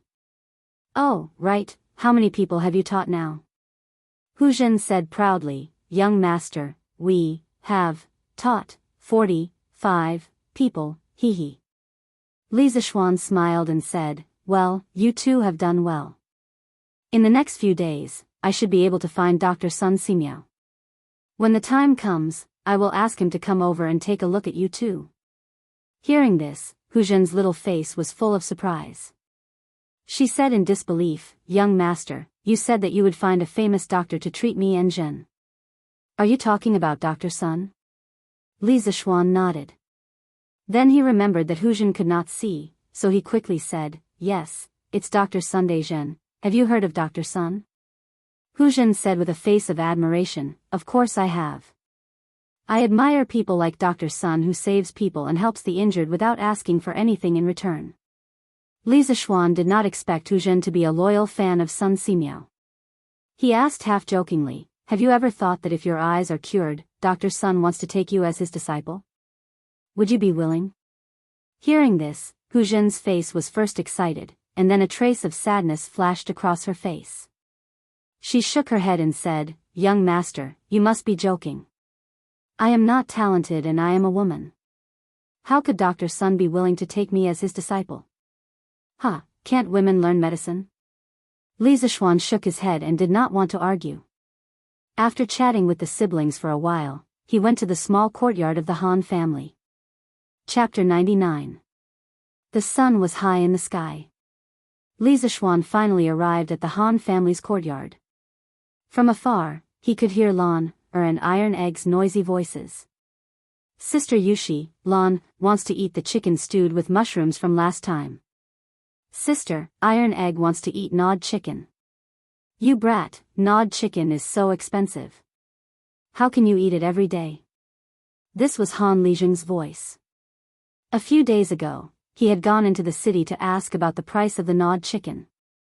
After finding out, Han Lijing's heart ached. The last time Li Zishuan came to their house, Iron Egg had eaten a lot of gnawed chicken. Li Zishuan smiled, pushed open the courtyard door, and walked in. Han Lijing was chopping firewood in the courtyard. When he saw Li Zishuan, he quickly went up to him and said with a smile, Lord Zhu, you're here. After saying that, he quickly took the reins from Li Zishuan's hands. Li Zishuan waved his hand and refused. He tied the big white horse to a big tree in the courtyard and replied with a smile, Uncle Han, don't call me Lord Zhu. Uncle Han, don't call me Lord Zhu. It's fine if others call me that. You and my father are old friends, and I'm Tai Dan's master. You can call me Little Xian or Young Master. Han Lijing saw that Li Zishuan treated people as politely as before after becoming a baron. When he heard Li Zishuan's sincerity, he felt warm in his heart. He smiled and said, hee, then young master, please come in and have a seat. It's hot outside. Li Zishuan smiled and nodded. He said so much to Han Lijing because he didn't want his relationship with his family to be too estranged. Yushi, young master is here. Hurry up and prepare the food. Don't let young master wait too long. Han Lijing shouted into the kitchen. Got it, father. It'll be ready soon. Han Yushi's pleasant voice came from the kitchen. Seeing that her brother had come, Lan came into the house and played with Li Zishuan intimately for a while. Then, she could not help but go out with Iron Egg. Once the little girl went to the countryside, she became even wilder. She felt that the farmstead was much more fun than Chang'an. Inside the house, Han Lijing saw Lan, and Iron Egg go out. He sighed with emotion. Iron Egg's mother passed away a long time ago. This boy has been used to being wild since he was young and doesn't know any etiquette. He must have caused a lot of trouble for Master and Madam in young Master's house. This old man really feels sorry for him. Li Zishuan shook his head and said, Uncle Han, what are you talking about? Since I have already accepted Iron Egg as my disciple, my parents have long treated Iron Egg as one of their own. What trouble is there to speak of? Moreover, I see that Iron Egg has a good character. With a little training, he will be a promising talent. When Han Lijing heard Li Zishuan's words, he could not hide the smile on his face. Any father would be happy to hear someone praise their son. As long as that boy doesn't cause trouble for young Master. Uncle Han, I came here this time because I want to go to Plum Village. You should know that the fief that His Majesty gave me is in Plum Village. How much do you know about Plum Village? After chatting for a while, Li Zishuan got down to business. Han Lijing nodded and said, Young Master, we are all neighbors, so of course I know. Plum Village's Lu Qingfeng was a scholar in his early years. He can be considered a person of virtue and prestige in Plum Village. I have some friendship with him. The previous owner of Plum Village was Lu Shiren. Young Master, you already know this. Lu Shiren was rich but heartless. He brought disaster to the village. Lu Qingfeng was angry with him, but he did not dare to say anything. Plum Village's farmers not only had to bear high rent, but they were also exploited. Although I don't like Lu Shiren's actions, I can't do anything about it. But this time, Plum Village has become young Master's fief. I think the people of Plum Village will be overjoyed if they know about it. Li Zishuan was silent for a moment, then nodded and said, Good and evil will happen. There is a cycle of reincarnation. Lu Shiren will receive the retribution he deserves. Uncle Han, take me to Plum Village in the afternoon. I want to see the situation there. Also, I plan to imitate the Han village and open a chicken farm in Plum Village. It can be considered as increasing the income of the farmers. Han Lijing sighed and said, Young Master is really benevolent. Father, Young Master, it's time to eat. At this time, Han Yushi's shout came from outside. Then, Han Yushi walked in with a plate of dishes. Of course, she was followed by two little tails. After not seeing her for a long time, Han Yushi became more and more radiant. The joy between her eyebrows made her beautiful face even more moving. Although it was not the first time he saw Han Yushi, Li Zishuan was still mesmerized by her peerless appearance. He was a little dazed for a moment. Ahem. Han Lijing coughed softly twice. Li Zishuan was instantly awakened and his face turned red in embarrassment. He was even caught staring at Han Lijing's daughter in front of him. No matter how thick-skinned Li Zishuan was, he still felt a little embarrassed. Han Yushi put down the plate and hurried out, planning to go to the kitchen to get the rest of the dishes. Just now, she also noticed Li Zishuan's stunned gaze and felt a little happy in her heart. In the morning, when Iron Egg and Lan came over early, she found out that Li Zishuan went to Hu Jing's house and would come over in a while. Then, she did not know why, but when Lan and Iron Egg went out to play, she secretly went back to her room to dress up. Just now, she called Li Zishuan Young Master and not Lord Zhu, because she had some ulterior motives. After the news of Li Zishuan's knighthood spread throughout the Han family manor yesterday, Han Yushi was happy for Li Zishuan in her heart, but also a little sad that the gap between her and Li Zishuan's status was getting bigger and bigger. But when she thought of how she had ignored her father's dissuasion and resolutely agreed to help Li Zishuan brew wine, Han Yushi could not bear to give up at that time. She secretly decided that even if she could not be with him in the future, she would cherish the days they had now and treat him well. She would not regret it in the future. Therefore, when Han Yushi called Li Zishuan Young Master just now, she also wanted to numb herself and not let herself think about the gap between their statuses. When the dishes were served, everyone sat down. Only then did Li Zishuan notice that the dishes on the table today were a little unusual. Other than the pheasant stewed with mushrooms from last time, there were also leek scrambled eggs, wood ear fried meat, fried shredded chicken, and stir-fried spinach, cabbage. These stir-fried dishes or fried vegetables were only available in the Li family and would not be available outside. Yushi, how do you know how to cook these dishes? Li Zishuan could not help but ask.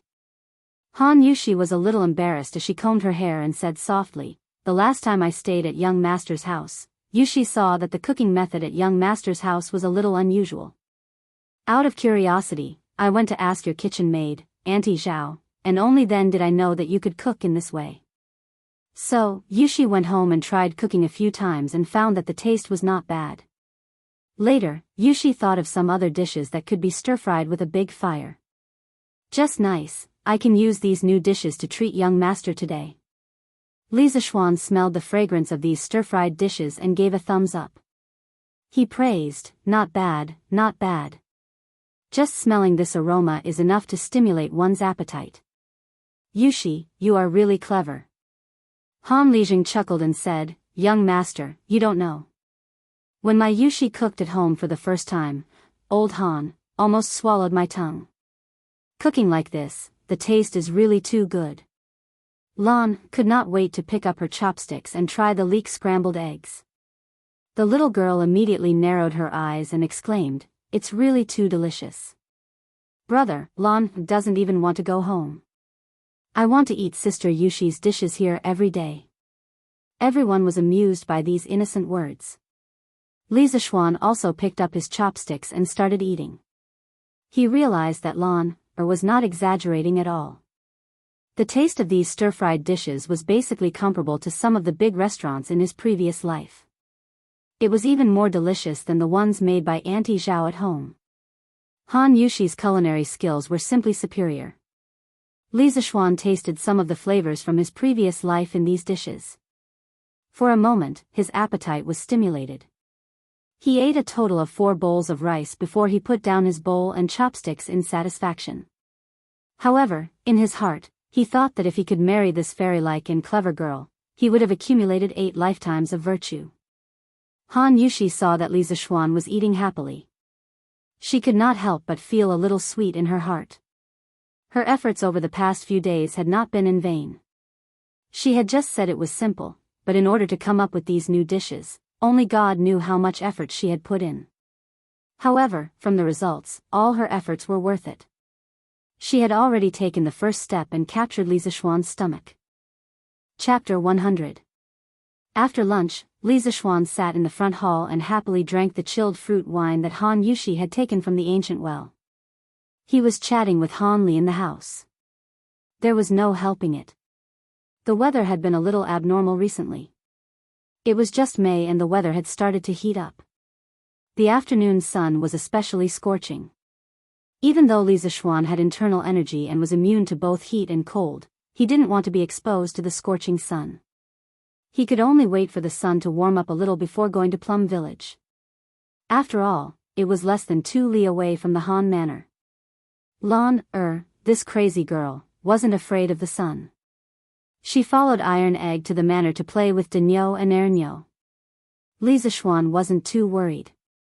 Now that everyone in the manor knew that Lan, was his sister, there shouldn't be anyone who was blind enough to bully Lan, Li Zishuan didn't know that while he was enjoying the cool air in the Han Manor's courtyard, there were many manor owners in Plum Village who were exposed to the scorching sun. Many manor owners gathered at the entrance of Plum Village. Everyone was sitting under a big tree and chatting with each other while looking into the distance, as if waiting for something. Big Mouth May, is what you said true? Why isn't Lord Ju here yet? A tanned old man with bare arms was fanning himself with a straw hat as he asked casually. Mei Jun quickly nodded and said with certainty, Fourth Master, I wouldn't dare to lie about this. I went to the Han Manor this morning and my brother-in-law personally told me that Lord Ju came to the Han Manor.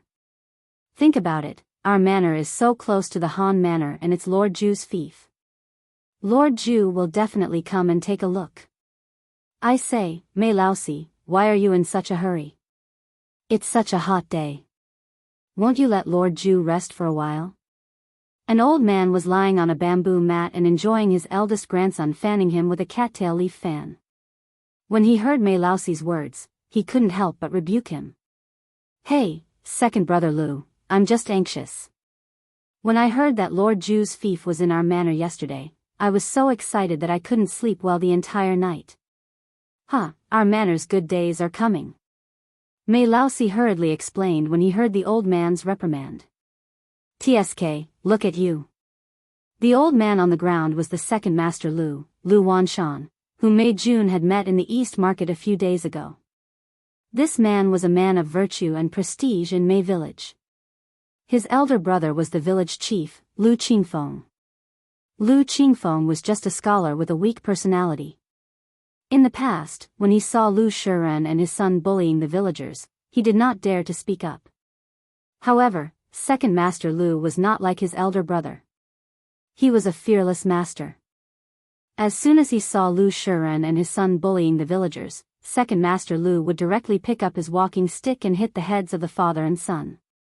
In his opinion, he had 7 sons, all of whom were tall and strong. If they really fought, he would not be at a disadvantage.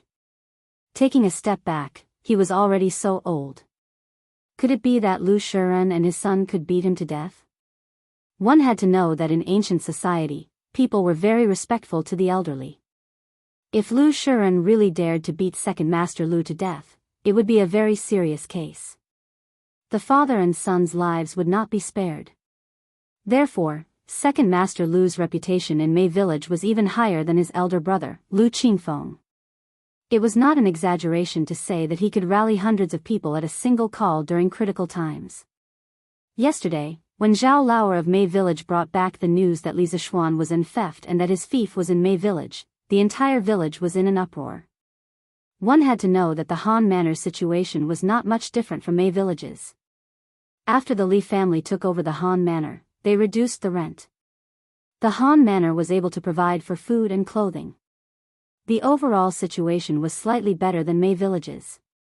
Recently, Li Zishuan had taken over the Li family's authority and personally managed the Han Manor. Not only did he increase the income of the villagers by purchasing wild fruits, he also reduced the rent by letting the villagers help raise chickens. Furthermore, the eggs that the chickens laid would belong to the villagers. It was said that after the reduction, the annual rent of many villagers was only 10%. This was amazing. There was probably no other village with such favorable conditions in the entire Tang dynasty. As the neighboring village of the Han Manor, the villagers of Mei Village were envious. They secretly hated that they were not born in the Han Manor. Now, Mei Village had become Li Zishuan's fief. The entire village would probably be able to enjoy the same treatment as the Han Manor. When the news reached the village yesterday, Lu Wanshan was the first to jump out. Ignoring Lu Qingfeng's obstruction, he shouted in the village, "Lu Shiren, get out of Mei Village." Lu Shiren's land was about to be taken away by the imperial court, so he, second master Lu, had nothing to be afraid of. He rolled up his sleeves and fought. If he did not vent this anger, he would not be satisfied even if he died. Second master Lu's prestige in Plum Village was very high to begin with. With his shout, how could the villagers who were usually bullied by Lu Shiren hold themselves back? In an instant, hundreds of villagers responded to his call. Hundreds of villagers scrambled to follow him, majestically charging towards Lu Shiren's mansion. "Lu Shiren, get out of Mei Village. Get out of Mei Village. Get out of Mei Village." Outside Lu Shiren's mansion, hundreds of villagers shouted in unison. Their shouts shook the heavens, frightening Lu Shiren and his son. The father and son hurriedly ordered their servants to block the door with all their might. However, they hid inside the house, trembling as they waited for the villagers to disperse when they were tired of shouting. Outside the mansion, second master Lu saw that Lu Shiren had become a coward. They could not pry open this turtle's shell, so he took the lead and threw stones at Lu Shiren's house. The other villagers followed suit, picking up things that were convenient for them and throwing them at Lu Shiren's house. What was strange was that someone even used leaves to wrap cow dung and threw it in. As night fell, the villagers could not stay there forever. They all dispersed, agreeing to come back the next day. Lu Shiren and his son hurriedly packed their belongings in the night, including the compensation given to them by the government. After packing the gold and silver into boxes, the father and son took a few guards with them. They did not even care about the dilapidated mansion and escaped through the night. When Second Master Lu brought people to the Lu residence this morning, they naturally did not find anything. Second Master Lu spat at the door of the Lu residence in disdain and left. When it was close to noon, there was news that Li Zishuan might come to Mei Village. Other than those who had worked today, all the villagers were excited to welcome the new master of Mei Village at the entrance of the village. Second Master Lu naturally followed along. That day, he followed behind Mei Jun and also bought a curved plow. When he returned home, he tried it out. It was indeed very useful. Therefore, he was both excited and curious about the new master of Mei Village. At this time, although the sun was scorching and the heat was unbearable, no one was willing to leave. Many people were looking forward to the good days ahead under the trees. It seemed that their families would not starve anymore. They could even sew new clothes for their children during the new year. There were also some farmers who were telling their children how benevolent the new Lord Ju was. Perhaps in the future, they might have eggs to eat every month and meat to eat during the new year. Those naughty children listened and unknowingly drooled for a long time. Chapter 101. It was around 2:00 in the afternoon in modern times. Li Zishuan noticed that the sun was not as hot as it was at noon, so he went to Plum Village with Han Lijing. After all, he still had a lot of things to do there. If he was a few hours later, he might not be able to make it back in time. He had also asked Han Yushi if she wanted to go with him. After all, it was pleasing to the eye to have such a godlike person by his side. However, Han Yushi refused. It was not that she did not want to accompany Li Zishuan, but she still had to gather some girls from the same village in the afternoon to brew the fruit wine. The fruits near the Han family manor had been picked clean these days. The brewing of the fruit wine was also at the final stage. Han Yushi really could not leave. As for Lon and Iron Egg, they had already gone somewhere.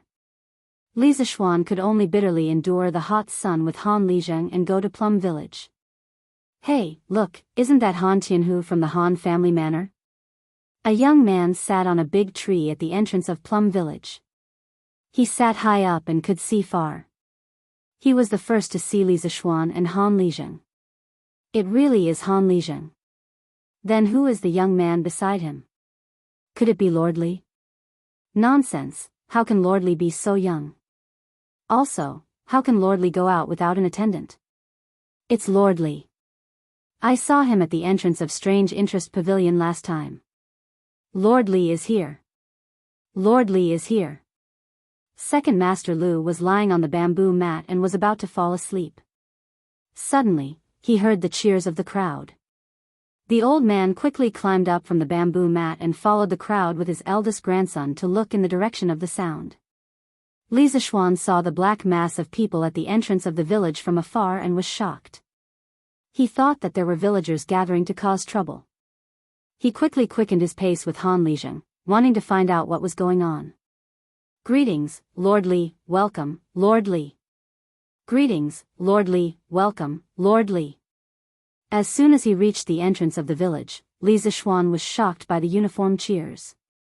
Young master, I'm afraid that the villagers of Plum Village know that you're coming and have gathered at the entrance of the village to welcome you.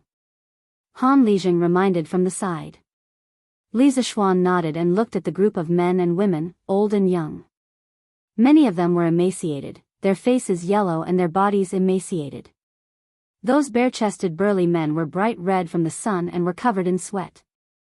Some of the children were also sweating profusely. They hid behind the adults and looked at him timidly. It was obvious that this group of people had been waiting under the scorching sun for a long time. Li Zishuan felt very uncomfortable in his heart. He secretly blamed himself for coming so late. He didn't want to wait for others or make others wait for him in both his previous and current life, so he couldn't bear to have these villagers wait for him like this. He hurriedly walked forward. Uncles and aunties, sorry to keep you waiting. When Li Zishuan shouted, he used a bit of his inner strength, and the excited and noisy crowd immediately calmed down. Li Zishuan continued. I don't know how everyone knew that I was coming, but I don't want everyone to welcome me like this. I can't bear it. Seeing that many of you are sweating profusely from the sun, I'll make it short. Once you're done, you can go back to your own homes, okay? Okay, Lord Zhu, please tell us. We're all listening. Yes, Lord Zhu, please tell us. Li Zishuan gestured with his hands and said in a clear voice, then everyone listen up. From today onwards, Plum Village will be my fief. You will no longer be bullied by Lu Shiren. From today onwards, Plum Village will enjoy all the preferential treatment that the Han family manor enjoys, including the mountain fruit business and the reduced rent for raising chickens. From today onwards, as long as you work hard, your days will only get better and better. Okay. Thank you, Lord Zhu. Okay. Lord Zhu is merciful. When the crowd heard the promise that they had been waiting for, they all cheered excitedly. Previously, they had only privately guessed that Plum Village might enjoy the same benefits as the Han family manor. Now that they heard Li Zishuan's promise personally, they finally felt completely at ease. Some of the old farmers who had suffered so much couldn't help but cry. Second Master Lu secretly nodded his head in the crowd. Based on Second Master Lu's experience in reading people, this Lord Zhu was a good young man with good character. It seemed that Second Master Lu would be able to enjoy his later years in peace and not have to fight with the landlord every day. Li Zishuan let them vent their emotions before continuing. Okay, that's all I have to say. Next, if there are any of you who don't understand the benefits of the Han family manor, you can come and ask Han Lijing, who is beside me. If you understand clearly, please go to Plum Village's Lu Lijing to register how many chickens you can raise in your house. I'd like to remind everyone to act according to their ability and don't simply report numbers. Is Lu Lijing here today? I'm here. Lord Zhu, I'm here. A frail old man with a crooked back walked out from the crowd. Li Zishuan frowned. This Lu Lijing had too much of the aura of a Confucian scholar and lacked the domineering aura of Han Lijing. It was no wonder that trash like Lu Shiren could ride on the necks of all the Plum Village's villagers and defecate and piss unscrupulously. Li Zishuan's tone was a little serious. Lu Lijing, I won't pursue the past matters. However, from today onwards, as the village chief, you must ensure that all the farmers in Plum Village will no longer be bullied by outsiders. Otherwise, there's no need for you to continue as the village chief. Lu Lijing's face turned red when he heard Li Zishuan's words. He cupped his hands and said, You're right, Lord Zhu. I was weak in the past and have indeed let these farmers down. Second Master Lu saw his elder brother being reprimanded and couldn't help but want to jump out and plead for Lu Qingfeng. However, after thinking about it, he held himself back. His elder brother's personality was indeed too weak and needed to be changed. Is Second Master Lu here today? Li Zishuan nodded and decided to give Lu Lijing a chance. Then, he looked at the crowd and asked. On the way here, Han Lijing had also told him about the famous Second Master Lu in Plum Village. He admired and had a good impression of this Second Master Lu, who was somewhat chivalrous in Jianghu. Since he had confirmed that the new Lord Zhu was sincerely looking out for the good of the farmers, there was nothing for him to do here. Second Master Lu was about to leave when he heard Li Zishuan calling for him. The crowd immediately opened up a path for Second Master Lu. This was Second Master Lu's unparalleled influence in Plum Village. Second Master Lu walked out and cupped his hands at Li Zishuan. This old man is not worthy of being called Lord Zhu. Lord Zhu, please call me Lu Wanshan. Although Second Master Lu had a tough personality, he was not someone who did not know what was good for him. If others respected him, he would respect them tenfold. Li Zishuan shook his head and smiled. I heard that Second Master Lu is chivalrous and often stands up for the farmers. I am very impressed. In the future, Second Master Lu will be the deputy village chief of Plum Village. I will report this to the imperial court. I hope that Second Master Lu can manage Plum Village with Lu Lijing in the future. Second Master Lu wanted to refuse, but seeing Li Zishuan's sincerity, he hesitated for a moment and finally nodded in agreement. Then I thank Lord Zhu for your trust. I will not let you down. Li Zishuan nodded and said to Lu Lizheng, register the farmers now. I will go to the farms and take a look. Before I leave, give me the registration results. Lu Lizheng quickly bowed and agreed. Yes, Lord Zhu. Li Zishuan then shouted to the crowd, uncles and aunties, if you want to register, quickly come to Lu Lizheng to register. After you are done, quickly go home. Don't get sick from the sun. Everyone agreed. Li Zishuan saw that there was nothing for him to do here, so he bid farewell to Han Lizheng and entered the village alone. Chapter 102. The sun was setting in the west, and a cool breeze blew. Li Zishuan had already finished touring the entire plum village by himself. Of course, there were no incidents of him getting lost or meeting a beautiful woman by chance. After all, how could there be so many beautiful women in the countryside? Han Yushi was just a special case. Plum Village was surrounded by mountains and rivers. The environment was very elegant. After Li Zishuan finished touring the village, he even had the thought of living here in seclusion. Shaking his head, he got rid of this unrealistic thought. Li Zishuan came to the village entrance and took the statistical booklet that Lu Qingfeng had made for the villagers. Then, he returned to the Han family manor. After arriving at the Han family manor, Li Zishuan asked Han Lizheng to inform some villagers to go to Plum Village tomorrow to guide them in the construction of the chicken farm. Li Zishuan returned to the Han family manor alone. The Han family manor's manor. Hong Ling, quickly bring 3 people to wash the wild strawberries. Okay, Sister Yushi. Xiang, bring 4 people to wash and cut these hawthorns. Sister Yushi, Xiang will go now. Wen, go get some water, sugar, and distilled yeast. Okay. The moment Li Zishuan entered the manor, he felt as if he had come to a country of women. The manor was full of young and lively girls, making the surrounding air seem fresher. This was the first time he saw Han Yushi personally making wine. He saw her use a hairband to tie up her long hair. Her sleeves were also rolled up high, revealing 2 slender white jade-like arms. She was squeezing some juice, mixing some distilled yeast and sugar, and pouring it into the wine jar. Her movements were so elegant. Her every move was poetic. While she was busy with the work in her hands, she directed the girls to do their jobs and work together. The manor seemed to have become her battlefield, and she was the female general of the battlefield. Perhaps it was because of the hot weather, but there were already beads of sweat on Han Yushi's nose. Some traces of sweat could also be seen on the clothes on her back. Every time she bent down, the thin white dress outlined her beautiful figure. See no evil, see no evil.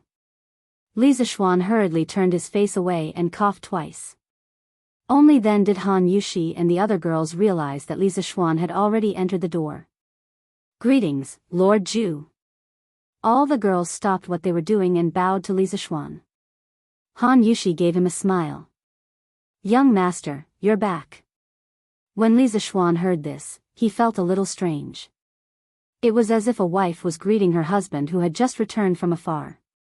Shaking his head to get rid of the wild thoughts in his mind, he hurriedly smiled at the girls. There's no need to be so courteous. Carry on with your work. Don't delay it because of me. After saying that, Li Zishuan walked straight to Han Yushi. Although the other girls returned to their original positions and continued with their work, their eyes secretly glanced over from time to time. Which girl didn't yearn for love? Li Zishuan was handsome and had a high status. He was young and rich. It would be a lie if they said they weren't moved. However, they all understood that in terms of beauty, all of them added together couldn't compare to Han Yushi. Now, they were looking at Li Zishuan and Han Yushi with gossipy gazes.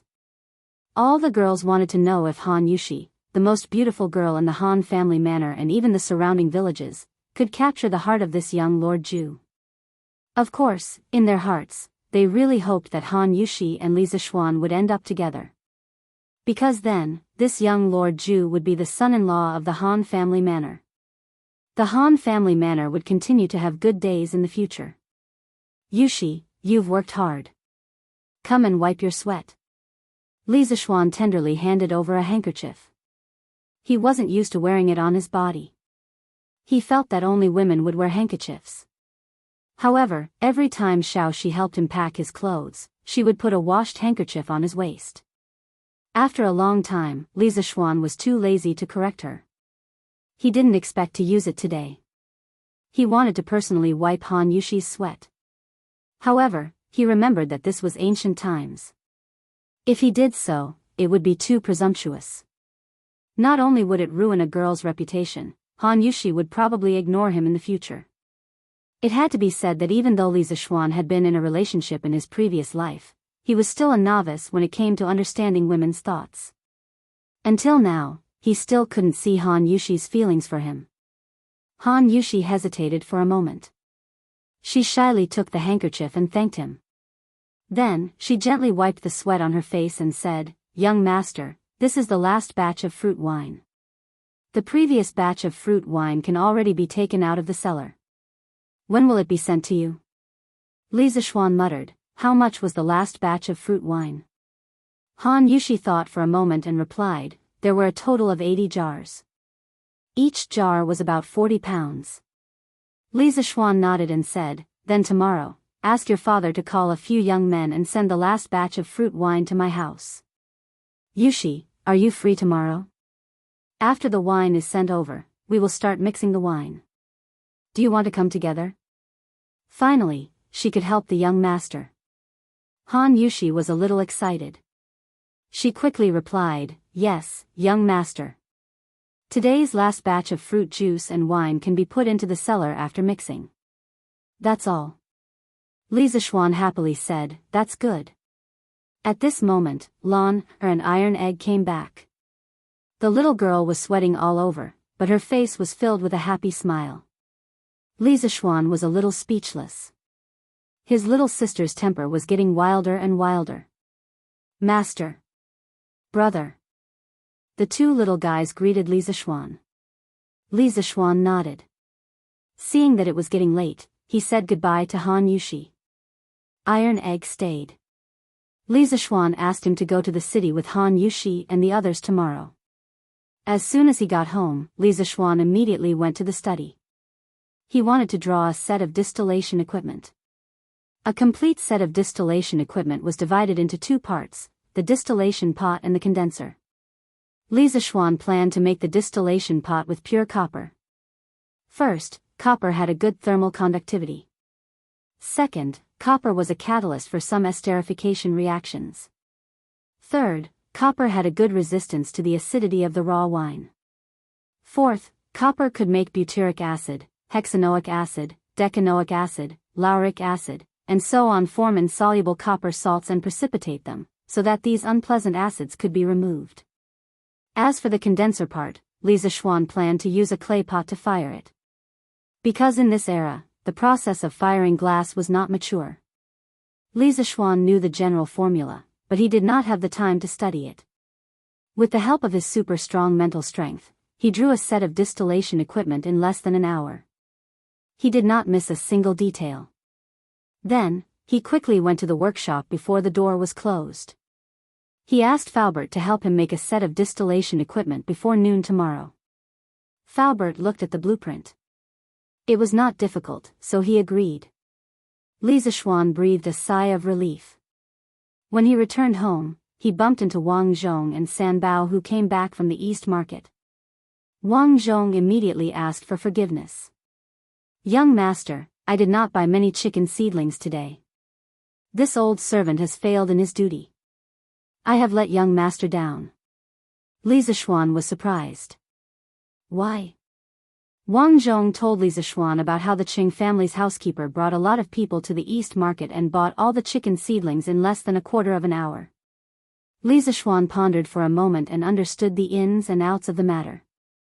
He shook his head and laughed. "Uncle Wang, you don't have to buy the chicken seedlings for the next 2 days. Let the Qing family buy them first. Oh right, the Plum Village still needs 70,000 chicken seedlings. Uncle Wang, you can buy them all in the future." "But, young master." Wang Zhong reached out his hand and stopped. Li Zishuan waved his hand and said, Uncle Wang, it's okay. Our family is not lacking in money. It's fine if we buy them a few days later. Qing Yaojin's guess was right. The Li family was not lacking in money. Since Qing Yaojin was willing to take advantage of Li Zishuan, it meant that he did not treat Li Zishuan as an outsider. Of course, Li Zishuan would not be calculative. Chapter 103. In a private room on the top floor of Yinshi Pavilion. Inside the room, the young master was fiddling with the wine cup in his hand and casually asked, Our Yinshi Pavilion has already made a move. Is there no movement from the Drunken Immortal restaurant? The middle-aged man respectfully replied, Young master, there is indeed no movement from the Drunken Immortal restaurant. Neither Li Zishuan nor manager Lu has made any special moves. Then what has Li Zishuan been doing recently? Does he not care about his restaurant's business? According to the reports from my subordinates, Li Zishuan has been busy with his new fief. Today, he even went to Plum Village and Han Village. Oh, right, young master, Li Zishuan has asked the villagers to pick some fruits.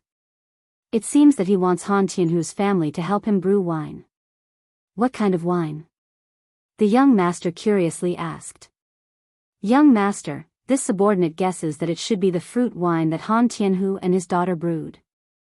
Our Yinshi Pavilion has also bought some before and the taste is indeed very good. However, Li Zishuan bought it at a high price and the father and daughter stopped supplying it to us. The young master stood up and muttered with a frown. Could it be that Li Zishuan plans to use this wine to fight against our Yinshi Pavilion? No, this young master reckons that their wine is not that simple. Immediately send a flying snake to the Han village and bring back a jar of their wine. Yes, young master. The middle-aged man bowed and was about to leave. The young master suddenly thought of something and suddenly shouted, Wait. The middle-aged man quickly turned around and said, Young master, do you have any other orders? The young master thought for a moment and said, We have to plan for both sides. Tomorrow, go and invite Xia Xingyuan from the western part of the city to our Yinshi Pavilion as a chef. Not only do we have to imitate the Drunken Immortal restaurant's dishes, but we also have to create our own specialty dishes. The middle-aged man hesitated and said, Young master, this Xia Xingyuan is an imperial chef from the previous dynasty. I'm afraid it won't be easy to invite him. The young master sneered and said, Hee, if you can't invite him, can't you use money to threaten his family? Do you still need this young master to teach you what to do? Yes, young master, this subordinate knows what to do. By the way, I heard that the Qing family has been following Li Zishuan and buying chicken seedlings on a large scale. Reporting to young master, there is indeed such a thing. As a result, the price of chicken in Chang and has risen to 115 copper coins per chicken. The young master proudly said, Since they are stupid and have a lot of money, and they want the chicken seedlings so much, you can go to my second uncle today and borrow several big boats. You can go to Jiangnan through the Grand Canal and buy 80,000 chicken seedlings. You can ship them to Chang'an and sell them to the two families. This way we can also make a lot of money. When the time comes, we will have more confidence to defeat my good big brother. The middle-aged man exclaimed in admiration, Young master is truly farsighted. This subordinate admires you. What are you flattering me for? Hurry up and do your job. The young master impatiently waved his hand and scolded. However, from the flash of joy in his eyes, it could be seen that he enjoyed the flattery very much. After the middle-aged man left the room, the young master looked out of the window. Then, he seemed to have thought of something unhappy. His face was ferocious as he said hatefully, My good big brother, this time I will definitely not lose to you. Chang'an City, Azure Dragon Lane. In the backyard of a luxurious mansion, there was a young girl in gorgeous clothes. She was riding a scooter and playing happily. Not far away in the corridor, there was a young master in white who was looking at the little girl with a smile on his face. Eldest young master, just now in the streets and alleys of Chang'an City, some pieces of paper suddenly appeared. On them were notices about the strange interest pavilion. A young servant in green clothes quickly came over and reported to the young master in white. This young servant was Lu Yun, who had applied for a Red Supreme membership card in the Strange Interest Pavilion a few days ago. Oh. Let me see it. The young master in white withdrew his gaze and turned around to take the notice in Lu Yun's hand. After a while, he smiled and said, "Second-generation scooter? This Strange Interest Pavilion is really interesting. Scooter, curved shaft plow, it's really interesting. Lu Yun, take this young master's membership card tomorrow and buy Meng Era's so-called second-generation scooter. This young master wants to see how different this second-generation scooter is from the first generation."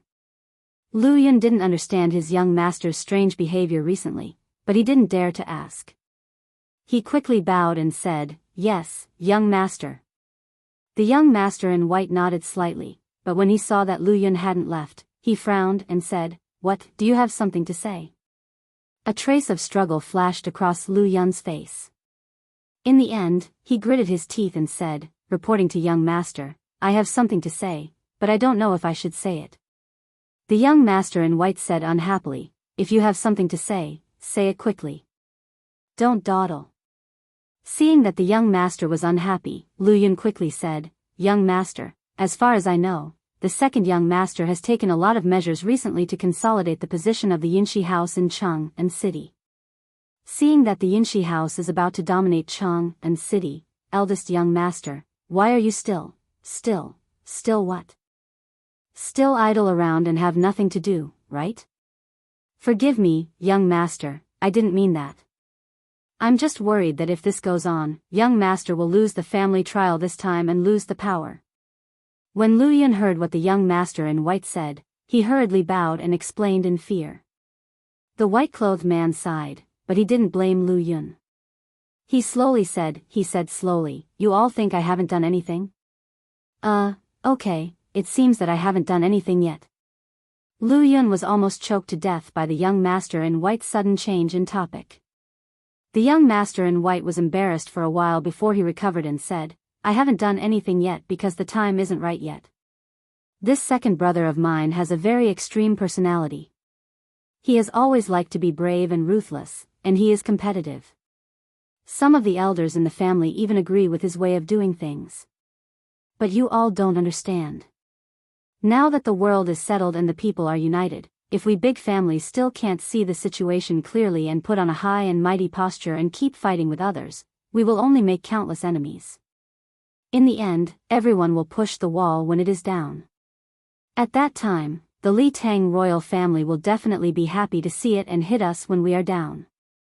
At the end of the Sui dynasty, all of you were afraid of the slightest thing and didn't dare to jump out to fight with the Li family to seize the country.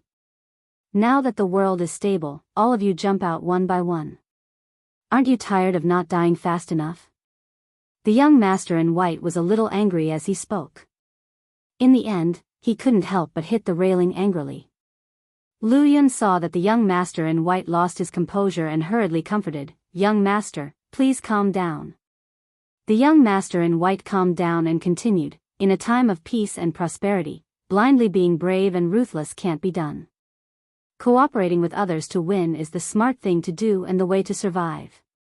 Lu Yun heard this and said in surprise, "Young master, do you want to cooperate with Li Zishuan? I'm afraid the family won't agree, right?" The young master in white snorted angrily and said angrily, "Humph, a bunch of stubborn old men, never willing to lower their arrogant heads and can't see the situation at all. However, this is only a small trial in the family. All the decisions are up to me. The family has no right to interfere." Lu Yun heard the young master in white's rebellious words and hurriedly lowered his head, not daring to say anything. The young master in white stood in place. The more he thought about it, the angrier he became. In the end, he snorted angrily and left with his hands behind his back. Chapter 104. Li Zishuan didn't know that there were two brothers who were constantly thinking about him. He had been tired for the whole day, so after taking a shower, he fell into a deep sleep not long after lying on the bed. Han Village, Han family courtyard. It was late at night, and the moon was dark and the wind was strong. A black shadow floated over the wall and landed on the ground without making a sound. The black-clothed man looked around, then bent down and carefully sneaked into the wine cellar on the west side of the courtyard. A moment later, he came out with a jar of wine in his arms. His feet lightly tapped the ground, and he was about to soar into the sky. Suddenly, his feet sank, and then a huge force came. He saw a tall and burly old man lift him up and smash him against the courtyard wall with all his strength. "Who are you, sneaking around like this? Tell me your name." Although Han Lijing was already sound asleep, his many years of military life still made him vigilant. At night, he suddenly felt that something was wrong. He immediately turned over and saw a black shadow in the courtyard about to leave. He quickly went forward and grabbed the person's ankle and threw him against the courtyard wall. When the black-clothed man was about to hit the wall, he pulled out the soft sword at his waist and poured his internal energy into it. The soft sword made a sound and instantly straightened. The black-clothed man hurriedly pressed the soft sword against the wall to cushion the impact. The soft sword suffered a huge impact and was quickly pressed into an arc. The black-clothed man took advantage of the momentum to do a beautiful somersault in the air and landed steadily. "Oh, I didn't think that there would be an expert in this remote village." After the black-clothed man landed, he looked at Han Lijing and said in a neutral tone. His voice was feminine and ear-piercing. The most disgusting thing was that when he spoke, he even raised his thumb and middle finger. Han Lijing listened to his voice and looked at his actions. Instantly, his hair stood on end and goosebumps appeared all over his body. "Who are you? What do you want in my house in the middle of the night?" Han Lijing trembled and shouted. He. The black-clothed man laughed. This made Han Lijing so disgusted that he almost threw up his dinner. At this time, he heard the black-clothed man say in a coquettish voice, "Io, I just came to borrow a jar of wine from you. Why are you being so fierce? You hurt me just now. All right, I won't talk nonsense with you anymore. I have to go." After saying that, he twisted his thumb and middle finger, lightly twisted his snake waist, stomped his feet on the ground, and fled far away like a gust of wind. Han Lijing also wanted to chase, but his left leg had an old injury, so it was inconvenient for him to move. Moreover, this black-clothed man's Qinggong was extremely high, and Han Lijing himself was not proficient in Qinggong, so he could only stand in the same place, helpless. "Father, what happened?" Han Yushi heard a sound in the courtyard, so she put on her coat and came out to investigate. Han Lijing shook his head and comforted her, "It's okay.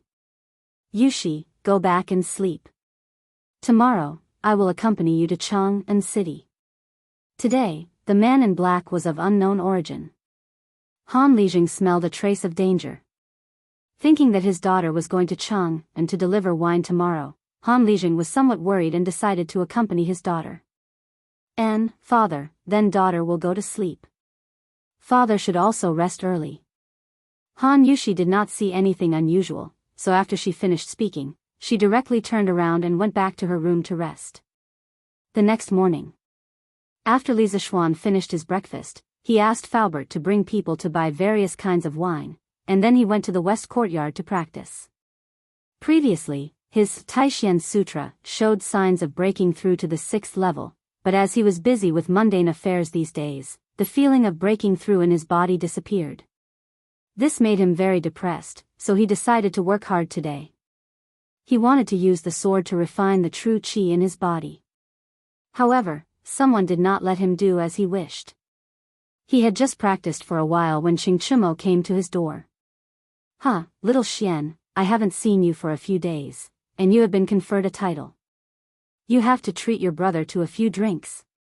Xingchumo laughed loudly and walked into the west courtyard. This fellow was now a frequent guest of the Li family, and there was no need to report his entry. All the servants in the residence knew that he was the son of Lu Guogong, and no one dared to stop him. Li Zishuan put away the wind-chasing sword and came up to him with a smile. "Brother Cho Nyo, you can't say that. Look, your younger brother has been conferred a title.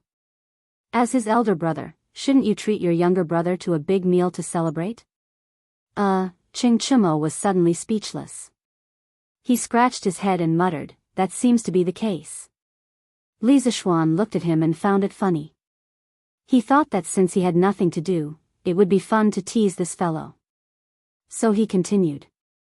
Then tomorrow, Brother Cho Nyo will treat us to a big meal at the Drunken Immortal restaurant. How about it? Ching Chumo was instantly embarrassed. He knew his family's situation very well.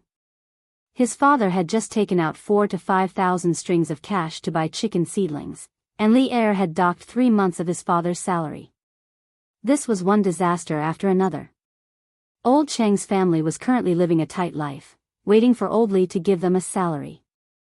Ching Chumo did not have much pocket money left, so he was too embarrassed to look for his friends.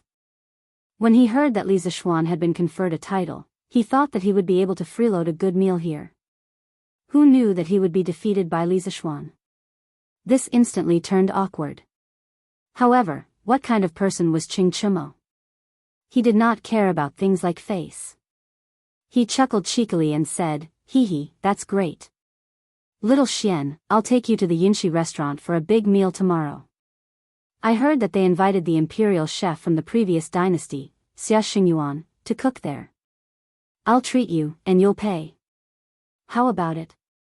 When Li Zishuan heard the first half of his sentence, he thought that the sun had risen from the west today. This fellow actually took the initiative to treat him to a meal? When Li Zishuan heard Ching Chumo say that he would pay for the meal, Li Zishuan staggered. He wanted to slap his size 42 shoes on Ching Chumo's size 38 face. Of course, Ching Chumo probably didn't know how big a size 38 was. Li Zishuan said unhappily, "Get the F***ck out of here."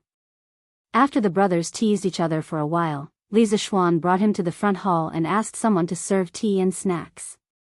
At this moment, he suddenly remembered what Ching Chumo had said and asked, "Cho Nyo, you just said that the Yinshi restaurant invited the imperial chef from the previous dynasty?" Ching Chumo did not eat much in the morning. As he ate tea and snacks, he stammered, "That's right. That imperial chef from the previous dynasty lives not far from my house. When I came over this morning, I heard them talking about it. Sigh, if it weren't for the fact that I'm short on money, I would have gone to try that imperial cuisine." As Ching Chumo spoke, his saliva was about to drip out. He quickly turned his grief into appetite and ate the tea and snacks on the table with all his might. Li Zishuan was speechless. He had previously guessed that the Qing residence's finances might be a little tight recently. After all, taking out a few thousand strings of coins all at once would hurt most people. Moreover, if it weren't for the fact that their family was short on money, Ching Chumo would not have taken the initiative to take advantage of them and buy the chicken seedlings first. However, he had never imagined that Ching Chumo would be in such a miserable state. He was actually so poor that he came here to freeload. However, the matter that Ching Chumo mentioned had attracted his attention. The Yinshi restaurant had been making a lot of moves recently, and it was obvious that they wanted to stir up trouble. With the imperial chef's reputation, they would probably attract a lot of diners. Fortunately, his cocktail was almost ready. He had full confidence that it would definitely beat that imperial chef. Huh, Brother Cho Nyo, you don't have to be envious of the imperial cuisine. In the end, it's just some old tricks. Our Drunken Immortal restaurant will also be releasing a few new delicacies and a new wine. I guarantee that it will be the best wine in our great Tang. When the time comes, this little brother will invite you to try it." Li Zishuan chuckled. Hearing this, Ching Chumo's eyes lit up. He automatically filtered out the so-called new dishes. What he cared about the most was the new wine that Li Zishuan mentioned. As a descendant of a military leader, there was no one who did not like wine. "Little Xian, is this wine really as good as you say it is? Big brother is very picky when it comes to wine. I won't drink unless it's a famous wine," Ching Chumo said arrogantly. Li Zishuan snorted in his heart. It was already good enough that the old Ching Chumo could afford wine.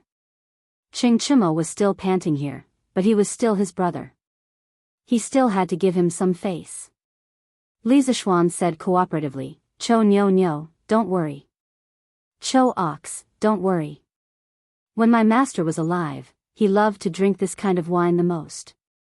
Do you think this wine tastes good?" Hearing this, Chimo felt as if his heart was being scratched by 100 claws. He looked forward to this new wine even more. He had heard the legend of spiritual master Ling Su from his father countless times. In his opinion, this kind of wine that even immortals love to drink should be considered an immortal wine. Little Xian, where is this wine? Big brother can't wait. Quickly take it out and let me have a taste. Li Zishuan shook his head and laughed. This wine is a kind of mixed wine. It hasn't been mixed yet. I plan to start mixing it when the ingredients are delivered. Chimo said excitedly, that's great. Big brother has nothing to do today. I'll wait here for you to mix the wine. Huh, I can even taste the wine for you for free. This guy was really shameless. He obviously wanted to freeload the wine, but he said it in such a dignified manner. Li Zishuan's face was full of black lines. However, he didn't know how to drink. Letting Chimo taste the wine on the side was a good idea. He just hoped that this guy would be more reliable when the time came. Chapter 105. Chang'an City, Li Mansion. Li Zishuan couldn't do anything about a certain thick-skinned person who refused to leave. However, Han Yushi wasn't here yet, so he definitely couldn't brew wine. Thus, Li Zishuan dragged Chimo to the west courtyard to spar with him. F***ck, I'm not coming. Stop fighting. You're F***king abusing your position to avenge your personal grudge. How can this be? We agreed to spar. How can we give up halfway? Then you have to suppress your skills to the same level as mine. Otherwise, we won't fight. That makes sense. Then I'll suppress my skills to the peak of the body forging realm, just like you. 15 minutes later. F***ck, F***ck, F***ck, I'm not coming. I'm not coming even if you beat me to death. Xiao Xian, you pervert. I'll never spar with you again. Hey, Cho Ox, I haven't seen you for a few days. Your skills have improved. Get up quickly. I'll suppress it to the middle stage of the body forging realm.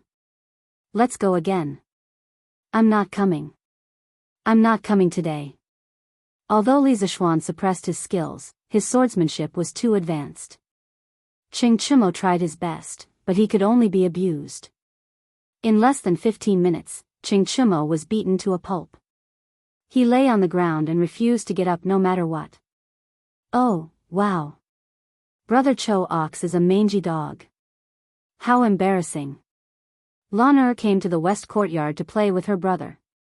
She saw Chimo lying on the ground with a bloody nose and a swollen face. The little girl didn't mind the commotion and ran over to mock Chimo. Chimo was embarrassed. He quickly got up from the ground and pointed at Li Zishuan. Lan, look at how overboard your brother is. He's bullying the weak just because he's skilled in martial arts. Don't you feel ashamed to have such a brother? Of course not. Brother Cho Nyo, on the other hand, you can't even defeat my brother. How embarrassing. Lan jumped to Li Zishuan's side and happily pulled on Li Zishuan's arm. She playfully made a face at Chimo. Chimo instantly received 100,000 critical hits. Alone in the wind, he was in a mess.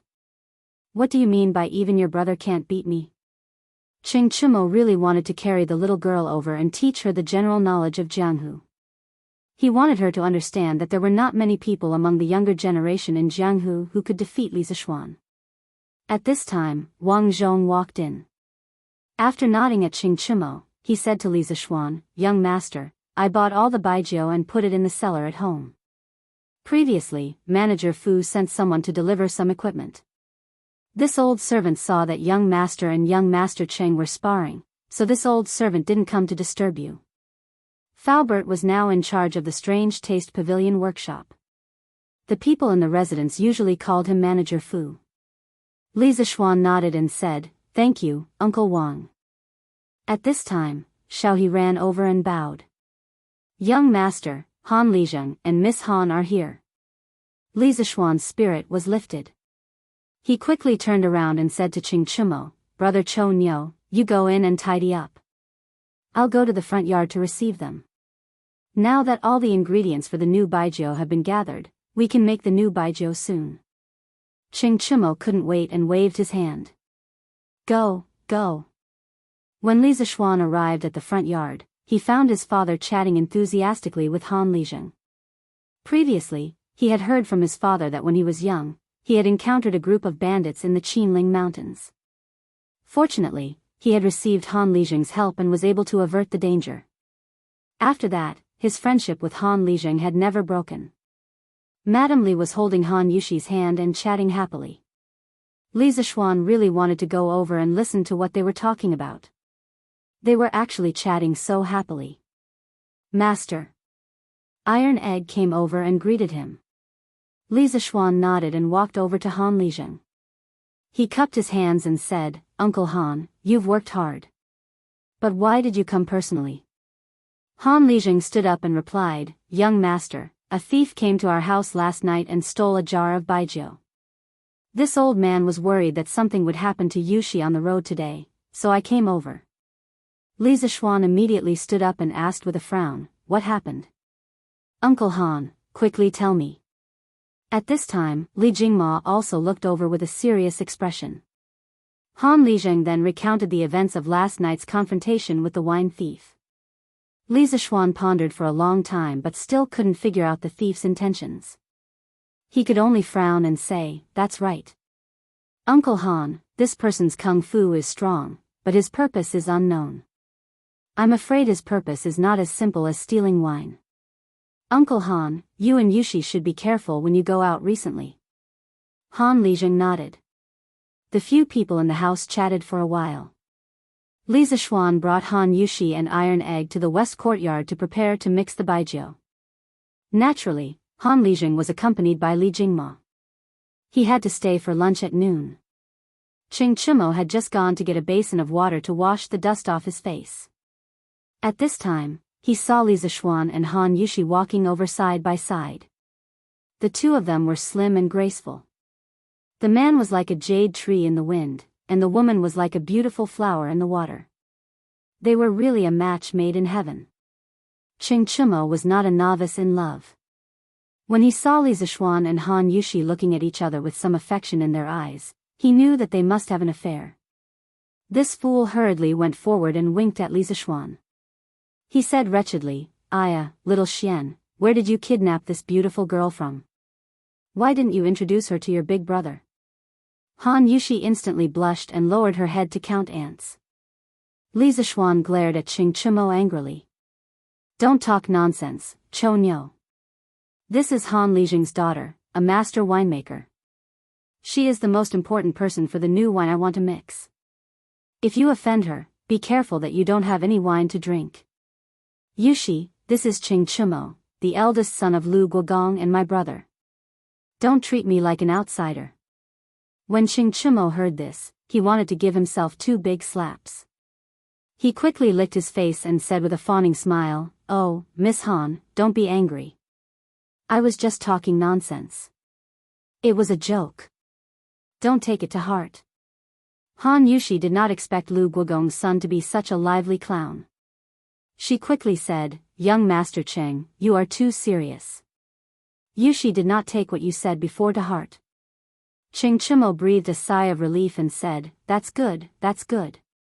Xiao Xian, quickly mix the wine. I can't wait any longer. Li Zishuan nodded and led Han Yushi and Qing Chimo to a side room in the west courtyard. Li Zishuan handed the cocktail recipe to Han Yushi and said, Yushi, these are the various ingredients needed for the cocktail. As for the ratio between the various ingredients, you can estimate it. First, make a cocktail with a mild temperament. Tai Dan and I will purify the liquor with a higher concentration. Then, you can use the liquor to make some strong cocktails. One must know that the most prominent feature of cocktails was that there were many varieties and different concoctions. There were mild cocktails suitable for women, such as Angel's Kiss, Summer Night's Tenderness, Pink Beauty, and so on. There were also strong cocktails suitable for men, such as Killer, Tequila, Scorpio Palace, and so on. Currently, the materials he had were only enough to make some mild cocktails. Therefore, Li Zishuan planned to obtain some strong alcohol through distillation and use it to make strong cocktails. Han Yushi held the cocktail recipe and nodded. Then, she sat down and began to meditate on how to make it. Li Zishuan brought iron egg to a room inside. This room used to be a kitchen. Li Zishuan had it transformed into a brewery. The brewing equipment sent by Faubert was also in place at this time. Now, everything was ready. All that was left was the east wind. Chapter 106. Li Residence, West Courtyard. In a makeshift workshop, Iron Egg was making a fire. Li Zishuan was pouring white wine into the distillation pot and paying attention to the temperature in the pot. Master, can we get stronger wine if we heat it up? Iron Egg asked curiously. Li Zishuan saw that he had time now, so he decided to teach his cheap disciple some scientific knowledge. Of course we can't get stronger wine just by heating it. Iron Egg, have you boiled water before? Yes, of course I have. Then have you noticed that after boiling water, if you continue to boil it, the water in the pot will become less and less? Yes, Master, it's true. Li Zishuan nodded and continued, actually, the reason why the wine we are drinking is not strong is because there is too much water and too little alcohol. Oh, Master calls the intoxicating thing in the wine alcohol. What Master needs to do now is to steam out the water in the wine to make the wine more concentrated. Do you understand? Iron Egg nodded thoughtfully and then asked doubtfully, then Master, will you steam out the alcohol as well? Li Zishuan praised, Iron Egg, you asked a good question. This is the most important part of distilling wine. In fact, compared to water, alcohol is more volatile at a lower temperature. Well, in other words, if we steam them together, the alcohol will be the first to come out. Then we add a pipe with cold water to the back. The alcohol will become liquid when it is cold. Do you understand? The boiling point of alcohol is around 75 degrees. It can only be liquefied when the temperature drops below 75 degrees. At around 50 degrees, the evaporation rate is very fast. Therefore, the condensed alcohol must be cooled to below 50 degrees in the condensing pipe. Generally, it will only flow out when it is cooled to around 30 degrees. Of course, there are also ways to cool it at a lower temperature. Iron Egg shook his head in confusion and said, Master, Iron Egg understands what you said, but when you said that the evaporated alcohol will turn into liquid when it enters the pipe, this Iron Egg doesn't quite understand. Li Zishuan patted his forehead and helplessly explained to Iron Egg that the solution vaporizes when it is hot and the steam liquefies when it is cold. Iron Egg finally understood. Okay, don't be distracted.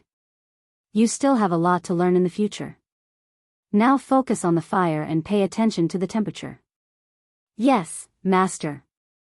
Half an hour later, the condenser's thin pipe finally began to slowly flow of concentrated liquor. Suddenly, a strong aroma filled the entire room. Wow, it smells so good. Master, this wine smells much better than the wine my father usually drinks. Iron Egg sniffed at the side and said excitedly. Li Zishuan smiled faintly, not denying it. Little Xian, what kind of liquor is this? It smells so good. Ching Chimo, who was outside the room, smelled the strong aroma of the liquor and immediately rushed in. This guy didn't know how to write the word polite. As he spoke, he came up to take away the wine jar under the condenser. Li Zishuan hurriedly stopped him. Stop, this first distilled liquor is poisonous. You can't drink it, ugly ox. This guy really didn't care about his life. Although the first distilled liquor had a high alcohol concentration and smelled very good, it contained a large amount of aldehydes, esters, ketones and other substances with low boiling points. Drinking these substances could cause blindness or even death. Ching Chimo said in disbelief, how can there be poison in the liquor? Don't lie to me. Hurry up and let me taste it. Don't be so stingy. Li Zishuan was too lazy to pay attention to this guy who didn't care about his life. He saw that more than 2 caddies of the first liquor had flowed out, so he replaced it with an empty jar. He took the jar with the first liquor and prepared to pour it out. Ching Chimo saw through his intention and was anxious. If it wasn't for the fact that he couldn't beat Li Zishuan, he would have definitely snatched it. Li Zishuan poured the first liquor in the courtyard. Ching Chimo stood there reluctantly and sniffed the remaining liquor aroma in the air. He muttered with a look of pity, "Wastrel, wastrel." Li Zishuan ignored him and turned back to the room. 2 hours later, Li Zishuan came out with a jar of high alcohol concentration and placed it on the table next to Han Yushi. He looked at Han Yushi and asked, "Yushi, how is it? Have you figured out the ratio of the ingredients?" Han Yushi nodded and pushed a glass of red wine over. She said, "Young master, after many attempts, I found that the wine with this combination is easier to drink. Try it." Li Zishuan looked at the wine and hesitated. Han Yushi smiled and said, "Young master, don't worry. This wine won't get you drunk." Li Zishuan then picked up the wine glass and took a sip. There was the sourness and sweetness of the mountain fruit in his mouth.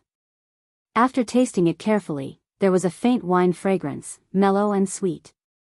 Li Zishuan nodded with satisfaction. Han Yushi was indeed a genius in the field of winemaking. He only gave her a list of ingredients, but she actually figured out the ratio of various ingredients by herself. She was really amazing. "Well, not bad, not bad.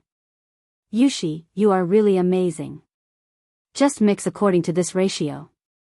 When Han Yushi heard Li Zishuan's praise, she immediately felt that her hard work was worth it. She quickly agreed in a low voice and continued to mix the wine.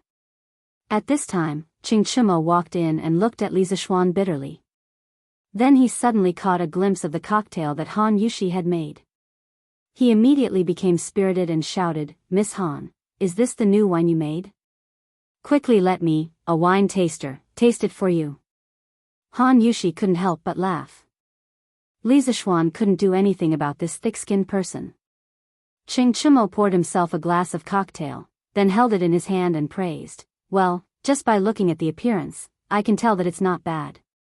Miss Han, Xiao Xian is really lucky to be able to find you." These words were a little ambiguous. Han Yushi's pretty face blushed. Li Zishuan glared at him and said angrily, "Hurry up and drink. Even good wine can't stop your mouth." Ching Chimo laughed, picked up the wine, took a sip, smacked his lips, and then drank it all in one gulp. Ching Chimo sighed and said, "Miss Han, the taste of your wine is very novel. I have never drunk such wine before. Well, anyway, it's very delicious. But it's a little boring. It can't be compared to the wine that Xiao Xian poured out just now." Han Yushi smiled and said, "Young Master Ching, this wine can also be matched with stronger wine. Please wait a moment." When Li Zishuan saw that Han Yushi had started to mix the wine again, he pulled Ching Chimo out and said, "Cho Nyo, come over and help me carry some things." "Well, don't you know how to ask the servants in your house to help you? Have you ever heard that if you want to drink good wine, then hurry up and follow me?" Ching Chimo could only follow unhappily. Li Zishuan dared to treat Lu Guogong's son as a servant. Li Zishuan asked Ching Chimo to come over to help him carry a bag of saltpeter. Although it wasn't heavy, it was free labor. It would be a waste if he didn't use it. He didn't want this guy to be bored and picky again. Last night, Li Zishuan asked his father to help him purchase a few saltpeter mines. He didn't know how his father was doing. Li Zishuan wanted to get some ice cubes. If he didn't add ice cubes to the strong cocktail, it would burn the stomach. With ice cubes, it would be more comfortable to drink. Chapter 107. By the time Li Zishuan and Ching Chimo returned, Han Yushi had already prepared a pot of strong cocktail. Ching Chimo could smell the aroma of the wine from afar. He threw the bag of saltpeter onto Li Zishuan's shoulder and walked in impatiently. Li Zishuan really wanted to pull this guy over and give him a good beating. "Hey, Miss Han, is this the strong new wine you were talking about? It smells so good. Wait for me, old Ching, to taste it." When Li Zishuan came in, he saw Ching Chimo pouring him a full glass of wine. Then, he couldn't wait to raise his head and pour it into his mouth. Li Zishuan couldn't stop him in time. This was strong wine. Sure enough, after drinking a glass of wine, Ching Chimo's neck turned red to the tips of his ears. He quickly put down the glass, bent down, and started coughing violently. His face suddenly turned as red as a monkey's butt. Cough, cough, little Xian, this wine is really, really strong. But I, old Sheng, like it. Haha, cough, cough. Li Zishuan and Han Yushi looked at each other, speechless at this joker. Inside a room in Yinshi restaurant.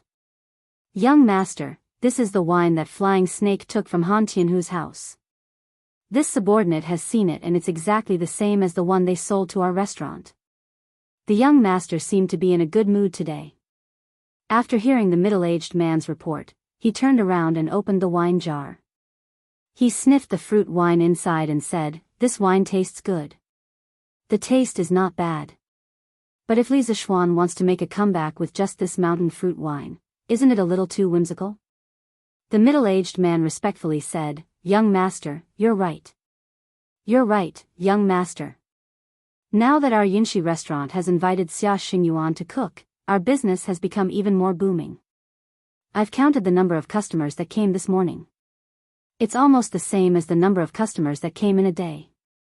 Furthermore, the customers who ate here were full of praise for Xia Xingyuan's culinary skills. This subordinate believes that it won't be long before our Yinshi restaurant becomes the #1 restaurant in Chang'an."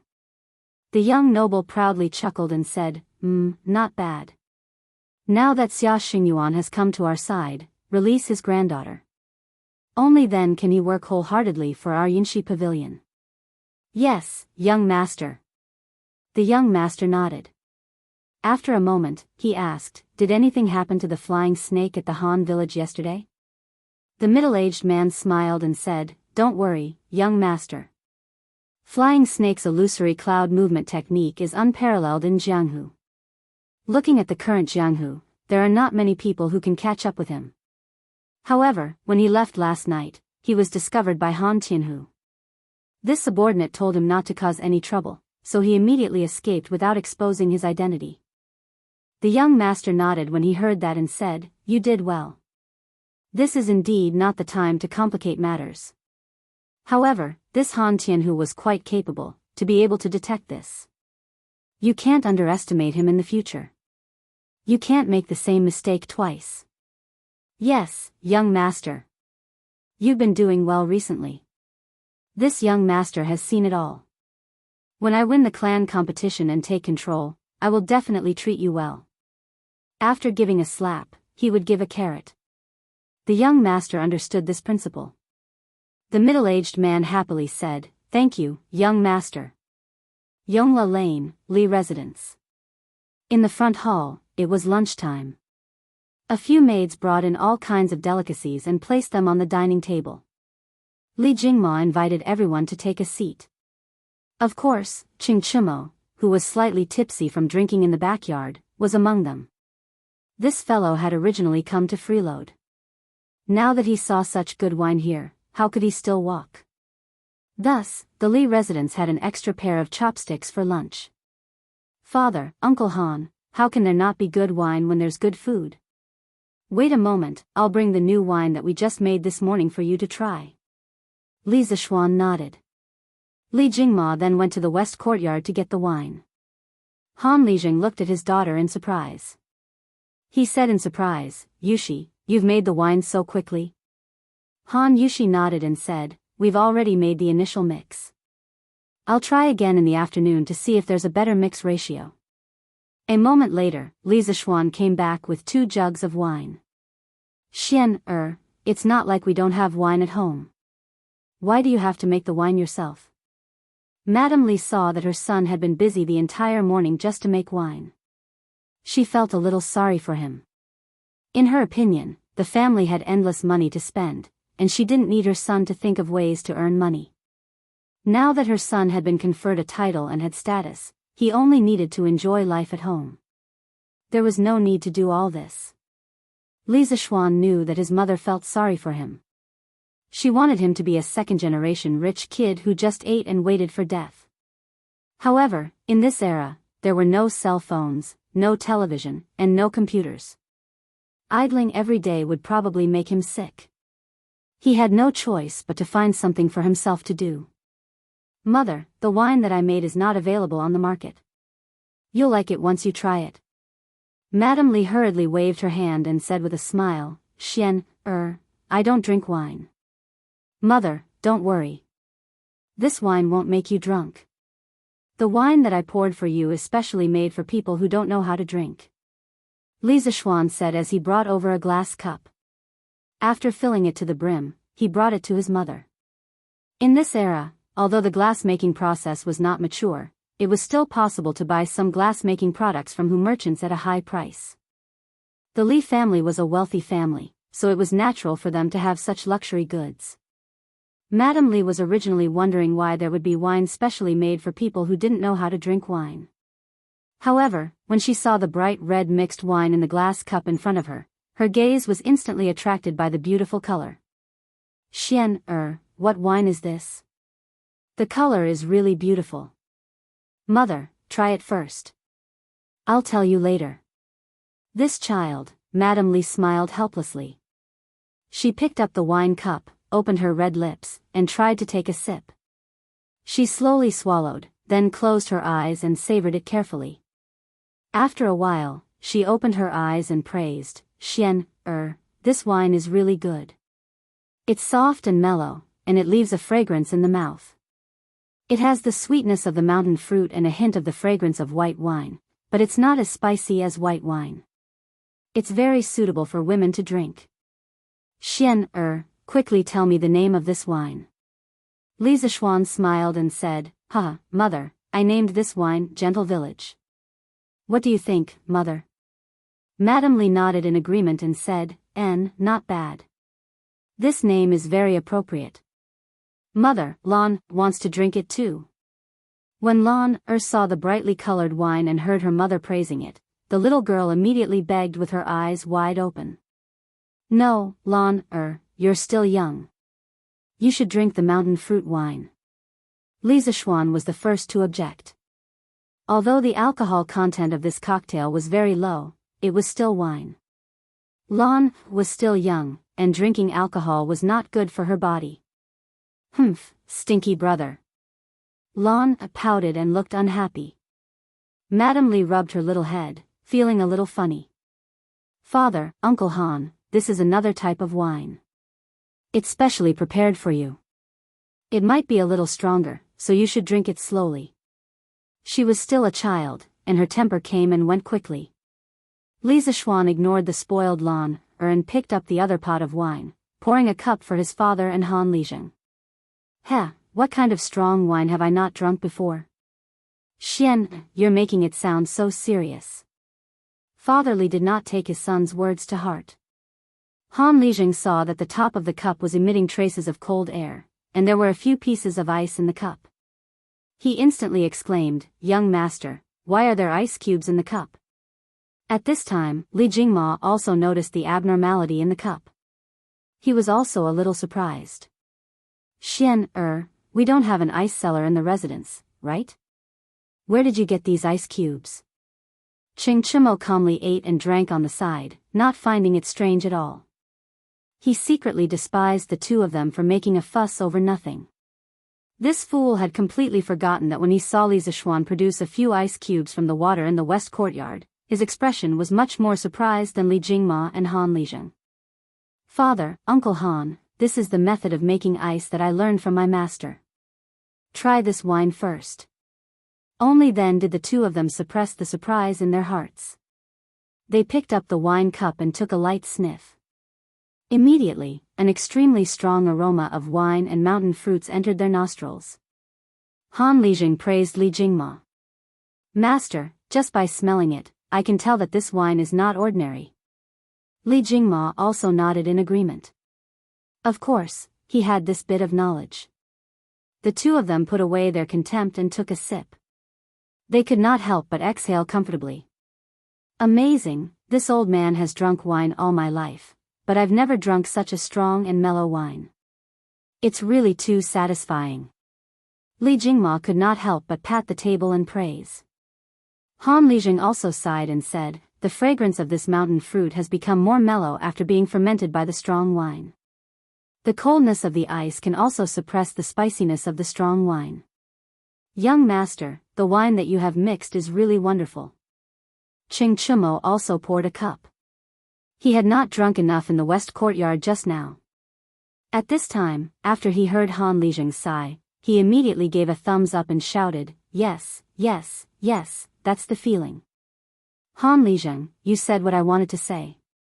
Mrs. Li and Han Yushi quickly covered their mouths and laughed.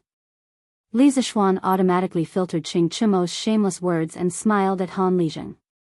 This wine is all thanks to Yushi. I only know the ingredients in it. The ratio of each ingredient was researched by Yushi. At this time, Mrs. Li also said from the side, Han Lijing, you have a good daughter. Yushi is not only dignified and beautiful, but she is also clever and skilled. She knows everything. Whoever can marry such a beautiful woman in the future will have to cultivate 8 lifetimes of good fortune. She had always been very satisfied with Han Yushi. She was charming and had a good figure. She was good at giving birth.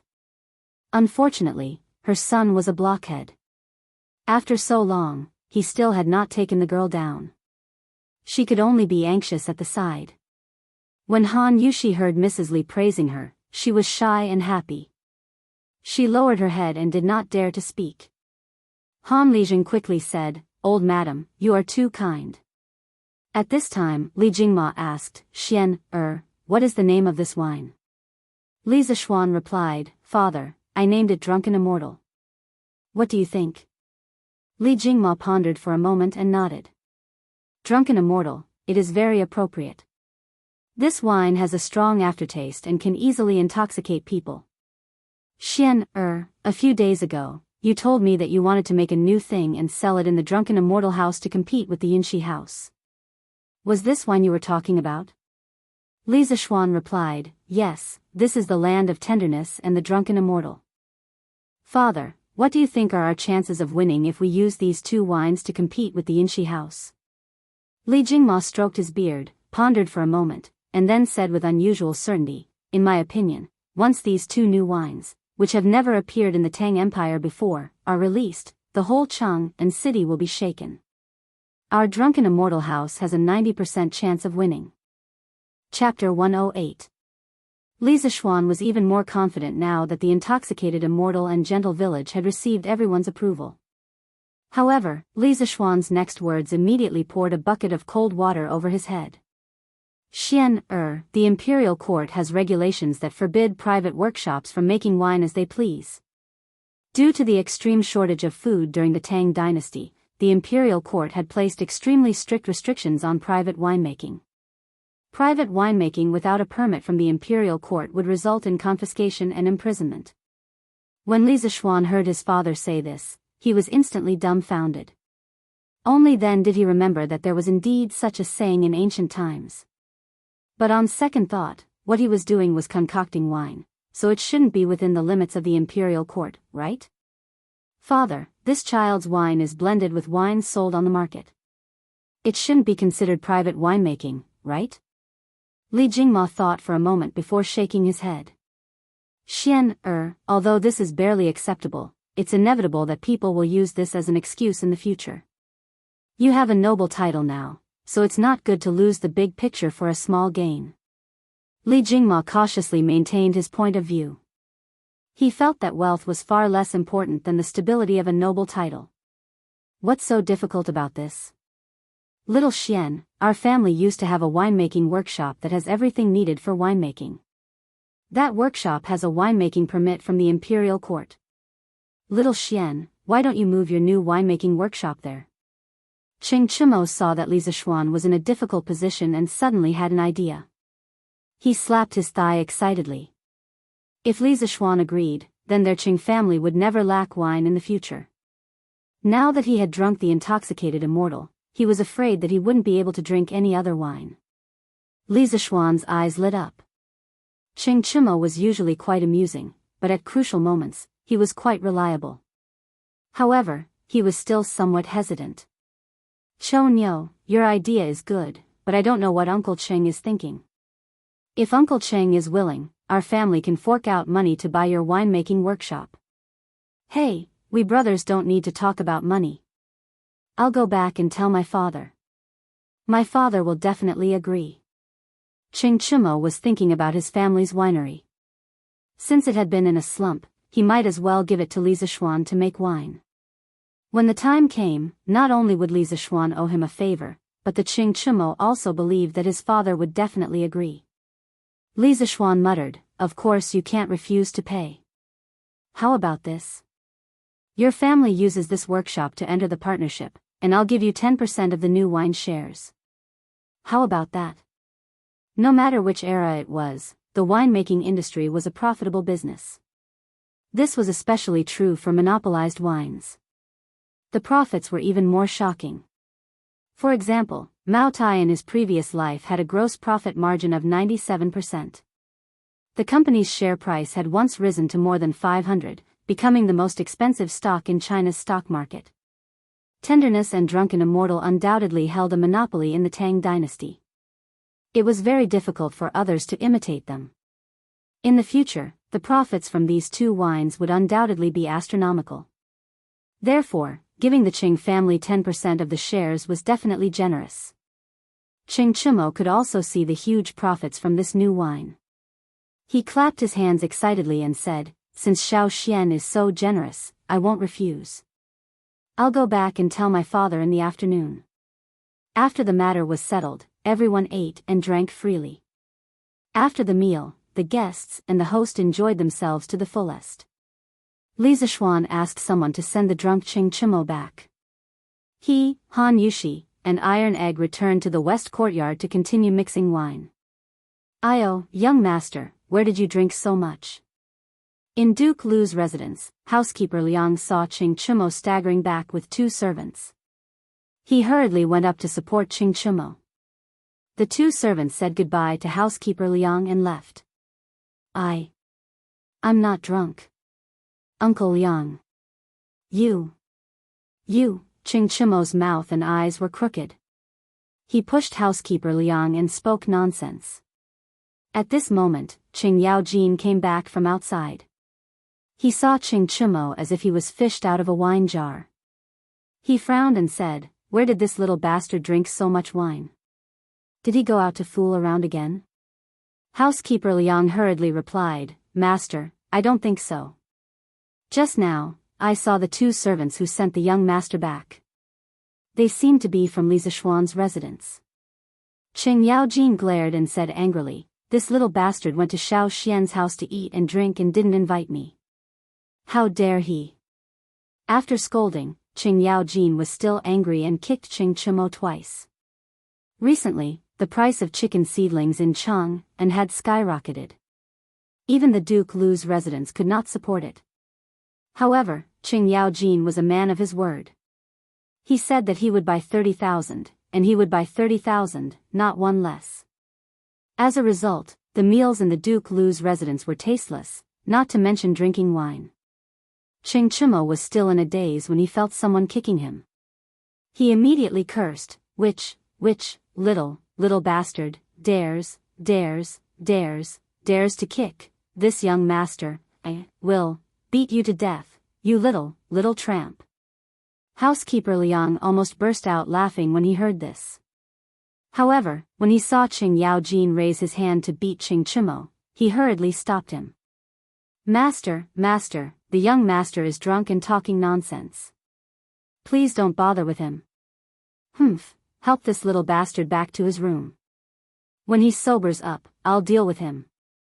Ching Yaojin snorted angrily and left hatefully. Today, the Curious Pavilion was a different scene. Yesterday, Sun Huayuan asked someone to copy a few hundred copies of the second-generation scooter's promotional tabloids.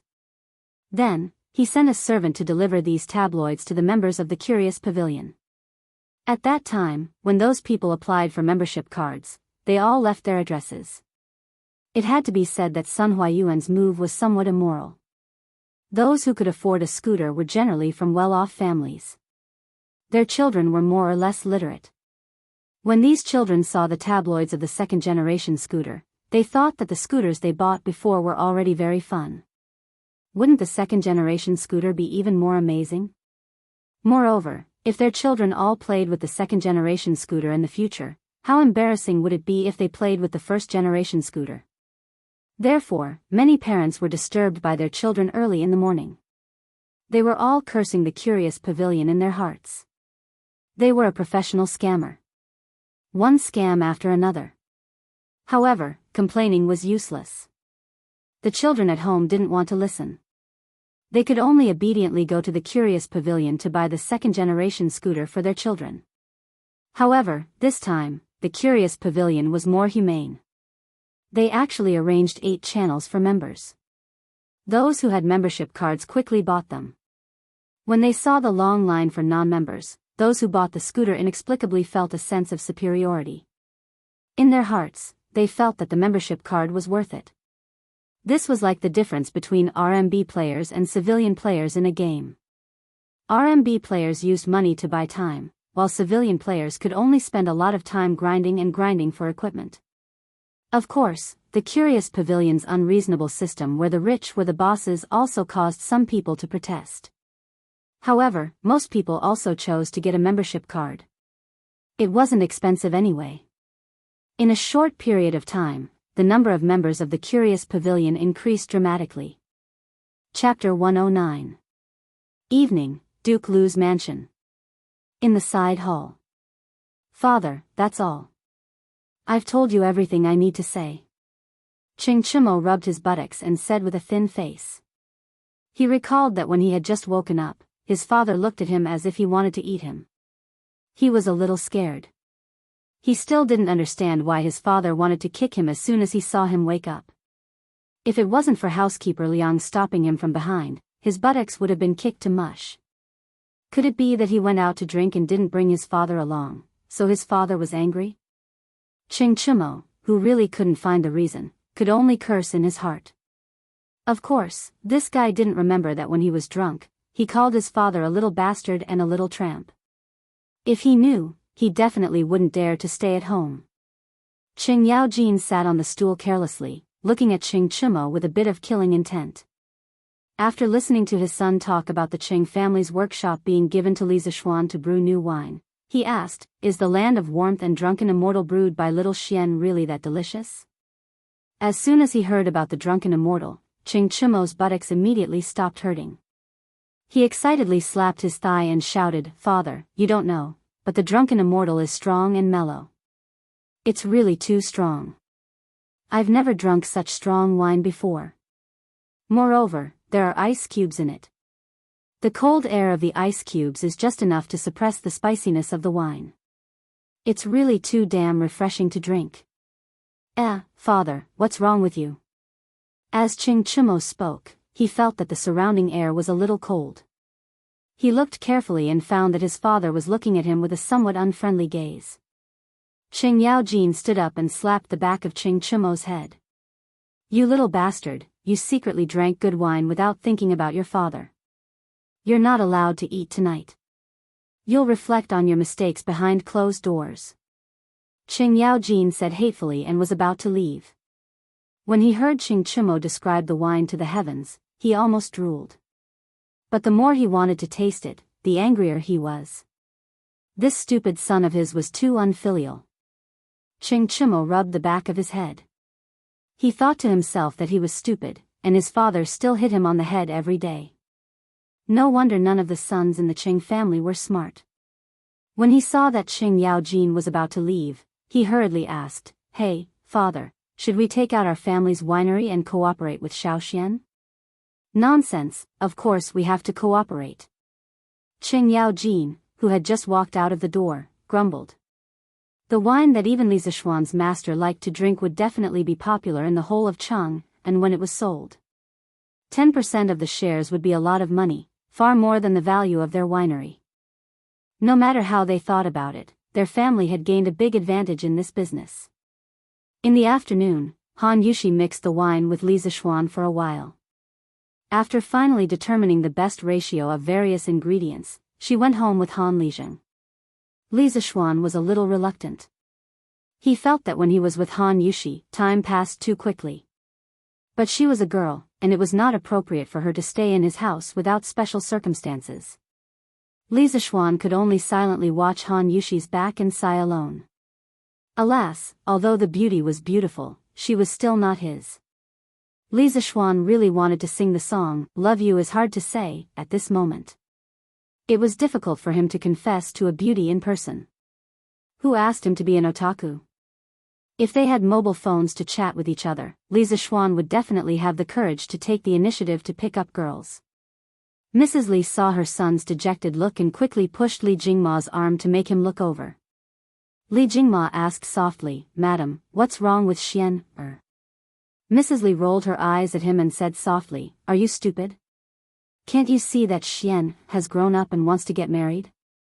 Li Jingma's jaw dropped when he heard that. After a while, he said in shock, "Madam, you're saying that our son and Han. You just realized it now? Shoo, lower your voice. Our son's skin is very tender." Mrs. Li was speechless at her husband's EQ.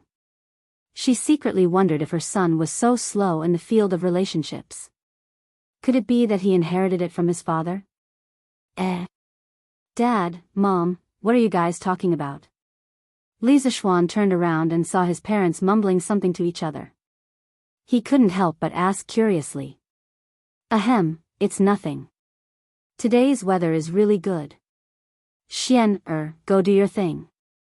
Li Jingma coughed dryly and pulled Mrs. Li to the east courtyard, leaving behind a confused Li Zixuan. In the east courtyard's living room. "Madam, you're saying that Xian has taken a liking to Han Yushi?" Li Jingma sat on a stool and asked with a concerned expression. "How could it be fake? Only a blockhead like you wouldn't be able to see it. I'm guessing that all the servants in the manor have seen it." Hee. Old man Li laughed awkwardly. Mrs. Li rolled her eyes and said with a sigh, "Old master, our Xian, isn't young anymore. It's time to talk about marriage." A few days ago, Xian, was conferred a noble title. Many matchmakers heard the news and came to talk about marriage. I didn't dare to casually agree. Xian, is a very opinionated child. As his parents, we can't just randomly matchmake him. Li Jingma nodded in agreement. "Madam, you're right. According to what you said, you're planning to help Xian, go to Han Lijing's house to talk about marriage?" Mrs. Li said angrily, "Xian, takes after you in this aspect. If he continues to dawdle like this, when will we be able to hold a fat grandson? Seeing that other children are already married at this age, how can I not be anxious as a mother?" Li Jingma said awkwardly, "What does this have to do with me?" Mrs. Li said angrily, "How is it none of your business? Back then, how long did you make me wait before you married me? If it wasn't for my mother asking someone to remind your father, were you planning to wait until I'm old before marrying me?" Li Jingma immediately felt ashamed and hurriedly interrupted, "Ahem, madam, we're talking about Xian, Don't stray from the topic. Let's continue talking about Xian, Humph." Mrs. Li snorted in dissatisfaction and continued, "So, I'm planning to ask a matchmaker to ask Han Lijing's opinion in a few days. I see that Miss Han doesn't hate our Xian, so this marriage is more or less possible." Li Jingma said hesitantly, "Madam, is this Miss Han really suitable for Xian, After all, she's just. Mrs. Li didn't wait for old man Li to finish and slammed the table. Her phoenix eyes were filled with anger. "Just what? Just a peasant girl? You've just become a baron's father and you're already having prejudice against family backgrounds? Then one day, will you chase me out of the house and marry a rich family's daughter?" Li Jingma's face was covered in sweat. He was flustered and hurriedly said, "Madam, your husband definitely didn't mean that."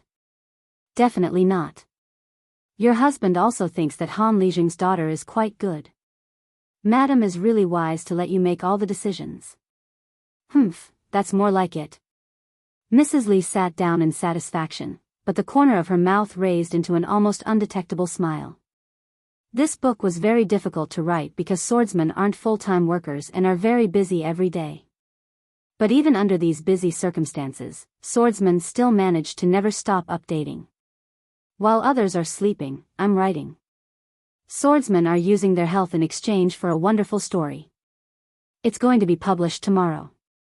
I hope that you can subscribe 2 chapters to support it.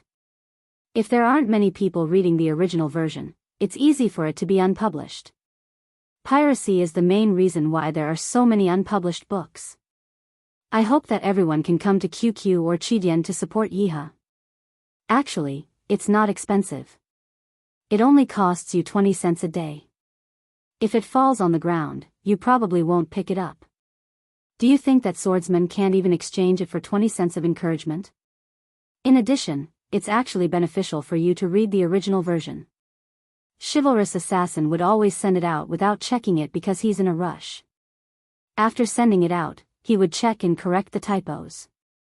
After I've corrected it, the original website will show that there are no typos. On the other hand, the pirated website won't update it. They'll only grab the first version and won't continue to update it. This will greatly affect your reading experience. Also, reading the original version will allow you to interact with swordsmen. If you have any characters that you want, you can tell them in the comments section. If the swordsmen feel that it's okay, they will add it into the book. The price you need to pay for it is only 20 cents a day. You can't even bear to spend 20 cents? Swordsmen really want to write this book well and finish it. Because I like some of the characters in the book very much, I sincerely hope that readers can come to QQ or Qidian to support the original version. Swordsmen will definitely repay you with more wonderful stories. Chapter 110. The next day. Early in the morning, Chingchimo, like an idiot, stepped on a skateboard that was specially developed for young people by the Strange Interest Pavilion workshop and wobbled to Li Zishuan's door. His flashy appearance attracted a lot of attention along the way. Of course, he didn't buy this skateboard from the Strange Taste Pavilion. Firstly, Chingchimo didn't have much pocket money right now. Secondly, he didn't have the patience to wait in line. He got this skateboard through the back door. Now, everyone in Chang'an City knew that he and Li Zishuan were so close that they almost wore a pair of pants together. Therefore, Sun Huayuan directly gave him a skateboard. This guy obviously forgot the pain after the scar healed. Last time, he fell so miserably on the skateboard. Now, he immediately started to walk around on the skateboard again. Li Zishuan saw Chingchimo in the yard with the skateboard. For a moment, he almost thought that he had traveled back in time. Chingchimo's appearance was really too out of place. Hee, Xiao Xian, I realized that the skateboard you're selling this time is better than the one you gave me last time. Chingchimo proudly patted the skateboard in his hands. Now that he had this thing, he didn't even want to ride a horse when he went out. Obviously, this thing was much more convenient than riding a horse. Li Zishuan curled his lips. This time, the skateboard from the Strange Taste Pavilion was connected by roller bearings. Of course, it was better than the one he took out last time. Cho Nyo, you're using this. Aren't you afraid of falling again? Li Zishuan joked. Hee, Xiao Xian, you're underestimating me. How could I fall twice in the same place? Anyway, bragging didn't cost him anything, so Chingchimo decided to show off. Li Zishuan shook his head and ignored him. Chingchimo remembered his purpose for coming here today. He said, Little Xian, my father agreed yesterday. The winery is yours. You can use the craftsmen inside without worry. They have all signed a contract with my family. They won't sell out our secret recipes for no reason. Li Zishuan was overjoyed. That's great. I'll ask Faubert to make a dozen more sets of distillation and purification equipment. We'll move all the winemaking equipment over there as soon as possible. We'll try to officially start mixing tenderness and drunken immortal in large quantities within the next 2 days.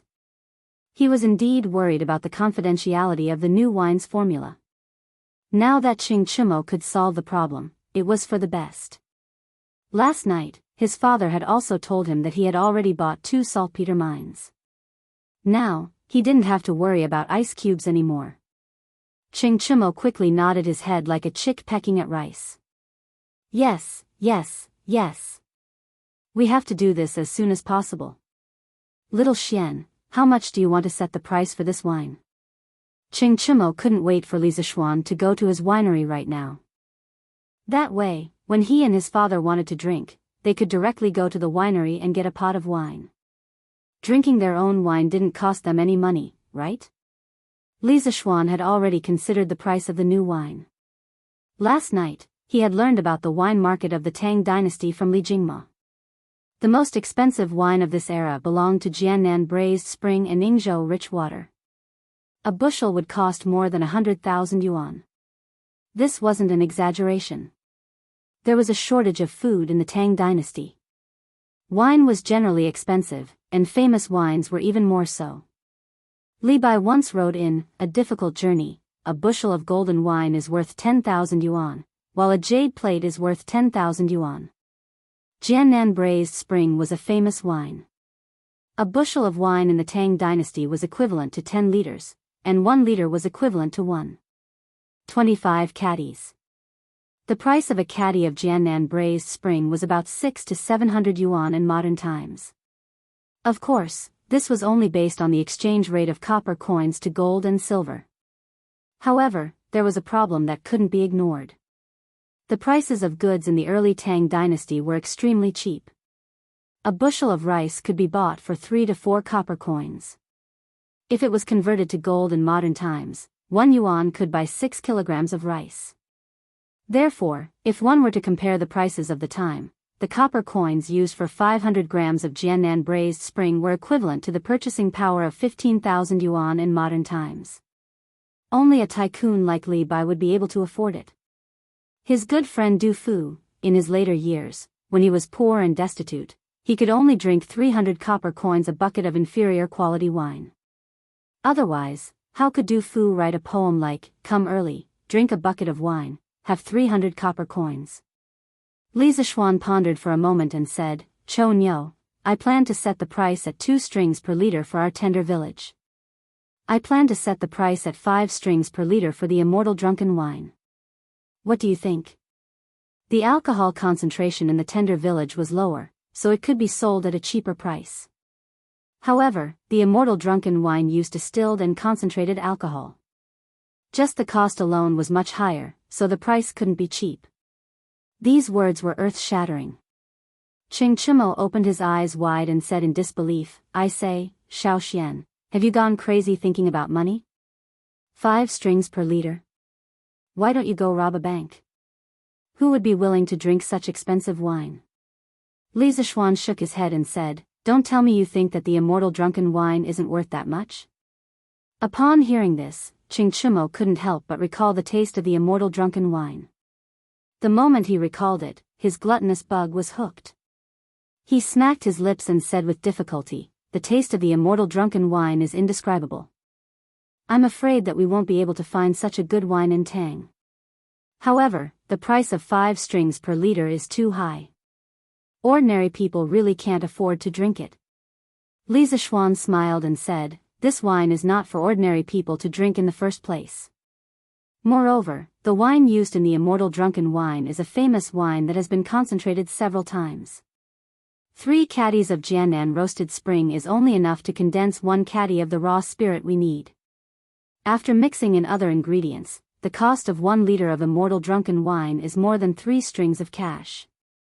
Therefore, the price of 5 strings per liter isn't expensive. After Li Zishuan said this, Qing Chimo understood. He quickly said, It seems that it's not expensive. Let's set it at this price. The Qing family also had 10% shares in the winery. The more the immortal drunken wine made, the more money they would get. After agreeing on the price of the new wine with Qing Chimo, Li Zishuan sent someone to inform Faubert of the workshop to get another 20 sets of distillation equipment.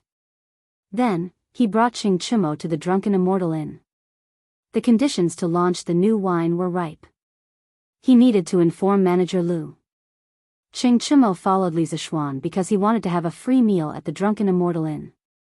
Uncle Lu, why is it so quiet here today? Li Zishuan walked into the Drunken Immortal Inn and was shocked to find that there were only 3 or 4 tables of people eating in the main hall on the first floor. Sigh, young master, you don't know. Although the Yinshi restaurant launched the nibbling chicken to compete with us in the past, there were still some diners who were willing to stay and eat at our Drunken Immortal Inn. But yesterday, they found an imperial chef and launched many famous imperial dishes. Our already few diners became even fewer. Now, those who are willing to eat here are those who live close to us. Manager Lu frowned and sighed as he poured out his grievances. The Drunken Immortal Inn's performance was not good. He was somewhat ashamed to meet his boss.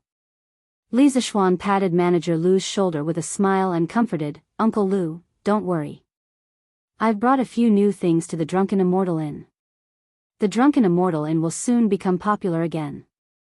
Ching Chimo, this clown, also winked and said, that's right. Shopkeeper Lu, you can rest assured. I, Old Cheng, guarantee that in 2 days, the Drunken Immortal restaurant will be hard to find, haha. Apart from Li Zishuan, perhaps no one was more confident than Ching Chimo in the land of warmth and immortal Drunken Immortal Inn. Chapter 111. Drunken Immortal Restaurant. Ching Chimo sat alone in the main hall of the first floor, waiting for something in boredom. He was waiting for Li Zishuan. More accurately, he was waiting for Li Zishuan's new dishes. As there were not many customers in Drunken Immortal Restaurant today, Li Zishuan did not plan to go to the private room upstairs. When Li Zishuan told Manager Lu that he had brought a few new things to Drunken Immortal Restaurant, he did not only refer to Gentle Fragrance and Drunken Immortal. He also wanted to teach Wang Eru a few new dishes to compete with Yinshi Restaurant's palace delicacies. Inside the kitchen of Drunken Immortal Restaurant. Eru, do you have pork here? Li Zishuan wanted to make some red braised pork first, but he remembered that in the transmigration novels he had read in his previous life, the pigs of the Tang dynasty were not castrated and were extremely smelly. The pigs were seen by the nobles as cheap meat that only the commoners could eat. Lord Zhu, of course we have pork. Wang Eru replied curiously. Li Zishuan was a little surprised. Then go get me 4 pounds of pork belly. Yes, Lord Zhu. A moment later, Wang Eru walked over with a large piece of pork belly. Lord Zhu, do you think this is enough? Li Zishuan nodded and leaned over to smell it curiously. He then frowned and muttered, there's no smell. This doesn't make sense. Wang Eru was dumbfounded. Lord Zhu, what are you talking about? What do you mean? Nothing. Eru, was this pig castrated when it was alive? Li Zishuan changed the topic. Wang Eru laughed foolishly. Hee, Lord Zhu, this is a sow. Li Zishuan was speechless. Then are all the boars sold in the East Market castrated? Li Zishuan held back the words that were about to come out of his mouth and continued to ask. Wang Eru laughed and said, Hee, Lord Zhu, look at what you're saying. Of course, they've all been castrated. If this boar wasn't castrated, how smelly would it be? Li Zishuan slapped his head. Sure enough, the stories in those transmigration novels were all lies. Some authors were simply irresponsible.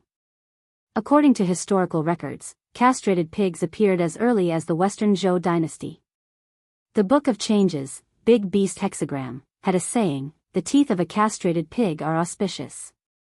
It meant that castrated pigs were no longer aggressive, and their teeth were not to be feared, so it was auspicious. The reason why pork had declined to become a cheap meat was due to specific historical reasons. After the fall of the Western Jin dynasty, a large number of nomads from the north went south. After more than 300 years of war, they first unified the Sui dynasty and then the Tang dynasty. Although the Li clan that founded the Tang dynasty was Han, they had already been heavily Hu. The royal family was like this, and so were the nobles and bureaucrats who could afford meat. The Hu naturally preferred to eat mutton, and pork gradually declined. It wasn't until the Northern Song dynasty when Su Shi invented dongpa pork that pork became popular again.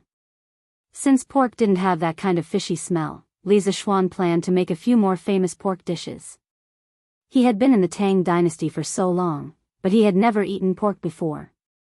The Li clan was a wealthy clan, so of course, Mrs. Li wouldn't let her son eat pork.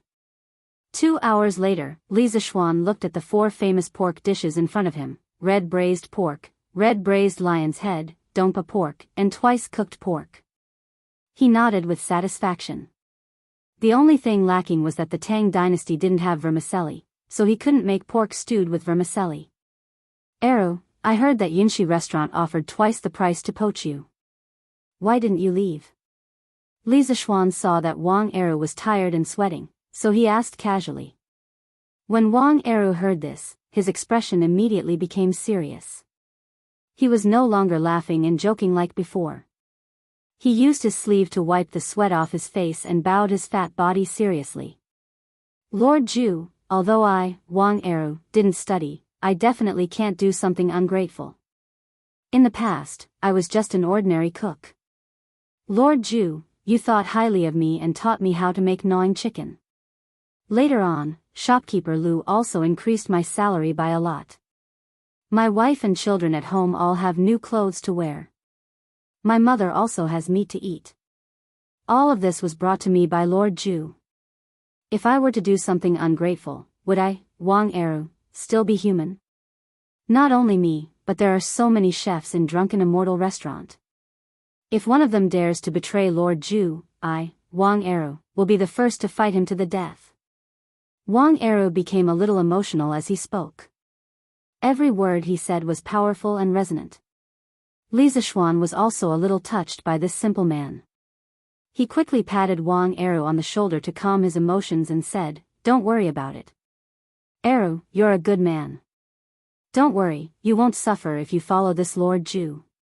Your family's days will only get better and better." Wang Eru nodded heavily and said, "Lord Zhu, Eru understands." Li Zishuan brought a few servants and brought out the 4 pork dishes. Of course, there was also a pot of iced Drunken Immortal wine. This was something that Qing Chimo took from his house. According to him, how could there be no good wine in Drunken Immortal Restaurant? Little Xian, what meat is this? Why is it so fragrant? Qing Chimo was like a shameless dog. He used his nose to sniff around the plate. Li Zishuan quickly pushed him away. He was afraid that this idiot's saliva would fall into the plate. If that happened, how could he eat? This is all pork. Cho ox, you don't eat pork, right? Ah, this is pork? How can pork be so fragrant? Qing Chimo said in disbelief. That's right, this is all pork. Our Lord Zhu's eldest son definitely wouldn't eat this cheap meat, right? Li Zishuan ridiculed. Qing Chimo immediately shouted, "Bullshit, I don't care what kind of meat this is. This is such fragrant meat. Even if it was rat meat, I would still eat it. F***ck, will this bastard die if he doesn't spoil my appetite when eating?" Li Zishuan really wanted to kick him out. "Uncle Lu, come and try this meat and this wine. In 2 days, our Drunken Immortal Restaurant will release this." Li Zishuan called out to shopkeeper Lu. Shopkeeper Lu was already drooling from the side. When he heard this, he immediately thanked him excitedly, "Thank you, young master." The 3 of them sat down. Shopkeeper Lu tactfully poured a cup of wine for Qing Chimo and himself. He knew that Li Zishuan didn't drink, so he didn't pour it. As soon as this Drunken Immortal was exposed to the air, an extremely rich wine fragrance immediately filled the entire hall on the first floor. The fragrance was so strong that it even overshadowed the dongpa pork and other famous pork dishes on the table. The few diners sitting next to him were already craving after smelling the aroma of the pork when it was served. At this time, they smelled the rich aroma of the wine. They put down their chopsticks one by one and looked over, swallowing their saliva. They wanted to come over and ask for something to eat, but they all knew Li Zishuan. He was a Lord Zhu. They really didn't dare to offend him, so they could only look on enviously from the side.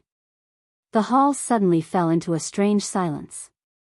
At this time, the sound of the diners swallowing their saliva was particularly ear-piercing. Li Zishuan looked up and saw the desire and fear in the diners' eyes. Only then did he understand. He said to shopkeeper Lu, "Uncle Lu, there are still some dishes in the kitchen that haven't been filled. Go and ask someone to share some with these diners. Also, give each of them a cup of our wine. These are the most loyal customers of our Drunken Immortal Restaurant. This meal is my treat." Li Zishuan's words were very loud. The diners all heard it. When they came back to their senses, they all cupped their hands and thanked him. Thank you, Lord Zhu. We will definitely come to this drunken immortal restaurant often in the future. Yes, yes, yes. We will definitely come here often in the future. Lord Zhu is really generous. Chapter 112. Inside the drunken immortal restaurant. Xiao, this braised lion's head is really delicious. I didn't expect pork to be so delicious. This dompa meat is also delicious. But why is it called dompa meat? It's obviously pork.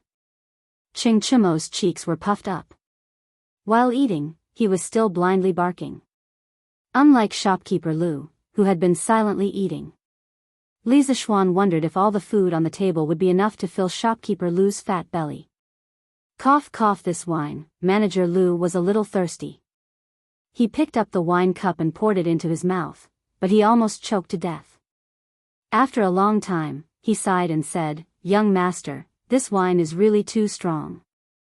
I, old Lu, have been drinking wine for most of my life, but I have never drunk such a strong wine. It's really satisfying. Manager Lu is right. It's not an exaggeration to call this wine an immortal brew. This old man has tasted all kinds of wine in the world, but I have never drunk such a strong wine with such a unique taste. It's even better than Jiangnan braised spring.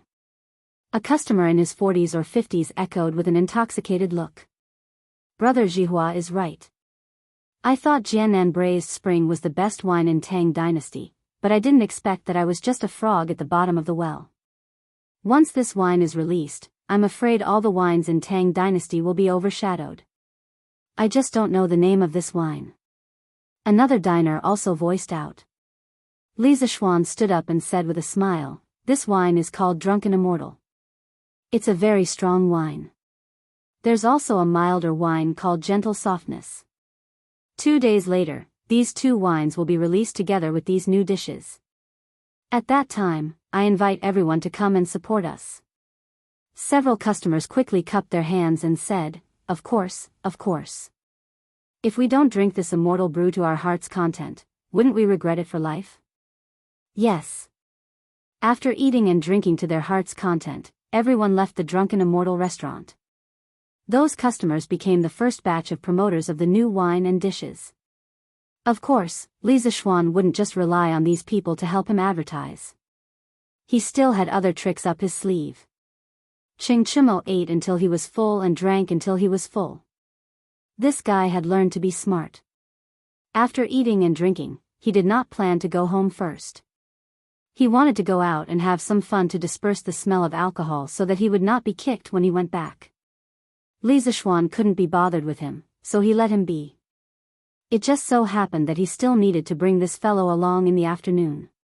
He had people move the ingredients and equipment needed to concoct the drunken immortal and gentle fragrance to the Qing family's winery. This fellow was eating for free, so he should at least contribute a little, right? The next day, a group of children on first-generation scooters suddenly appeared in the streets and alleys of Chang and city. The children sang as they ran, Drunken Immortal, 2 liters are free if you're not drunk. Gentle village, enjoy gentleness, drink at Drunken Immortal restaurant.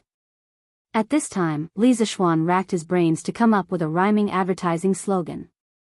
He instructed San Bao to find some children and let them ride on scooters to run around Chang and city while singing the 2 lines of the advertising slogan. As for the reward, it was the scooters they were riding. As long as they shouted for a day, the scooters would belong to them.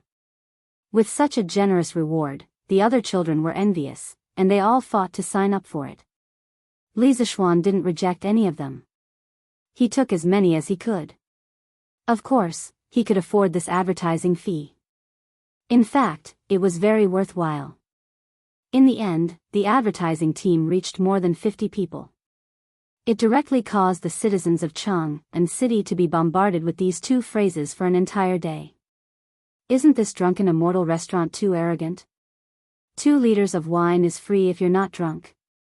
I, Xiao Luo, can drink 100 cups without getting drunk. Tomorrow, I'll go to Drunken Immortal restaurant to drink for free, I'll go too. It'll be a waste if I don't drink this free wine. Let's see how Drunken Immortal Restaurant will clean up this mess. I just don't know how the wine tastes. I hope it's not too bad. Hee hee, you little brats are just fooling around. This wine is delicious, but it's very strong. You won't even be able to get up after 1 liter, let alone 2 liters. At this time, an old man in his 40s or 50s interrupted. It was the old man from Drunken Immortal Restaurant yesterday. What's wrong, old man Feng? Have you tried Drunken Immortal before? The man with the surname Xiao asked. Old man Feng twirled his beard and said with a smile, I had the honor of drinking a cup at Drunken Immortal Restaurant yesterday. TSK, this wine is much better than Jiangnan spring braised wine. However, the alcohol is abnormally strong. You young people, don't crawl to the ground after drinking 2 cups. Haha.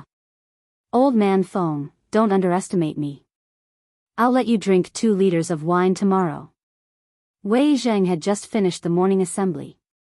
On his way back, he sat in the sedan chair and heard the children's voices outside. Drunken Immortal, 2 liters of wine are free if you don't get drunk. In the land of warmth, enjoy gentleness, drink at Drunken Immortal Restaurant. Wei Zheng loved brewing wine all his life, and he loved drinking even more. His alcohol tolerance was also extremely high. He wouldn't get drunk even after drinking 3 liters of Jiangnan spring braised wine. This Drunken Immortal Restaurant is actually so arrogant. The last time I impeached Li Zishuan, I was actually rendered speechless by that sly brat. Since you dare to spout nonsense this time, this old man will go to Drunken Immortal Restaurant tomorrow to drink for free. The same situation was happening in almost every corner of Chang'an City. Those who thought that they could hold their liquor would naturally feel indignant after hearing these 2 lines of advertising. They had the intention to give it a try. If they didn't get drunk, wouldn't they have earned 2 liters of wine for free? Li Zishuan was making use of the wishful thinking of most people to lure them to Drunken Immortal Restaurant to try this Drunken Immortal. There was a gambler living in everyone's heart. As long as they were lured out by external conditions, they would be like a scourge that couldn't be stopped. Xian, you were the one who got someone to release those 2 lines of doggerel in Chang'an City today, right? After dinner, Li Jingma called his son into the study and asked with a smile. Hee hee, I can't hide anything from father. That's exactly what this child wants. Li Zishuan chuckled. Li Jingma asked doubtfully, then aren't you afraid that someone will really drink 2 liters of wine and not get drunk? Father, we can't rule out such a person, but such people are extremely rare. If he really can't get drunk, what's wrong with giving him 2 liters of wine? After all, our Drunken Immortal Restaurant's reputation would have already spread by then. Hee hee, that Drunken Immortal Restaurant was equivalent to a 40-degree white wine. If there really was someone who could drink 2 liters of wine and not get drunk, then he, Li Zishuan, would admit defeat. Li Jingma shook his head helplessly. I just realized that you're better at doing business than me. You brat, instead of being a noble, you just have to blindly do these things. Li Zishuan smiled. Father, this is almost the last time I'll help Drunken Immortal Restaurant. Once the new wine status is established, so will Drunken Immortal Restaurants. At that time, we'll just have to stay at home and count the money. To tell the truth, Li Zishuan himself didn't want to be so tired. It was all forced by the circumstances. Li Jingma was speechless. Chapter 113. On this day, before the door of Drunken Immortal opened, there was already a circle of people outside. Hey, Jianghu, are you here to drink the free wine? That's right, Brother Xiao. Wouldn't it be great to drink the free wine of Drunken Immortal and order 2 portions of their nibble chicken? That makes sense. Brother, you're so thoughtful. Ha. After the crowd was lively for a while, the waiter of Drunken Immortal came out to open the door. Shopkeeper Lu also came out. He looked at the crowd in front of him and smiled like a Maitreya Buddha. Dear customers, today the Drunken Immortal is releasing new wine and dishes. Anyone who can drink 2 liters of Drunken Immortal without getting drunk will be served free of charge. But in order to prevent people from forgetting to pay the bill after getting drunk, all customers will have to pay first before eating. If anyone can drink 2 liters of wine without getting drunk, we'll refund the money to you in full. Great! Everyone cheered loudly. The burly man's surname Xiao couldn't help but shout, "Shopkeeper Lu, open the door quickly. I, old Xiao, am waiting to drink your wine for free, ha ha ha." That's right, we want to drink the free wine. These people treated the Drunken Immortals event as free wine for them. Shopkeeper Lu laughed in his heart. You'll be crying later. Shopkeeper Lu opened the door, and the diners outside immediately rushed into the restaurant in a single file. Shopkeeper Lu, you're serving a new dish? What's this donpa meat? What's this braised lion's head? Don't tell me you're selling lion's meat? Shopkeeper Lu was about to explain when he heard someone interrupt. Young man, if you're not buying, let this old man buy first. Waiter, give this old man a portion of braised lion's head, a portion of braised meat, and half a liter of Drunken Immortal. The speaker was the old man who talked to Liza Xuan that day. His name was Feng Zhihua, and he was also a rich businessman. That's right, if you're not ordering, let us order first. Another diner who had eaten the new dish and drank the new wine with Feng Zhihua last time chimed in. These people were not lacking in money. They had said that they would come to support, and now they were all here. All right, sir. That's a total of $4,400. Please pay the bill first. The waiter said respectfully. Feng Zhihua pointed at the waiter and said with a smile, "You're looking down on this old man. How could this old man get drunk with just half a liter of wine?" Despite saying that, Feng Zhihua still took out a golden biscuit and handed it to the waiter. The surrounding people who didn't know what was going on gasped. Someone couldn't help but ask, "Waiter, this person only ordered so little and he wants 5 strings of cash?" The waiter didn't show the slightest bit of impatience. While receiving the golden biscuit from Feng Zhihua, he politely explained to the rest. Replying to the esteemed guest, "Our store's God's nectar is 1 liter for 5 strings of bones. Twice cooked pork, braised lion's head in soy sauce, donpa pork, and braised pork in soy sauce are all priced at the same price. 5 strings of cash per liter." The rest of the people were frightened by the high price, and some of the people who wanted to come to the Drunken Immortal restaurant to take a gamble began to retreat. "Waiter, just give me a portion of gnawed chicken." However, there were also people who were extremely confident in their drinking capacity. They thought that no matter how expensive the wine was, as long as they didn't get drunk, they would still return the money. Thus, 7 or 8 big men began to shout, "Waiter, give me 2 liters of immortal drunken wine and a portion of gnawed chicken. Waiter, give me 2 liters of immortal drunken wine and 2 portions of gnawed chicken." There were more people who ordered the gnawed chicken than the new dishes. After all, everyone hadn't eaten those new dishes yet. When Feng Zhihua's dishes were served, the rest of the people realized that they were wrong. "Phew, it smells so good. Yeah, what kind of meat is this braised lion's head? Why can't I tell from the outside? Goo goo, I can't stand it anymore. Waiter, give me a portion of braised lion's head. Give me another portion of braised pork. I want a portion of donpa pork." At this time, the number of diners who ordered pork gradually increased. Half an hour later, almost all the diners' dishes and wine were on the table. "Oh, this braised lion's head is so delicious. What kind of meat is this? Why does it taste like pork? It can't be. How can pork taste so good? Hiss, hurry up and try this immortal drunken wine. It's so cold and strong." Shopkeeper Lu wasn't bragging. "This wine is so strong. I've never tasted such strong wine in all my travels. Not only that, it even has the taste of mountain fruits. This is too strange. It's even better than Jiannan spring braised wine." A burly man with a full beard took a sip of the wine and suddenly exclaimed. "Hiss, cough cough, this immortal drunken wine is really strong. This name is really apartment. If a deity were to drink this, he would probably be drunk as well.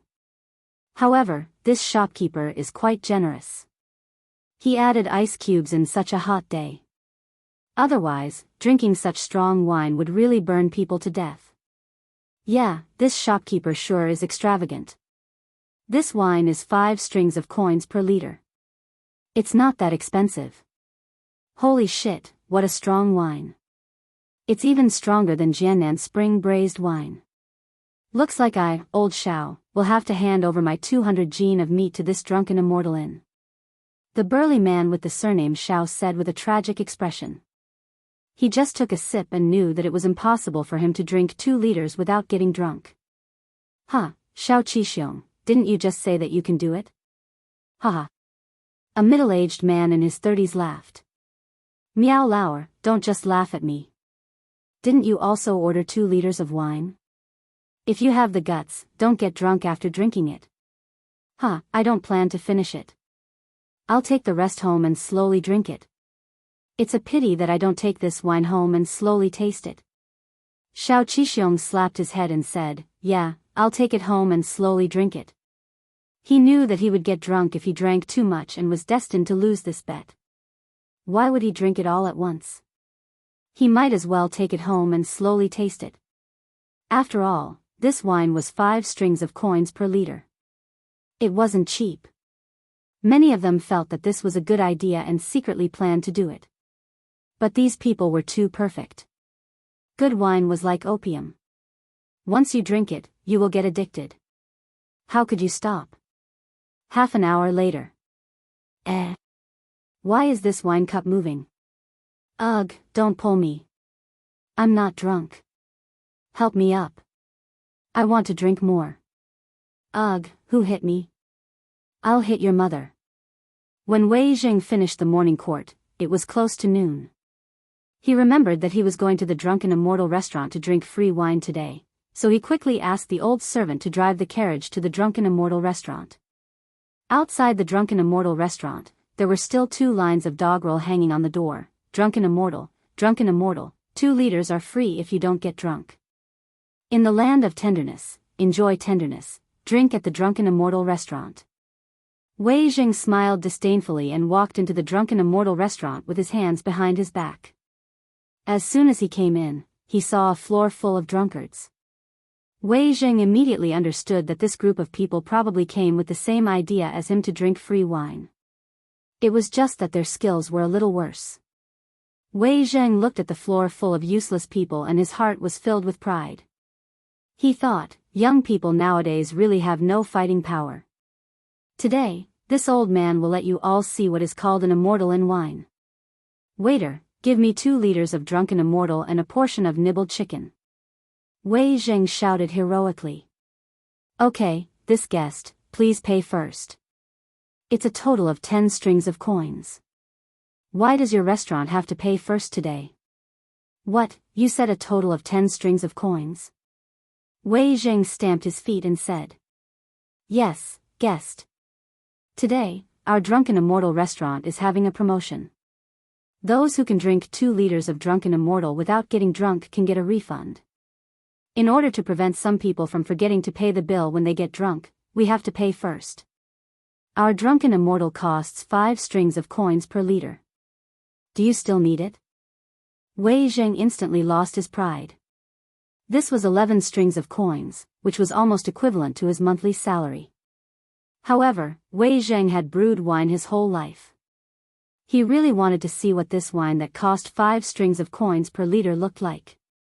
If it didn't live up to its name and was still so expensive, then he would find trouble with Li Zishuan.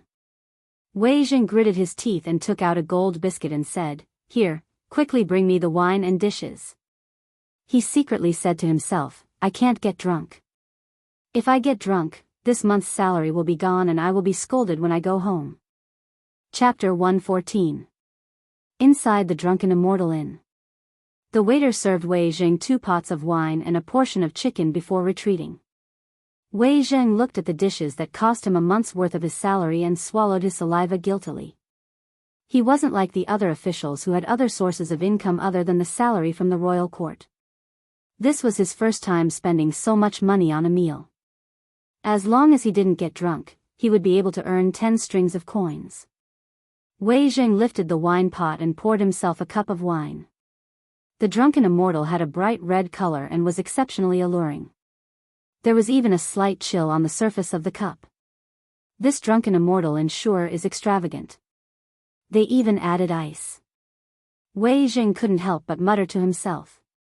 One must know that in ancient times, in order to prevent the ice from melting, one had to dig 5 to 10 meters deep.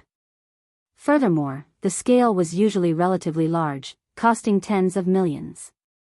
Generally speaking, only the royal family and wealthy clans could afford it.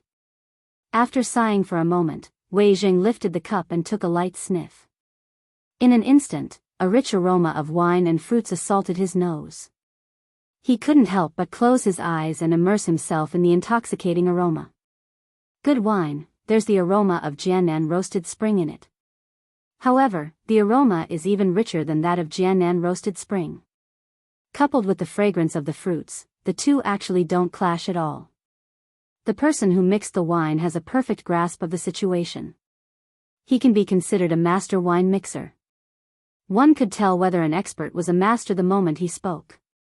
It had to be said that Wei Zheng's research in winemaking had already reached the level of a master. With just a light sniff, he was able to determine the composition of the wine. His sweet, such a sweet wine in the world. To be able to drink such a divine wine in my lifetime, my life has truly not been in vain. As an old drunkard, what else could attract him more than fine wine? At this moment, Wei Zheng had already forgotten the purpose of his visit and was completely immersed in the drunken immortal inn. Wei Zheng drank one cup after another while gnawing on the chicken. After a while, the bottle of drunken immortal was emptied. It had to be said that Wei Zheng's alcohol tolerance was really good. After drinking more than a caddy of drunken immortal, he actually didn't collapse. It should be known that the alcohol content of ancient times was generally lower. Generally, those who were used to drinking low alcohol would collapse within 4 or 5 glasses of strong alcohol like the immortal drunken wine. It was rare to see someone like Wei Zheng who could persist until now. Even though Wei Zheng hadn't collapsed yet, his consciousness was a little blurry at the moment, and his face was a little red. Looking at him like this, he was probably not far from being drunk. "Master, let's not drink anymore. You've already drunk too much. When we return, Madam will blame me again." The coachman who came with Wei Zheng saw that Wei Zheng had drunk a little too much, so he quickly mustered up his courage and went forward to persuade him.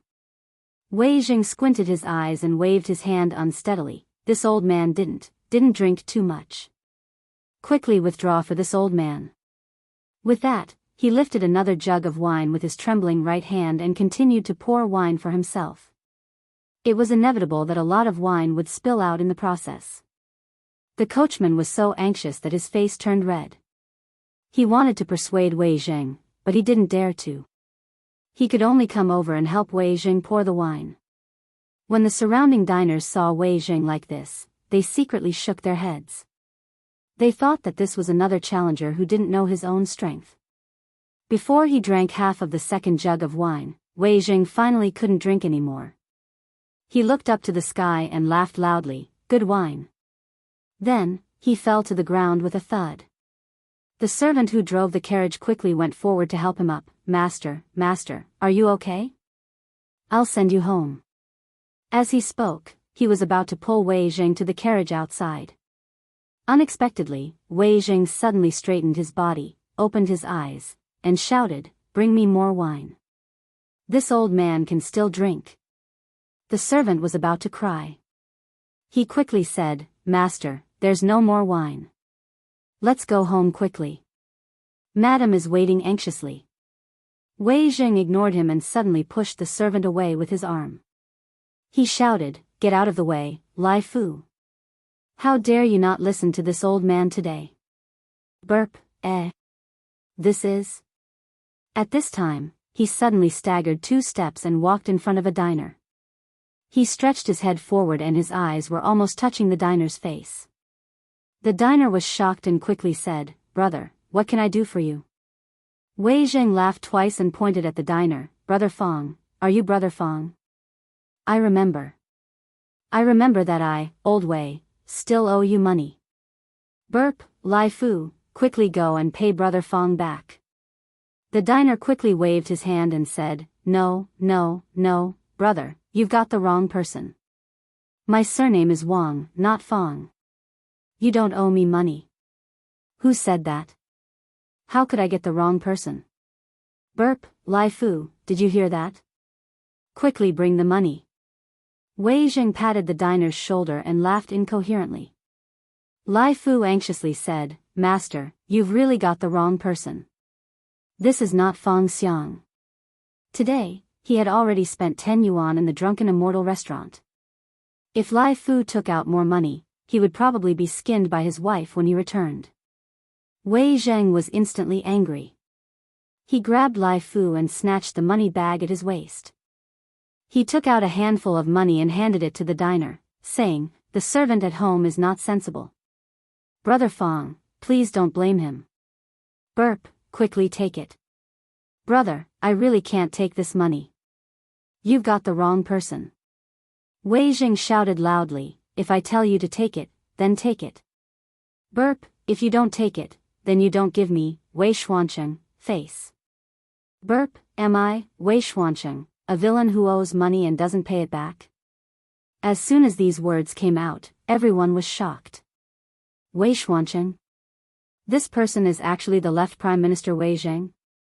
Yes, I didn't expect left Prime Minister Wei to get drunk. Isn't he known as the person with the highest alcohol tolerance in Great Tang? This left Prime Minister Wei actually likes to give people money when he's drunk? It's really rare. Isn't it? It's the first time I've seen someone take the initiative to give money. It would have been better if Wei Zheng didn't say it. Once he said it, the diner was even more afraid to take his money. People didn't fight with officials.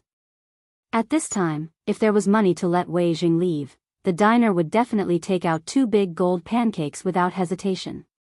Wei Zheng was entangled with the diner for a long time. Finally, he was a little impatient. He directly stuffed the gold pancake into the diner's arms and muttered, "Brother Fong is really not straightforward." Then he proudly went to another diner and asked, "Brother Yu, it's you. Do I still owe you 5 strings of money?" "Lai Fu, quickly give me the money." Lai Fu didn't have 5 strings of money on him. At this moment, he wanted to cry. He really wanted to faint from happiness. He felt that if he continued to be like this, he would definitely be driven crazy by Wei Zheng. In the end, shopkeeper Lu couldn't stand it anymore.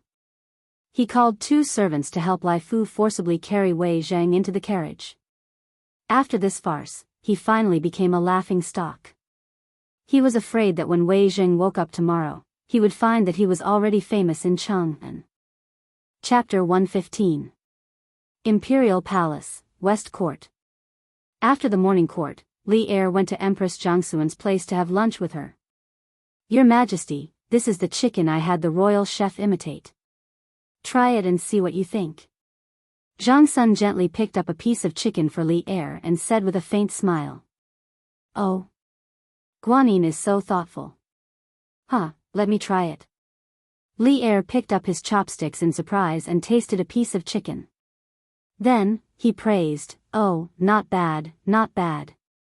It's 90% similar to the Drunken Immortal restaurant. Guanyin is so thoughtful." If Li Zishuan were here, he would definitely complain about Li Er's casual imitation. However, the Tang Empire did not seem to have the intention of protecting the original creation. "Your Majesty, the Crown Prince is here." An eunuch stepped forward and cautiously reported. "Oh. Then let him in," Li Er said casually. A moment later, Li Qingxian entered the palace, followed by a servant carrying 2 wine jars. "This son greets Imperial Father and Imperial Mother." Li Er nodded with a smile and asked, "Qingxian, why are you here instead of having lunch in the Eastern Palace?" Li Qingxian bowed and said, "Father, I just received 2 types of wine that are popular in Chang'an. One is warm and mellow, and the other is spicy and sweet. Their flavors are unique in the Tang Empire. I brought them here to show my filial piety to father and mother." Yesterday, when the winery made the first batch of wine, Li Zishuan used ice to seal 4 jars of wine. Today, he had someone send them to Li Qingxian. He had borrowed the name of the Qing family's winery to brew wine, but in the end, it was still a skirmish. If he really wanted to investigate further, it could be considered a violation of the law.